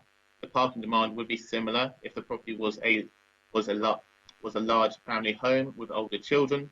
The proposed scheme would require significantly less parking than the mixed retail or C3 use currently in place. I feel that this planning committee should be looking to encourage high quality conversions of rundown neglected properties within the area. There is a huge need to provide homes within the area which are suitable to live in. To refuse such an application today, thus taking it to the inspectorate, will only waste valuable time, resources and money. With the utmost respect, I urge you to agree with the professional planning officer's recommendation for approval today. That's all the applications. Thank you very much, Matthew. Very nicely put. Thank you very much. So now we're going to move on to questions from members, which will be directed to Matthew. Anybody have any questions, please, to the planning officer? Councillor Lee Hunt, a question, please, to Matthew, please. Could you switch your microphone on, Councillor? Sorry. Thank you. Thank you very much for your report. Matt, can you talk to me about the car parking standards of 251, and then, because it's the next application, 253, and then the car parking standards that we might want to see with 251 and 253 now compared to what perhaps they once were, and what the rules are around the requirement for parking standards. And is this a new build or a conversion, and do the new rules apply to this particular property? Because, you know, Mrs. Cobb pointed out, I think even in her deputation, she's clearly looked at things very closely indeed, and good for her, and commented on how there was a difference between what we see today and new build properties. Could you comment on those and tease it out? Yes, no worries. So the existing property as a 3-bedroom C3 flat and with a commercial unit at ground floor. If you look at the parking standards SPD, the number of bedrooms needed for a 2 or 3 bedroom flat is 1.5 car parking spaces per dwelling, and 2 cycle parking spaces per dwelling. Just further conversions relate. If you go on page 8, it says where the proposal is for a conversion or extension of an existing residential use, excluding sheltered accommodation and nursing rest homes or similar uses, the expected standard that will apply will be the difference between the current number of bedrooms and the proposed number of bedrooms. For example, where planning permission is sought to extend an existing 3-bedroom house to create a 4-bedroom house, the expected standard will be an additional 0.5 spaces. It's quite similar to that example. It's an existing 3-bedroom C3 flat, which has an expectation of 1.5 car parking spaces, being changed into a 4-bedroom C4 HMO or 4-bedroom C3 dwelling, which has an expected car parking requirement of 2 spaces. So it's 0.5 difference overall. Sorry, it's difference of what, Matt? 0.5 car parking spaces. Just to go on to 253. That, 1 second.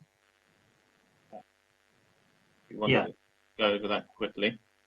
Give me a second, I made a note of this.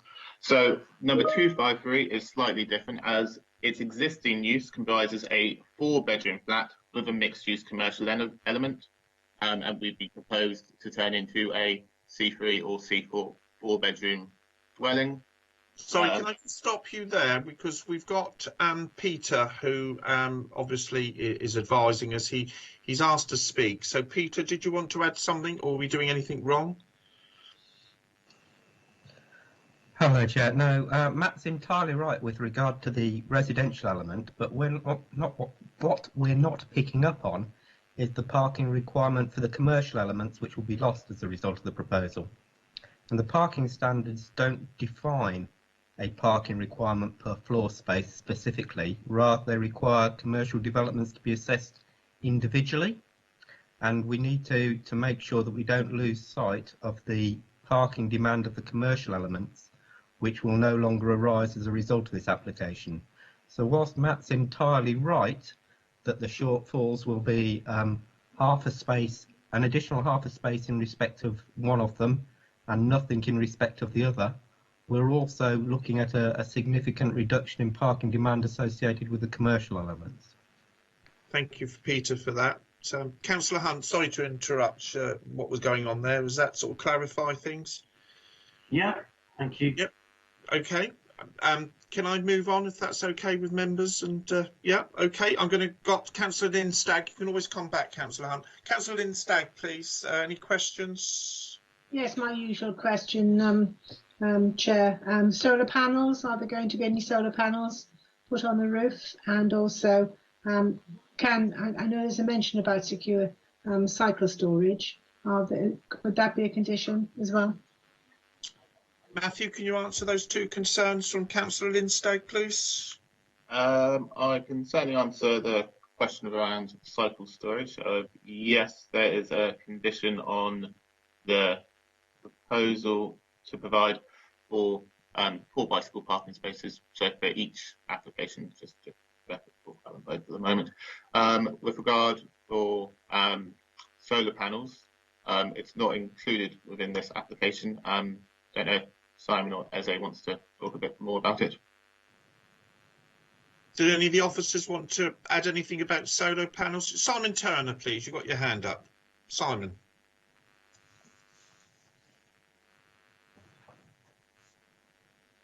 Simon, you've got your hand up. You need to put your microphone on, sir.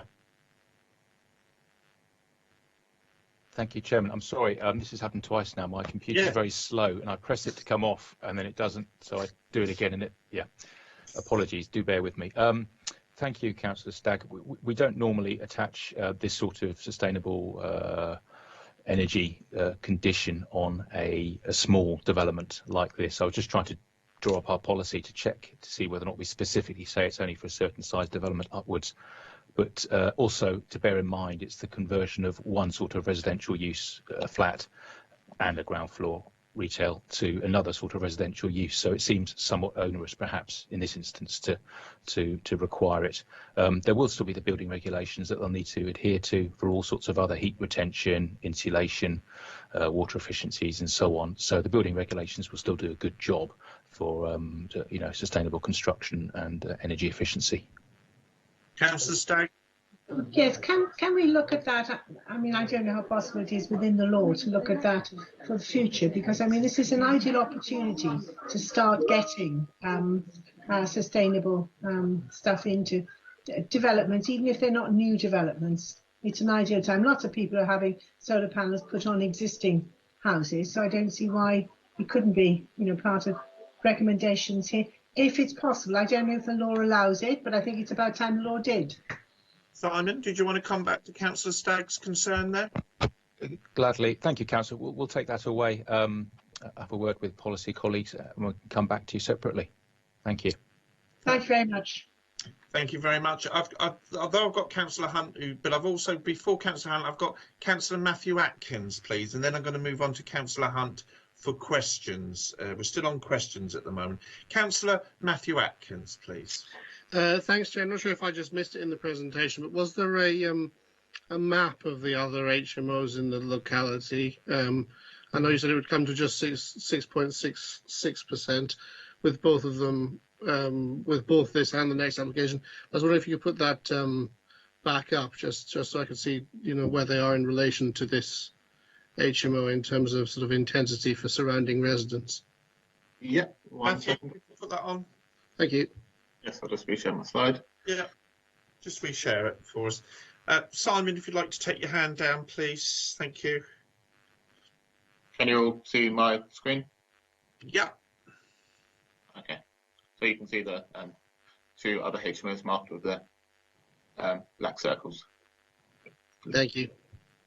Okay. They are both quite close, but I suppose that doesn't technically actually impact on our policy, does it? I mean, they are sort of immediately opposite, both directions on the corner of the road. No, that's not part of. Well, it's not. It's not what it wouldn't be classified as sandwiching. For that, they would have to be immediately next to each other, joining with a shared wall and have a same route of primary access. I can talk a little bit more about the surrounding amenity as that's my report, if you want. Yeah, if you don't mind, just mention the surrounding amenity in terms of having that number of HMOs around that area, whether there is limited parking, I suppose. Yeah, so I'll talk about the amenity for 251 to begin with, and if you want, I can do the same. But it's, they are quite similar circumstances because obviously they're next to each other in the same area. It's the same proposal. So there are two other HMOs.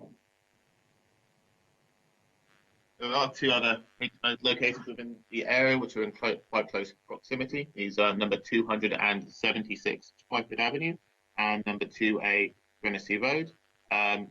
Both of these properties are C4 properties, so not larger sui generis HMOs.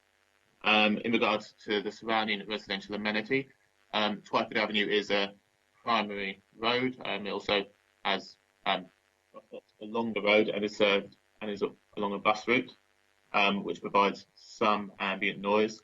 Additionally, number 249 Twyford Avenue is a takeaway, which provides an existing level of ambient noise throughout the evenings and afternoons through takeaways, collections and deliveries. Additionally, the two properties' lawful use is as commercial units, which would have an associated level of noise and from comes and goings of customers and deliveries as well. As such, given that the existing road already has quite a high level of ambient noise, given the fact that the overall percentage of the area still would still be under the 10%, and given the existing surroundings of the site, it's not considered that the proposal taken as singular or taken as both would result in significant harm to the surrounding residential amenity. Okay, is that okay for you, Councillor Atkins? Thank you. Thank you very much for clarifying. Yes, very well. Thank you. Thank you very much. I've got another question from Councillor Lee Hunt. Well, it's a couple. Yeah, that's fine, Councillor. Yeah. Thank you very much. Thank you for your forbearance, Matt. The Willows. I wonder if you might explain why they only count as one instead of all those flats in there being counted as separate properties, and why it's an HMO with all those flats in there, and how many people live there. Matt, do you want to answer that one first before we go back to Councillor Hunt's second question? Yes, so Willows is a it's a group of flats. Within it, it's not counted as one. Within it, it's counted as each individual flat that is within the 50-metre radius. In this instance, because the 50-metre radius bisects the property, I looked over the floor plans of the Willows, and out of the 34 flats which are contained within the Willows, 27 of them are located within the 50-metre radius. As such, and in accordance with the SPD, we've included those within the number of properties within the area that go into our percentage calculations. We've also, in the original list, had removed Harrison House, as the line doesn't intercept any of those flats, or 167 to 177 Stamshaw Road, or number 1 to 15, the other flat block you can see at the bottom left hand of your screen.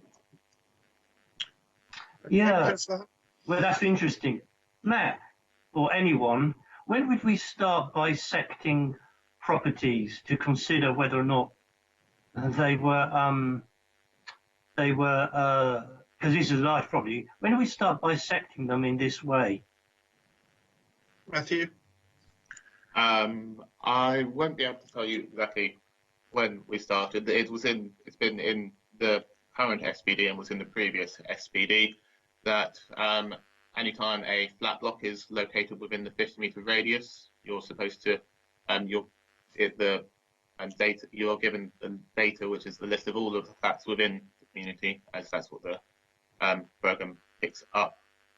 You then work out how many of those individual flats are actually located within the 50-meter radius, as the 50-meter radius is supposed to provide a mixed and balanced communities. So even though there are a number of units within, which a number of flats, they would still add to the overall mix and balance of the housing types within the area. Okay, Councillor Hunt, any more questions to the officer, please? Yeah. So we got 31 blue dots, Matt, am I right? No, 34, 35. And the 7 properties within the Willow. So so you've taken them all into account when you worked out the HMO count? Yes. So you take the number of properties which are located within the 50-meter radius, and any flat blocks, you work out how many flats are within the 50-meter radius.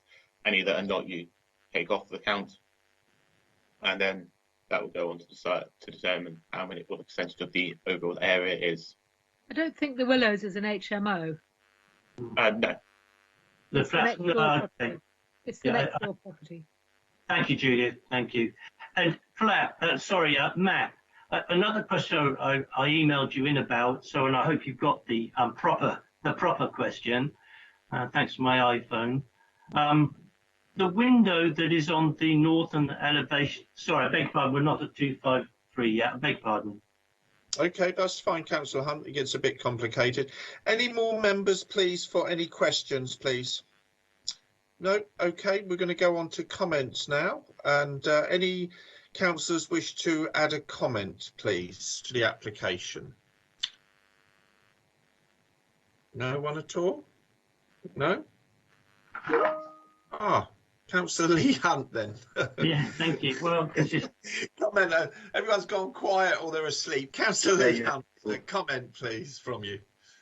So what I'd like to propose, Chairman, is that the changes to the front elevation of 251 adversely impact the street scene, and that it doesn't meet the car parking standards as described by the officers, and will add to the already overcrowded on-street parking, and is out of character with this densely residential area. So you're not in favour, by the sounds of it. You want to refuse it, is that right? Yes, I want to refuse it. So you're proposing for a refusal? Yes. Right, let me put that down. We've got Councillor Luke Stubbs. Did you want to come in for a comment at all, Councillor? Yes, thank you. I mean, I can't agree with that. I mean, over the windows, bottom line is from the appearance of the windows, this application tidies the building up somewhat. All right, not that much, but it does. I mean, at least the windows under the new proposal are in alignment. And looking at the proposal for render, I think you're actually left with an improved appearance after than before. And I appreciate, that there are many other issues to do with this application, but from the design perspective, I struggle to see how the proposed design can be judged to be a retrograde step. On the parking issue, look, I'm going to listen to the debate on that one. I mean, I don't know, it looks tricky, but I'm going to listen to the debate, but I can't really support refusing this on design grounds. Okay, thank you for that. So are you in support of the proposal, Councillor Stubbs, yet? Or not? I'm not making a proposition. Not making anything at the moment, listening to other people. I understand. Councillor Lee Hunt then wants to come back with comments, please.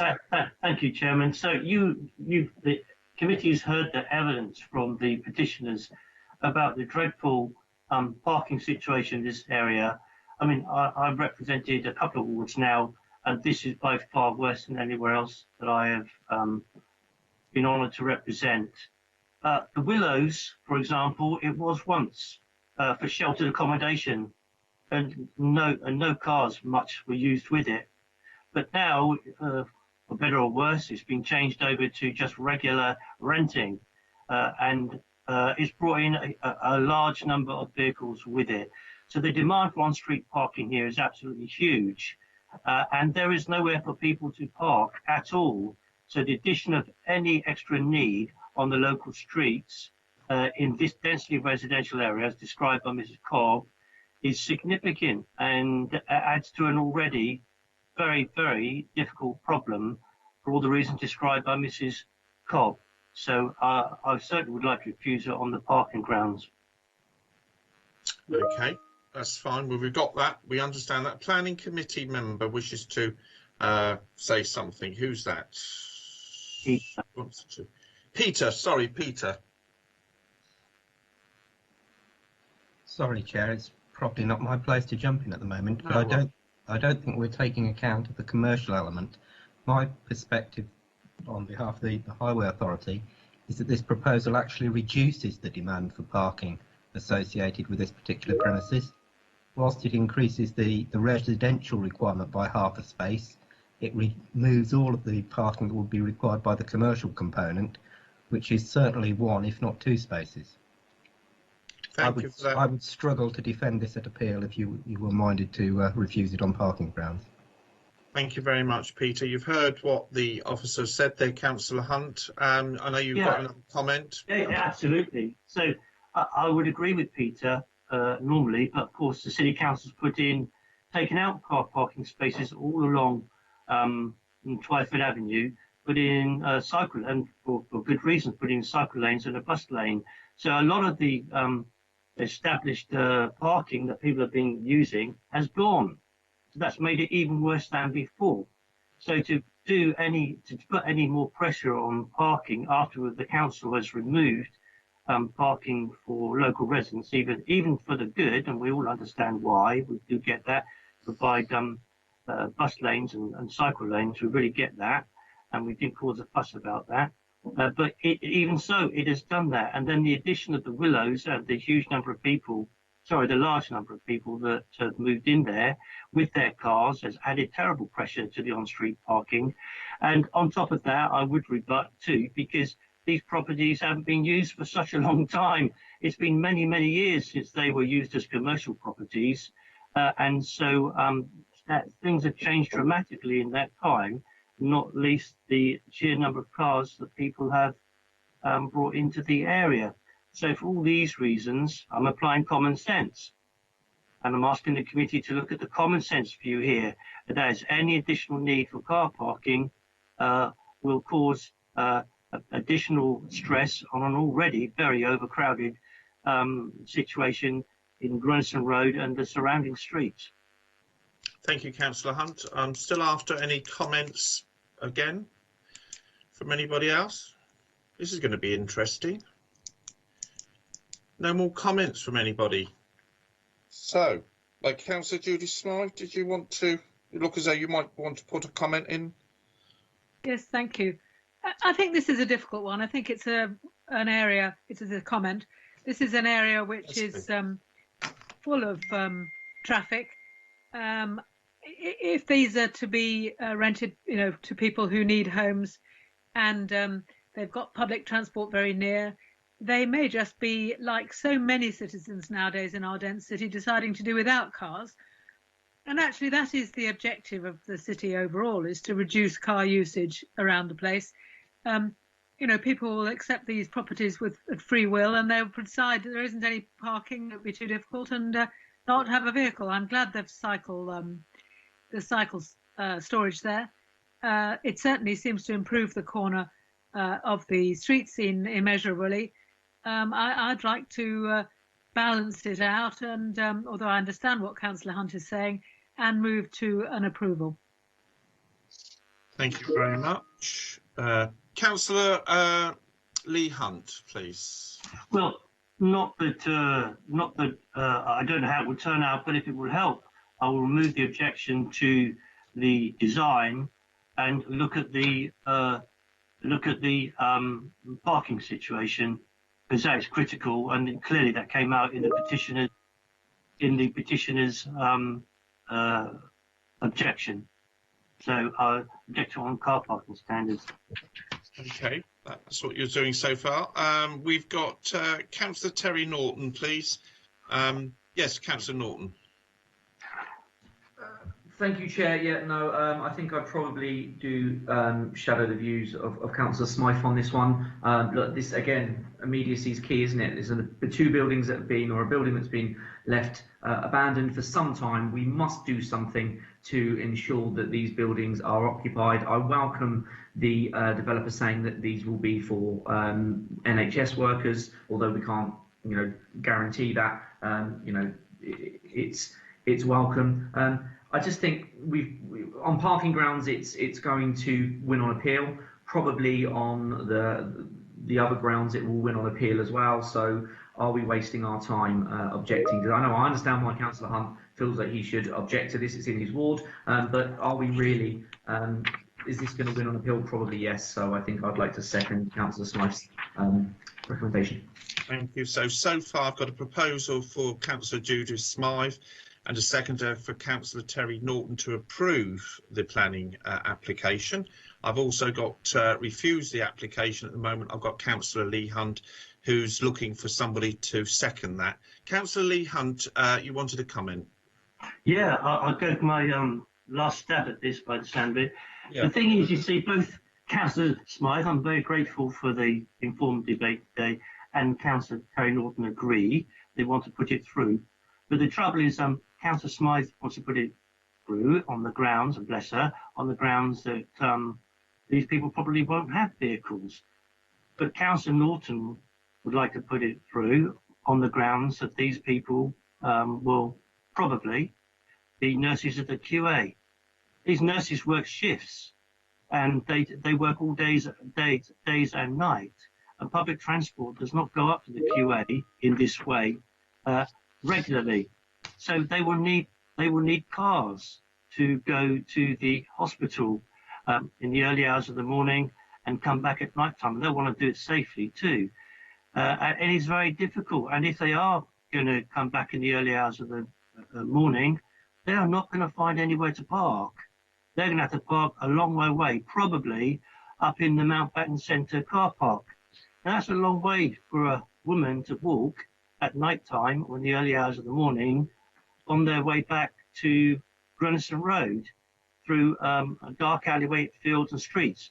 So I'm very, very, very concerned about this, and I'm sure the committee are listening, and I know how they're thinking, but there you are. That's why I'm making this plea to not have this HMO here. Even if it's... We've got Councillor Luke Stubbs. Yeah, thank you, Chairman. I mean, so, actually, for me, I mean, often if we didn't have to deal with planning policy and we could just deal with things as we like, then for a lot of these HMO applications, actually, particularly in areas like Fratton and some of the older parts of older Victorian properties, the thing which always concerns me, which you can never do anything about, is about noise, and there's about sound insulation. And the fact of it is that I don't know, obviously, specifically about this building, but in general, for a lot of older properties, noise travelling through buildings is a real problem, and that it would be nice if we could do something about that. It's never been possible. I do have a lot of sympathy with what Councillor Hunt is saying about parking, and yeah, I recognise, it's severe problems in that part of Sandishore. I think what I'm going to do is, if it's just on the parking grounds, I'm prepared to formally second Councillor Hunt's proposition. I'm not even committed to voting for it yet. I haven't made up my mind because I can see the problems. I mean, I understand why the impact further house and multiple occupation development will have in this area. And on the other hand, we've got policy on the other side, but just so I'm sitting here torn over this, but just formally, so that he's got a proposition that can be voted on, I will second Councillor Hunt's proposal. Thank you, Councillor Luke Stubbs. So it's 50-50 at the moment, according to this. So you're voting for refusal. So you're seconding. Not necessarily. I'm seconding. As I said, but I am seconding the proposal just so that it can go to a vote. Right. Okay. So sorry, Juliet. Just so that I know. So I haven't got anybody for Councillor Hunt yet. Is that correct? No. No. Okay. So that's going to fall if I can't get anyone else for him. I'm afraid. Is that correct? No, it's not. I mean, so it is perfectly legitimate for me or for any of us to second the proposal. We're not then bound to vote for the proposal now. So I haven't made up my mind. I'm keeping my options open here. Okay. So, but I am prepared to be a seconder. Right. Okay. I just need clarification, Councillor Stubbs. That's all when it comes to the voting. That's all, just so I've got it 100%. So any more people want to add any more comments before we go to a vote of some sort in a minute? So just for Jill's yes, record, it is on car parking standards. Right. Okay. So Jill. So Juliet, sorry, I've got to vote. Yeah, I've got to vote for the proposal for Judith Smythe. Is that right? And Councillor Terry Norton first. Is that correct? Yes, that's correct. Okay. And that's the first thing. So could you just repeat it, Juliet, if you don't mind, please, what we're voting for?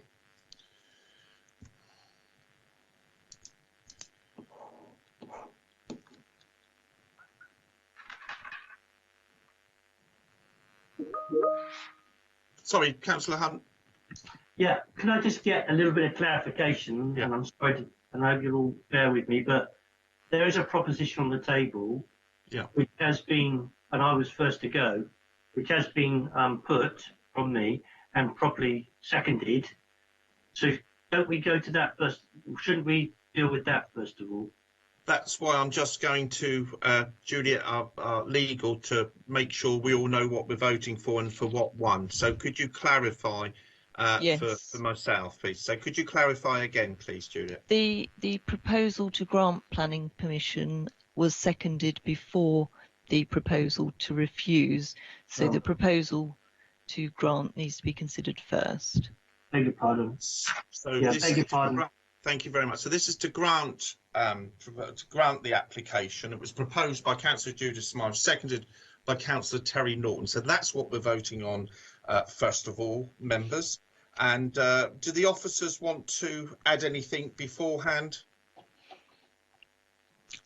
Not from me, Chair. There's no 106 obligation, so it's just subject to the conditions, and I expect its delegation to the Assistant Director of Planning and Economic Development to amend or vary the conditions. Thank you very much, Juliet, for clarifying that, just so that we know what we're all doing. Anyway, okay. Simon, you're flashing. Did you want to add anything or not? No, I think members have had a very good debate, so it's up to members to weigh up the different matters that have been freely discussed.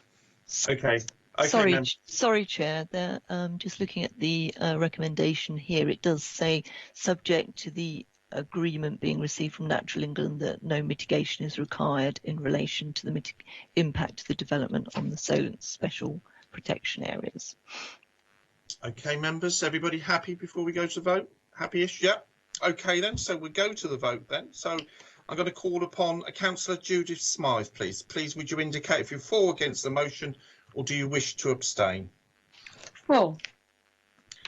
Councillor Matthew Atkins, do you wish to vote for or against the motion, or do you wish to abstain? Abstain. Councillor Chris Atwell, please indicate if you're for or against the motion, or do you wish to abstain? Abstain. Councillor Lee Hunt, please indicate if you're for or against the motion, or do you wish to abstain? Against. Donna Jones, do you indicate that you're for or against the motion, or do you wish to abstain? For.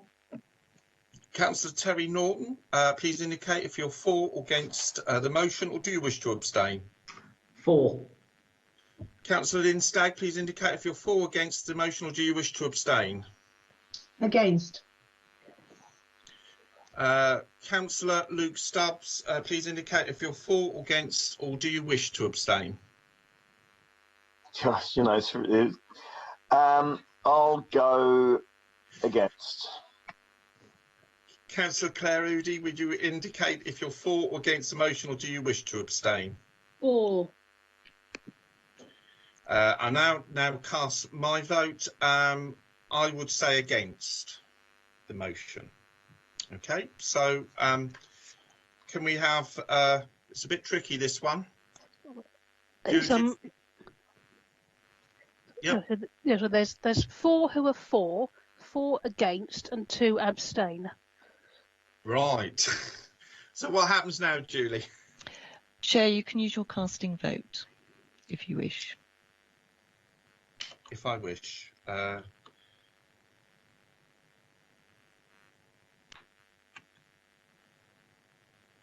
said against, didn't I? Before. That was correct, wasn't it? It was against. Yes, that's correct. So I'm going to say against. Carry on. So that motion has fallen. Fallen, yeah. Yeah. Okay. So now we go on to, is that it now, or do we take another vote? Sorry. We now need to consider another vote. Right. Okay. So, any members?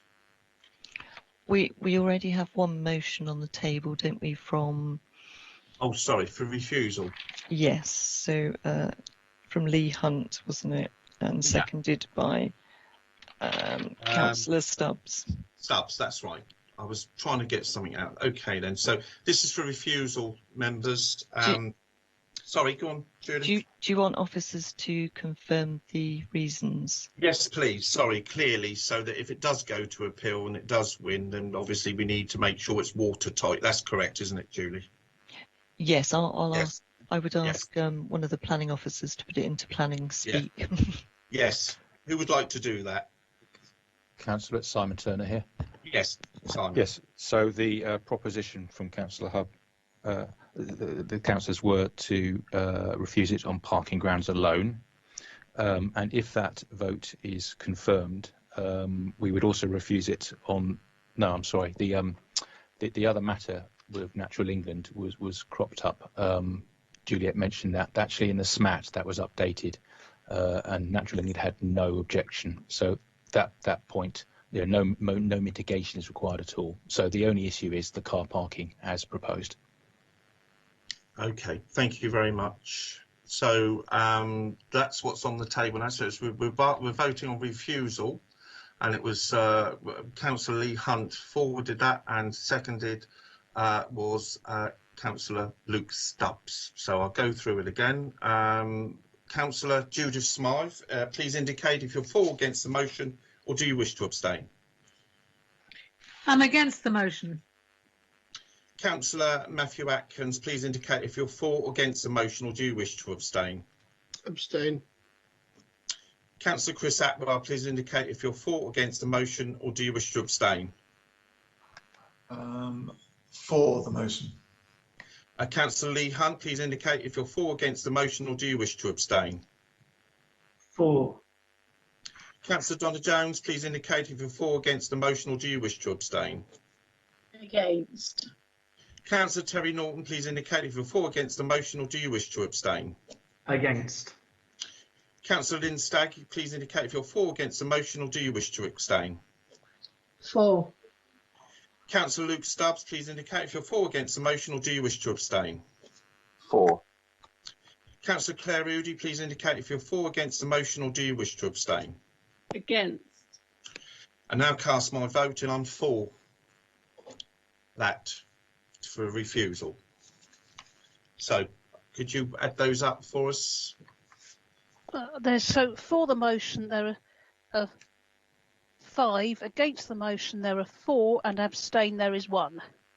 So Julia, just to make, that's been refused, isn't it? Yes, that motion is carried. The application has been refused. Yeah. Thank you very much. Thank you, members, for that. I'm sorry that took a bit of time. Okay, thank you very much, members. So now we're going to move on to the next application. Is it Matthew who's going to present this one? This is for number 253 Twyford Avenue, please, Portsmouth. Yes, that's correct, Chair. Let me just have a look. Again, could you come close to the mic, please? Yeah, sorry. Thank you. All right. Can you all hear me and see the presentation? Yes. Yes. Okay. Thank you, Chair. Good afternoon, members. Once again, members' attention is drawn to supplementary matters. Since the publication of the committee report, the internal floor plans have been amended to provide dedicated en-suites for all 4 bedrooms. The floor plans are still considered to be acceptable and accord with the SPD guidelines. Additionally, National London have confirmed that the proposal does not require any mitigation, either bird aware or nitrates. A matter of replacement windows has been brought to the officer's attention on the northern elevation fronting Rendsea Road. The site has been revisited and there are indeed new windows, either ill-fitting or boarded up. The applicant has explained that the properties have had no builders on site since last summer whilst the planning decision is made, as some of the works carried out will be dependent on whatever decision is made. There are remedial works to the roof, exterior, replacement windows, all still to be carried out, along with the internal works. The property has been boarded up in an effort to keep it watertight after the ground floor windows were ordered at incorrect sizes. As the property has been entered in on numerous occasions by teenagers, our client fitted the incorrect windows as he felt it was more of a deterrent than just the boarding. I am assured that if and when planning permission is granted, the consent implemented, correctly fitting windows will be installed and the property will return to a normal appearance as well as being productively inhabited. The application was also previously brought to members' attention in December, though was deferred due to issues in contacting all possible deputies. The application relates to 253 Twyford Avenue, a 2-storey mixed-use property with a commercial unit at ground floor and an existing C3 flat above. Planning permission is sought for purposes falling within Class C3 or C4, with associated alterations to the shopfront and the installation of 2 roof lights. The property is located on the western side of Twyford Avenue at its junction with Rendsea Road. The surrounding area is primarily residential, though there are a number of retail properties as well as flats in the area. We've touched on this previously, but I'll just go over it again. PCS 20 of the Portsmouth Plan states that applications for change of use to a HMO will only be permitted where the community is not already imbalanced. In the previous application, there are 3 identified HMOs in the 50 square metres radius this time, as an additional one has been bisected at the corner. If this application were granted, it would bring the percentage of HMOs in the area to 5.12%, which would still remain lower than the 10% threshold above which an area is considered to be imbalanced. And the proposal would not result in a property being sandwiched between 2 HMOs or result in 3 or more HMOs in a row.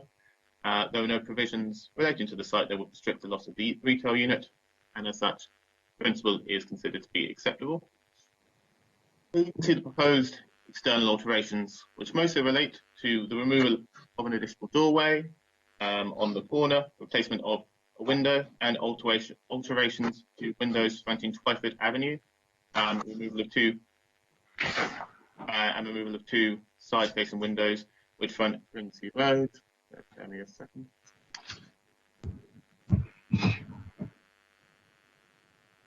So those are this window here and this. This window here is removed and this small window here is added. The proposed windows are considered to be suitable in terms of their alignment within the existing upper floor windows and there will be a property recess along the Twyford Avenue frontage.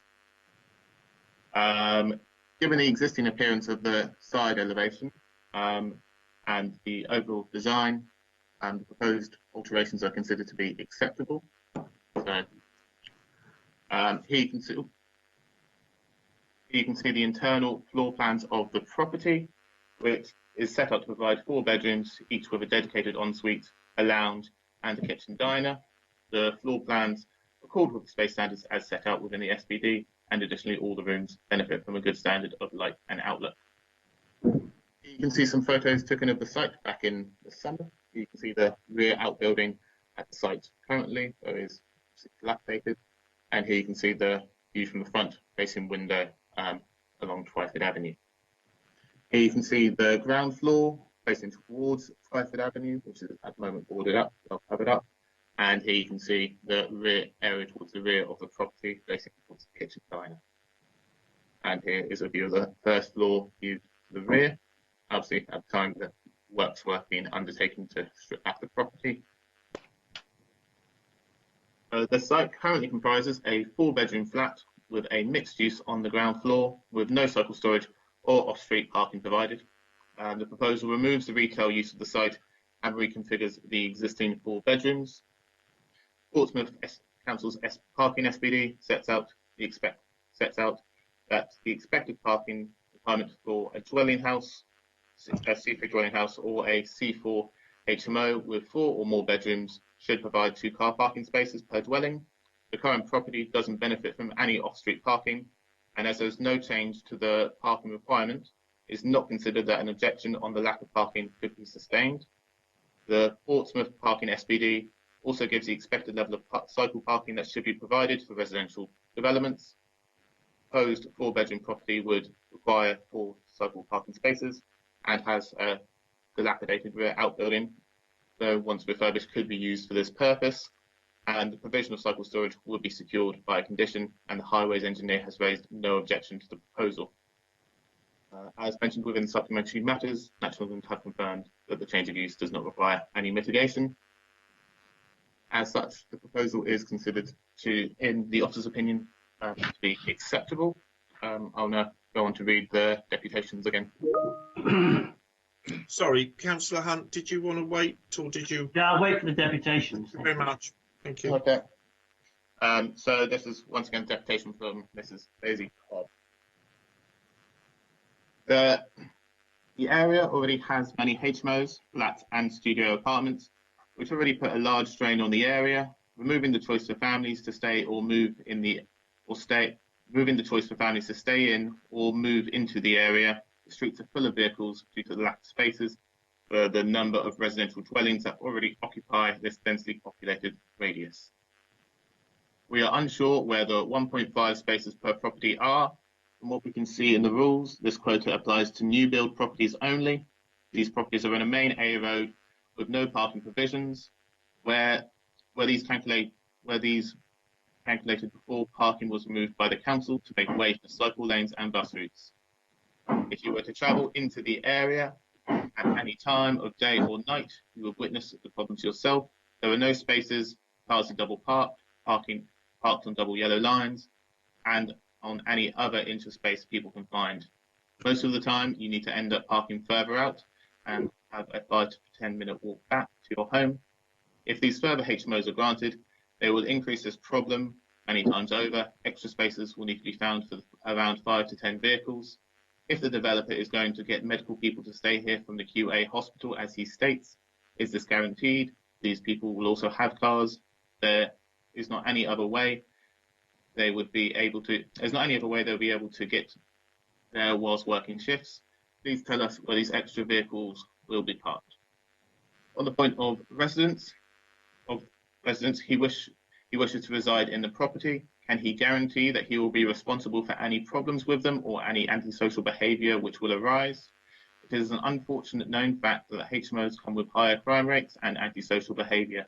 This is apparent with the current HMOs within the 50-metre radius. The residents of this area do not want this. It is a family area and we would like to live in safety, not be constantly worried about what our children may witness. Older residents scared to leave their homes, increased crime rates, and eroding the community spirit, which we all rely on so much, which unfortunately is being lost with the approval of so many HMOs.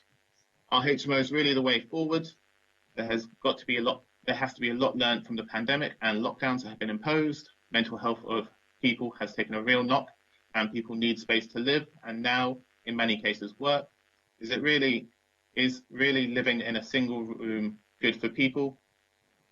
Would it not be more beneficial for the properties to be converted into 2 flats per building? This would allow for couples or families to live in a better environment and space. This in turn would improve living standards for people, improve mental health, and reduce the number of extra vehicles that would need to find spaces to park.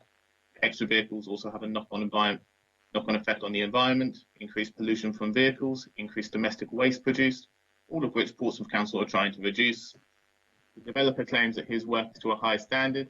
If this is correct, why was the work carried out by adding a dormer when there was no planning permission to do so? He has since removed it, as told by the council, but he has still left a steel sticking out of the roof, which is far too long for the work he had carried out. Does he intend to rebuild it if this application is approved? Is this why it's been left in place? In the plans, there are no drawings that show works to be carried out in the roof space. Can the developer be trusted not to carry out these works until he gets permission? Work has been ongoing in the property since March last year. It seems he just presumed he would get planning and has gone ahead and done the work anyway. Windows have been replaced on the side of the building also. None of these are uniform in shape and size and make the side of the property look messy and a hodgepodge. This definitely does not improve the look of the building, and we worry what the front is going to look like if this is the standard of his conversions. We would ask you to consider the effect of not 1 but 2 HMOs next door to each other will have on the community, the residents, quality of life, environment, parking issues, which already cripple this community. It seems that these should be the issues to look at rather than lining the pockets of this developer who has multiple HMOs under his belt. Once again, that was a deputation by Mrs. Daisy Bob.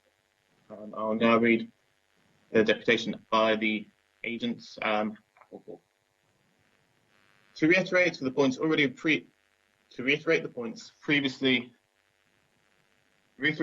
raised previously for 251 Twyford Avenue, I have purchased a number of properties within the Portsmouth area and have spent a great deal of money to renovate each property to a high standard of accommodation, both for student and professional lets. The renovations are carried out by my own team of builders, which also provides employment within the area. Each property I renovate costs between £125,000 and £150,000, and I am passionate about providing those who cannot afford to get on the property ladder with high quality homes. When this property was bought, the shops had been divided into storage spaces, and the whole property was in a state of disrepair.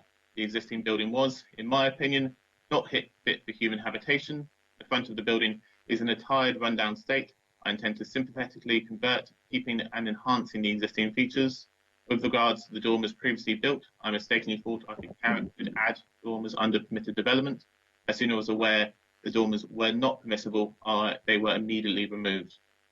The building, which will be providing much needed luxury accommodation within the area, both 251 Twyford Avenue and 253 Twyford Avenue, will be rented through QA Hospital to provide high quality accommodation for nurses, etc., who cannot afford to get onto the property ladder. Both properties comply with the supplementary planning document and provide far in excess of the minimum standards. All rooms are in excess of 10 square metres, all with their own shower rooms, while also providing spacious communal areas. I also intend to board the loft area with accessible steps. The loft benefits from some natural light by way of deluxe windows to provide each tenant with a safe, weatherproof storage area. Whilst I fully sympathise with the concerns of the neighbours with regards to noise, the existing property would have housed a similar number of occupiers. It is hoped this higher standard of conversion would attract professional tenants. My property is fully managed and complaints are dealt with immediately. Having read the objectives deputation, I would like to note that the property is situated on a main bus route and surrounded by various local amenities. Any future occupier would not necessarily need a car. The parking demand could be similar if the property was as a large family home with older children. The proposed scheme would require significantly less parking than the mixed-use C3 use currently in place. With regards to 253 Twyford Avenue, no works to the building has taken place in many months due to the delay with the planning process. I can confirm that the upstairs window is currently boarded over due to the window being unable to be closed in the effort to keep the upstairs dry. There was also an error in sizing in the sizing of the downstairs windows. They are temporarily installed as there have been a number of children entering the building, and I hoped this would act as a deterrent. New windows will be ordered as soon as the build recommences. There were also works to the roof and the exterior, which will be rectified and tidy up once a planning decision is made and builders recommence on site. I feel that this planning committee should be looking to encourage high quality conversions of rundown neglected properties in the area. There is a huge demand to provide homes within the area which are suitable to live in. To refuse such an application today, thus taking it to the inspectorate, will only waste valuable time, resources and money. With the utmost respect, I urge you to agree with the professional planning officer's recommendation for approval today. Thank you. Thank you very much, Matthew, there. Councillor Lee Hunt, you wanted to ask a question to the officer, please? Yeah, I'm going to be asking quite a few questions on this application. And first, and I apologise to everybody, but I want to get it right. On the two things, Matt, and I emailed you the window in question on the northern elevation, which is shown on the plans. I don't know if you could put the picture up for members. It's the one that shows the so-called boarding and insulation to the outside. Can I wait for that? Yes, I can pin it up. 1 second, let me just get it up from my email.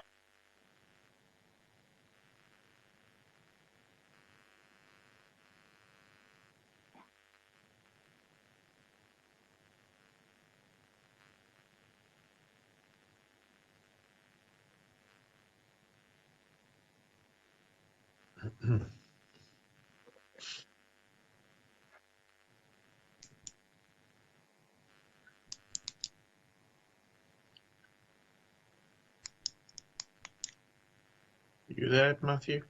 Yeah. 1 second, I'm just getting it just in the email.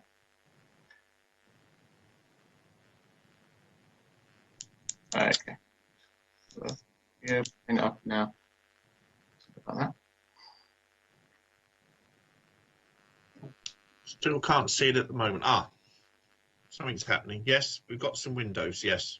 Yeah, thanks, Matt. So as you say, he says he wants to keep it dry and all that.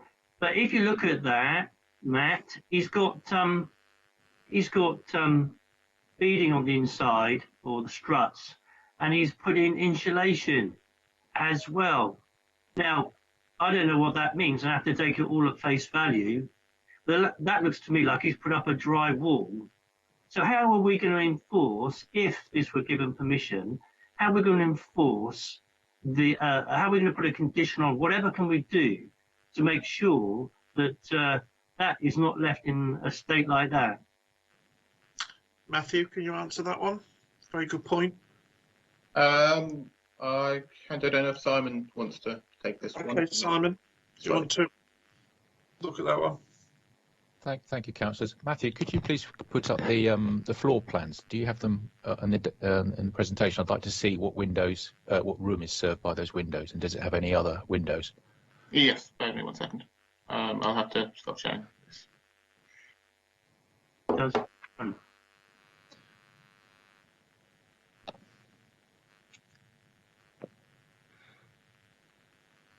Right, it is this one.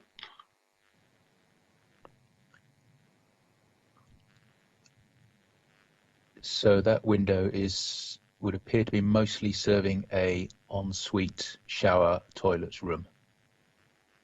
So, it just doesn't lend itself to the proposition that huge window is going to be letting people look into the loo.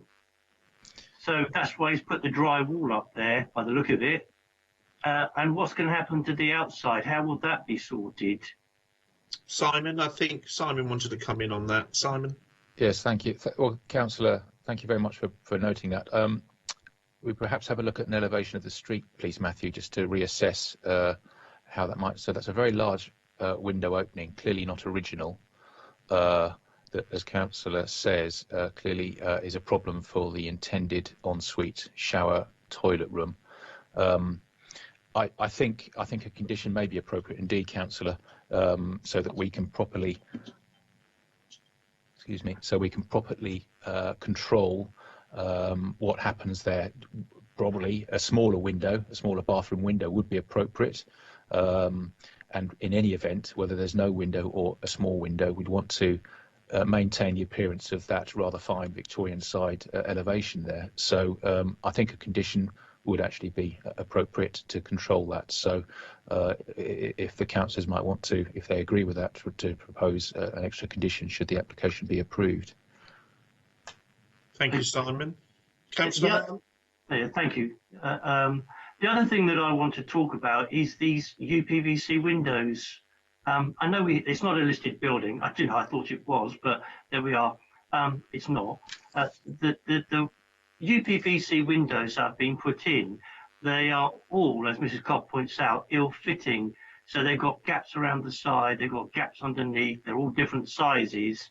I mean, what can be done to make sure that if this were to go through, that the street scene, the integrity of, as you say, this rather fine Victorian building is maintained?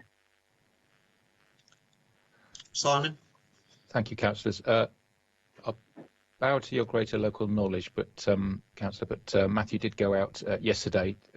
Thank you for the photographs and so on, just to see with his own eyes, just to clarify. From what I could see from the photographs, the main problem window, I think, appeared to be the one on the left-hand side of the, thank you, Matthew, or of the door there. So the explanation was that the wrong windows were ordered, but they were popped in anyway as a greater form of security against ground floor access into an empty building and all the problems that can go with that. But we certainly wouldn't want those for the longer term. I don't believe the owner would want that. There's a gap between the the top sill and the installed window. Quite clearly, the owner will want to rectify that, and indeed will have to do so through the building regulations. All windows of the property will need big building regulations for fire safety, heat insulation, fire spread, ventilation, etc. So I'm without doubt certain that they will have to apply to install properly fitting windows that will meet the building regulations. So otherwise, I think that problem for that particular window will resolve itself. Okay, and whilst I got you, the ones further to the right, they've all got wedges underneath holding them in and up. I mean, I think the only ones that do fit are those two tall ones, just there. But I think the one on the right has also got a gap of about an inch and a half, pushing it up. So same will apply, will it? Yes, I'd say so. Absolutely. If there's a big gap, it won't get the building regulations, so they'll need to replace them.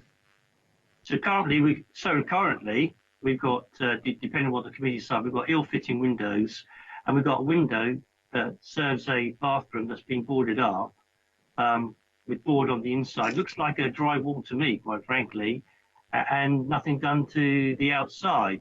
So anyway, we'll leave it there at the moment. Oh, may I ask about car parking standards for this 4-bedroom property?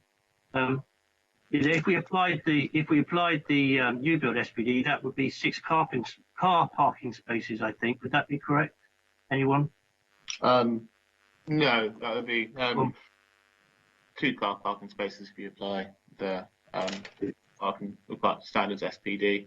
But a 4-bedroom C3 or C4 dwelling, which would be the same as the existing parking demand that we expect from the property. Okay, thanks, mate. Thank you, Councillor Hunt. We've got Councillor Judith Smythe, please. Councillor Judith Smythe, questions, please, to the officers. Yeah, the question is this, and I think you've partly answered it with that last bit of the question. As far as I understand it, and just tell me if I'm wrong, the parking demands from this proposal to create an HMO out of a derelict building would have less parking demand than its use as 2 flats or as a single family dwelling, partly because there wouldn't be the parking demand from the retail unit that's already in the ground floor. Yes, as Peter mentioned earlier with 251, this would be a similar case, but while 251 had London supply of 0.5 car parking spaces, as this one doesn't actually change the number of bedrooms. In theory, this will have less demand on parking due to the removal of the commercial element. In terms of if it was divided into separate flats, depending on the size of the flats and the number of bedrooms, that could be a possibility that yes, that this proposal would have less of a demand than if divided into flats. So this would have less parking demand on the surrounding areas if it's done up as an HMO, where, as I would say earlier, and this is a bit of a comment really, that there won't necessarily be people who own cars who want to live in an HMO. Thank you. Thank you very much, Councillor. Any more questions from, yes, Councillor Lee Hunt, a question, please. Yeah, thank you. I wondered if we could go back to the internal pictures of the upstairs window that overlooks Twyford Avenue, Matt. The picture that you sent in, or no, your pictures. Let's rely on your pictures. There, that window there. So that window there, it goes down to the floor. Yet again, they put in a dry wall and a sill to meet the window, the opening of the middle part of the window, and all you can see in the rest of the window below that is the same as the other side, and it's clearly constructed, the dry wall and the sill is obviously going to go in there, and we're going to be left with that window below showing to the outside, it would appear, the insulation and the battening holding the insulation. So what's going to happen there then? Because that's ugly and it's not acceptable, and it's a very poor standard that we might be considering. Is that window going to come out? In which case, all the drywall comes out because they got to put in a new window to go up to the wall that might appear below it, or not. Matthew? Let me just make sure I'm understanding. So go to the front. Yeah. You see it there? You see the battening just above the wall, Paul's Boutiques. They've raised the interior wall up to the level of the second bar, the frame, and then the first bar. And then you've got the dry wall, and you've got battening and insulation, just the same as the other side. Chairman, if I may, Simon Turner. Yes. Perhaps, Simon, again, thank you very much, Councillor. Perhaps that is advisable also to seek full details of that window, as well as the first one we discussed, the other large window on the side elevation. Let's also perhaps wrap that up in the same condition for full details to make sure it is aesthetically appropriate. Thank you, Simon. Councillor Hunt, did you want to come back on that? Yeah, no, I'm grateful for the advice there. It's aesthetically appropriate. So yeah, it doesn't look very good at the moment. We see the plans for the rest of it down below. I think I did have another question, but I can't remember what it is offhand. Where is the cycle storage going to go, and how has that been shown on the plans? So the cycle storage will be conditioned to be I presume at the rear of the property. At the moment, there's a rear dilapidated outbuilding that's they'll either keep or refurbish. But other than that, the property's got a separate side access along Frenzy Road where they can take their bikes to. And yeah, there's a condition on the this application for secure bicycle storage as well. Will that give the LPA control over what happens to that outbuilding in the back? Because it can't be left like that. It's got to be secure for a start, and we nip over the wall there very easily because there's a back alleyway. We don't want their cycles being nicked. Matthew, any comments on that? Or... So the condition doesn't require them to submit details. Take Simon's view, but we could request that they submit full details of the cycle storage. I'm aware we've previously done it on HMO applications, so they would have to send us pictures or drawings of the cycle storage once, either before commencement or once been put up there, to ensure that the condition of the rear outbuilding is sufficiently secure and waterproof. Peter, you wanted to come in? Sorry, Chair, I think Matt's covered it there. The condition would require secure weatherproof cycle storage, and clearly that building at the moment wouldn't provide it. Thank you very much, Peter, for your clarification. Councillor Hunt, did you want any more questions before we move to comments? No? I've covered everything, and I'm grateful to Mrs. Cobb, if she's watching, for sending in the information as well. Yeah, okay. And then it goes to anybody that writes in. It's all good. Anyway, okay, members, so no more questions then at the moment, so we're going to move on to comments now. Any comments from anybody, please, about the application? Councillor Lee Hunt, a comment, please. Well, unsurprisingly, I mean, if there's any member sat on the panel today that's satisfied with these plans as they're submitted, I think I'd be quite sad, actually. You've all seen the gung-ho attitude of the building so far. I know it doesn't stop the developer doing what he or she has done, but everything that he or she has done should ring enormous alarm bells in members' minds. So I want to reject this planning application because we don't have the details for the changes to the front and side elevations, which, as they currently stand at the moment, if they're like this, will have an adverse impact and be an ugly feature in the street scene. And also, I would go on the car parking as well. You've got four rooms here with individuals going into them. They're probably, we've heard, they're going to be workers up at the hospital. So that's going to be at least four cars. So there you have it, members. It's an unsatisfactory application.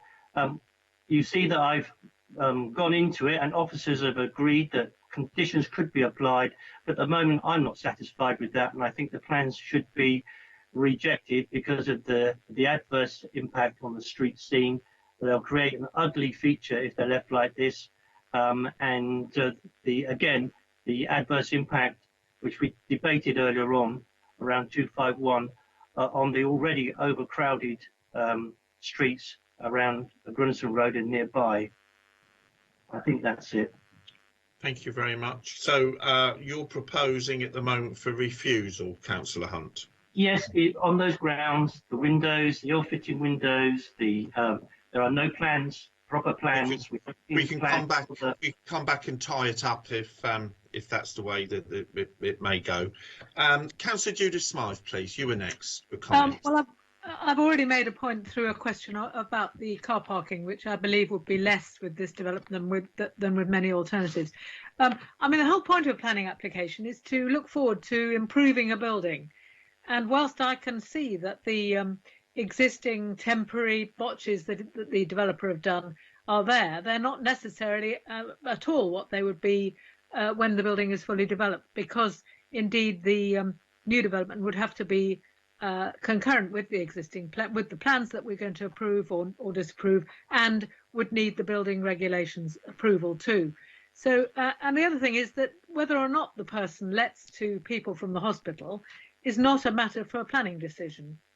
And I would assume that any nurse or doctor who was offered one of these rooms, if they were working nights, wouldn't and needed a car, wouldn't apply to live in one of these places. So we do have to be, in my view, careful just to deal with planning matters, and to assume that the enforcement could be taken if the developer doesn't develop it to a high standard in accordance with the plans that are given.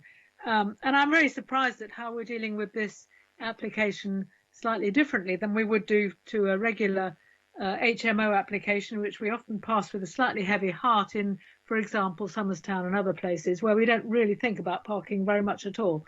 So I would like to move that we do approve this. I can't see a better use for this piece of semi-derelict real estate in a prominent corner position, which is begging for some use and a decent amount of building work done.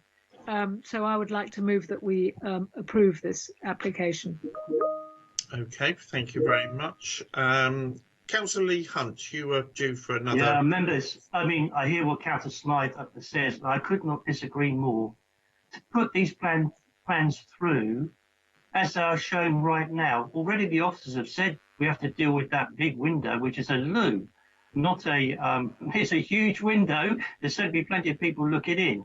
To put it through, put these plans through as they have been presented today, we have to deal with what we've got today, would be an affront to the people who live in the surrounding streets. It's just completely wrong to leave it like this. Quite wrong. Thank you. Councillor Lynn Stagg, you were next for comments, please. Thank you, Chair. In my humble opinion, having refused the planning application for the next door house on the grounds of parking, and this is in next door, it's exactly the same ground, so we can't do anything else but, in my opinion, refuse it. Well, I understand we take different we look at different applications in front of us. It doesn't mean that we can follow suit, in my opinion. I'm sure legal would tell us the same. Now, purely and simply because they're next door to each other, so the parking problems apply to both of them. That's my Turner, did you want to come in?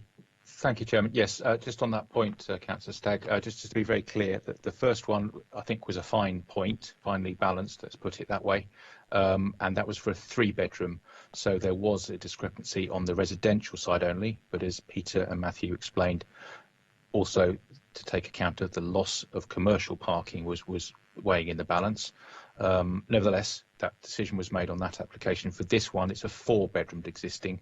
So as the report sets out, 4-bedroom existing dwelling for a 4-bedroom C3 or C4 proposed, and the loss of the commercial parking. So on the face of it, I would suggest there's a less parking, different parking demand there. So if members could bear that in mind, please. Thank you, Simon. Is that okay, Councillor Stagg? Yeah, sure. Yeah, thank you. Okay, any more comments then, members, please? We've so far on the table, we've got to agree with it is Councillor Judith Smythe so far, and we've got refusal at the moment, Councillor Lee Hunt, 1 and 1. Anybody else? Quite correct. I think you'll find my proposal has been seconded by Councillor Stagg. Am I right, Councillor Stagg? So that's the first one on the table this time. I didn't hear that. No, I didn't. No, I didn't second it. No. No, that's what I thought. I'm going to abstain, I think. Okay. Okay. Anybody else? Yes, Councillor Claire Oudie, please. You were next. I second Councillor Smythe's proposal for taking on board what the officer's recommendations are. Thanks. So just to make it clear, so you are against, so you want to agree with Councillor Judith Smythe and for the application. That's fine. You want to second that, Councillor Oudie. That's fine. Okay. Councillor Terry Norton, getting interesting. Councillor Norton, please. No, sorry. I think I put RTS at exactly the same time as Councillor Oudie. I was going to make the same comments, really. Look, we just need to think. We've got as good as enough evidence as we could possibly imagine that this is probably going to go through on appeal, which will then cost the council. So I just don't want us to be throwing money away on an issue that we pretty much have the answers to.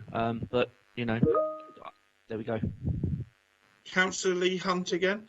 So I've got a proposition on the table to refuse for the reasons I described. I can't go adding conditions to it, but I'm hoping that a member, someone, will make a proposition that everybody can agree on to impose conditions around the windows of the property as described by Simon Turner earlier on. That's a very sensible thing to want to do. Okay. I'd be happy with that, Chair. I'd be to insist on the windows being replaced properly and done to a high standard. Okay, so we've got a seconder there. Okay, so that's Councillor Judith Smythe there. Hold on, Chair. Judith, Councillor Smythe is proposed. Yes, sorry. Approval. Let Judy explain to this. She's already proposed something, and now she's going with Councillor Lee Hunt. Sorry. Let me clarify. Yes. I do wish to approve this application. But if we needed to put a condition on to make sure that the windows are actually developed to a high standard, that's fine. But we still will be giving permission. Okay. Is that okay, Judy? Is that explained? Yes, because Lee Hunt was proposing refusal. So. Yes. Yeah. Okay, you might have to help me out in a minute, Julia. It's getting a bit confusing. I've got Councillor Claire Udy, who's happy to second that. What were you happy to second? So, the recommendation of approval with the windows that Judith mentioned. Okay. So that's fine. Councillor Lee Hunt again. I'm getting a bit that's lost. all right. No, Councillor Udy and Councillor Smythe have refined the approval that will make sure that the windows, the other external features are all looked at very closely, and the officer will make sure that they're appropriate to the street scene. I think that's right, Simon. Are we okay on that now? Yes, Councillor. We had the two windows, didn't we? The principal largest windows that we discussed on the first floor. We'll identify those very clearly in a condition that this is passed, so it's absolutely clear for the applicant and for anyone else who's interested which windows we need to see the full details on. It's getting a bit clearer now for me, members. Sorry, it got a bit cloudy beforehand. So before I announce it, can I ask Juliet just to say exactly what we're voting for now, so members are very, very clear before we take the vote. Sorry, Juliet, to give you that again, but could you just make it very clear and who proposed it and who seconded it, please?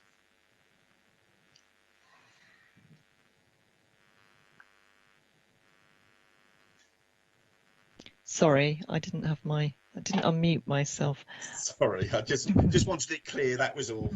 Okay.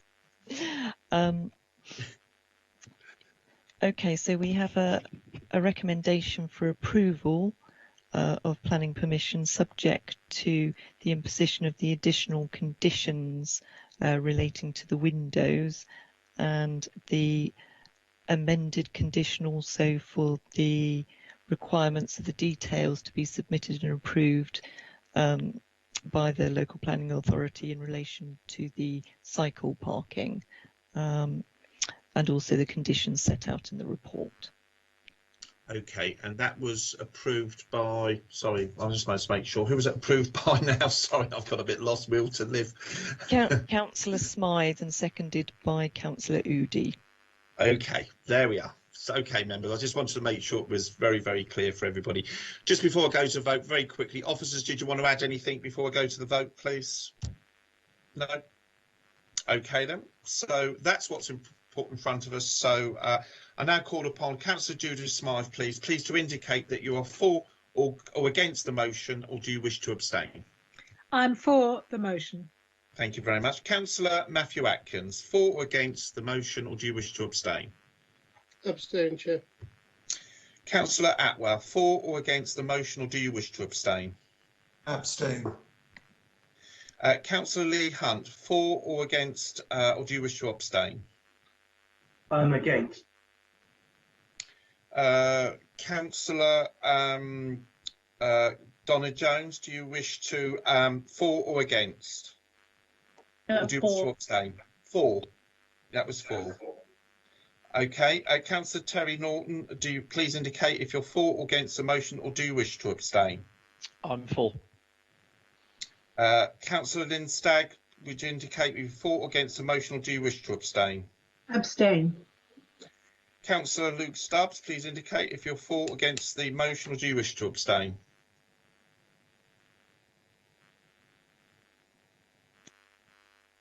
Abstain. Councillor Clare, would you please indicate if you're for or against the motion, or do you wish to abstain? For.